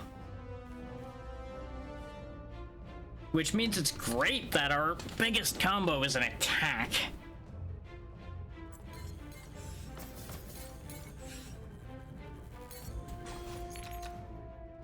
That. Shocking him won't really make a huge difference here at the moment. I'd rather have those conductors to try to clear this schlockery out.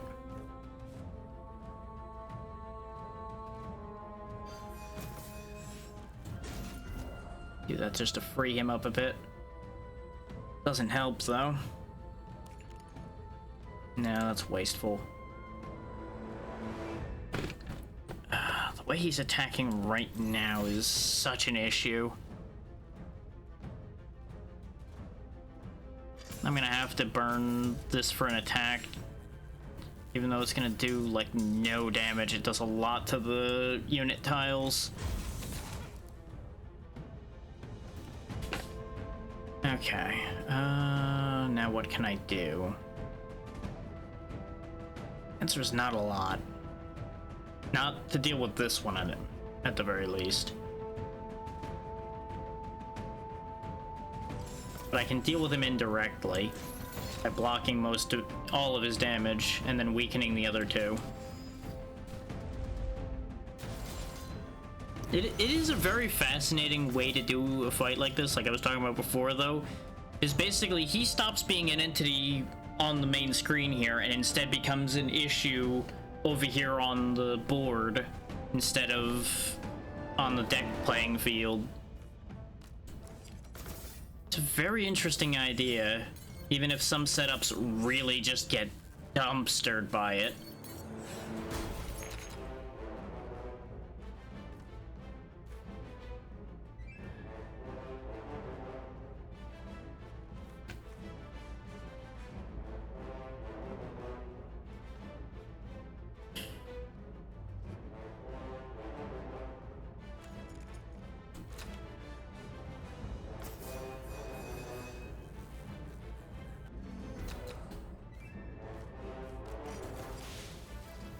I know I said him being shocked isn't going to do a lot, but he's almost out of units, so shock is going to start mattering here soon.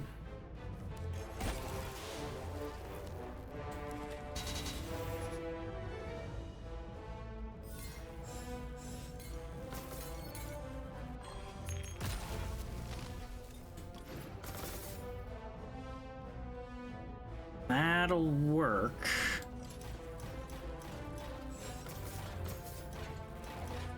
Because that makes that attack irrelevant. I burnt a little bit of the shock I put on him, which is not what I would really want, but it's fine. We might actually pull through this.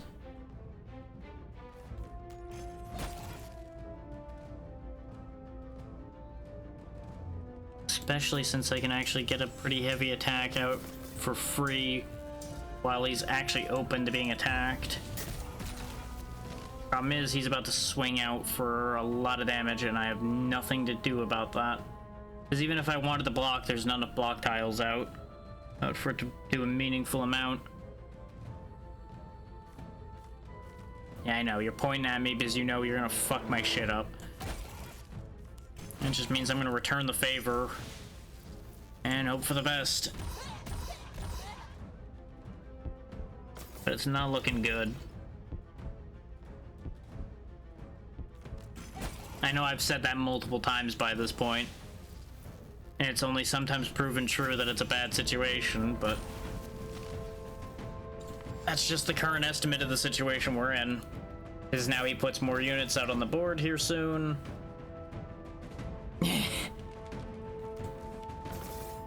He's just a dick like that. That's why I'm shooting him in the face.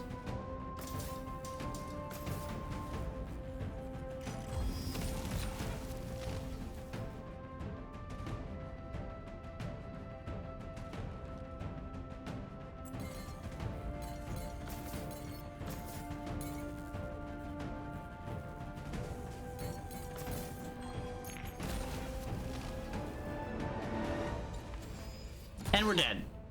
Oh, right, I have the Phoenix down. Okay, we're okay. We're actually going to survive by virtue of the Phoenix down. I think. No, because I can't kill him this turn, so we have to make it through one more phase of him summoning units. Just prepare for that, then.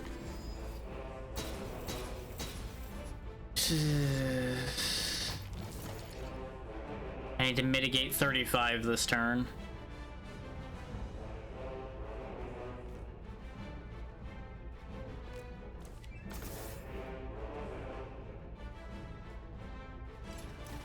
This is where this really starts to become an issue, is the fact that he scales up so hard. Now I need some essence in order to use block out appropriately.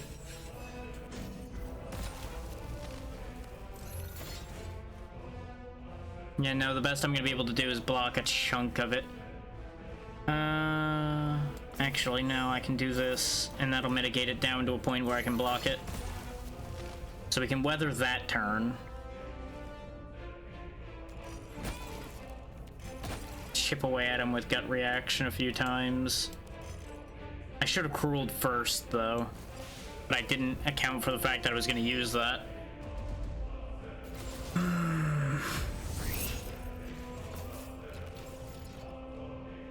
Problem is, this 43's out here in the middle of bumblefuck nowhere. We lose. There's nothing I can do about that. Because I also didn't draw any defensive cards. This is the future I saw, and that's why I acknowledged that we lost this. Because these are the best plays I have because of the amount of junk blocks that were put in. And I didn't have anything to counter the junk blocks.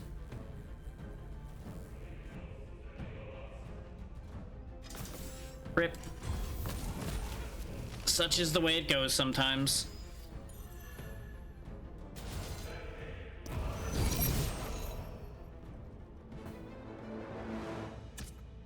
That was even worse than the last one.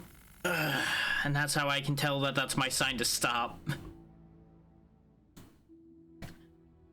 Like I said though, fun game. If you are interested in picking it up for yourself, there is the link I was given by the company, and I will go find us somewhere to be.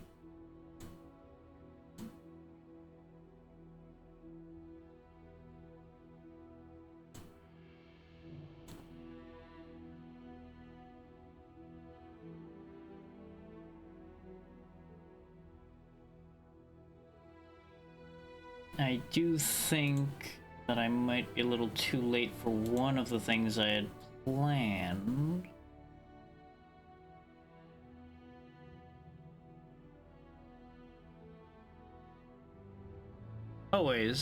Always happy to entertain while I can. And yep, I took a little too long for one of the targets I had in mind, it looks like, because I don't see them on anymore. Or they didn't even get started. Things could have happened, who knows. Hard to say on that one, but I do have a perfect alternative target in mind, so that'll be fine.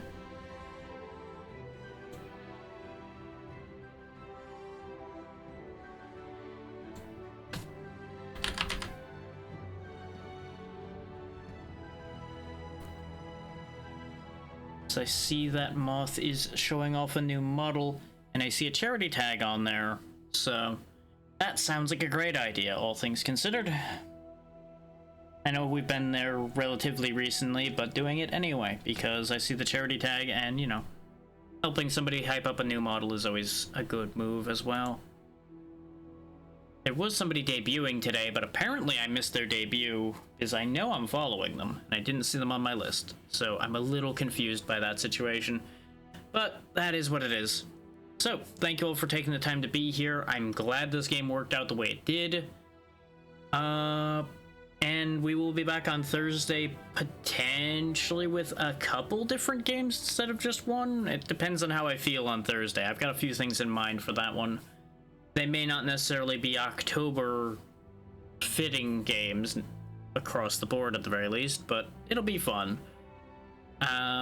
Friday's still up in the air. Saturday, I still will talk to the people about... I'll probably have that discussion tomorrow, and I'll be able to get back to y'all about that during stream Thursday and on social media probably Wednesday night, if I remember to update social media on that, which is a 50-50 pretty much.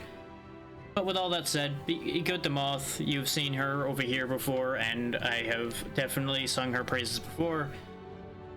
But all that said, have a good night, and I will see you on Thursday. Oof.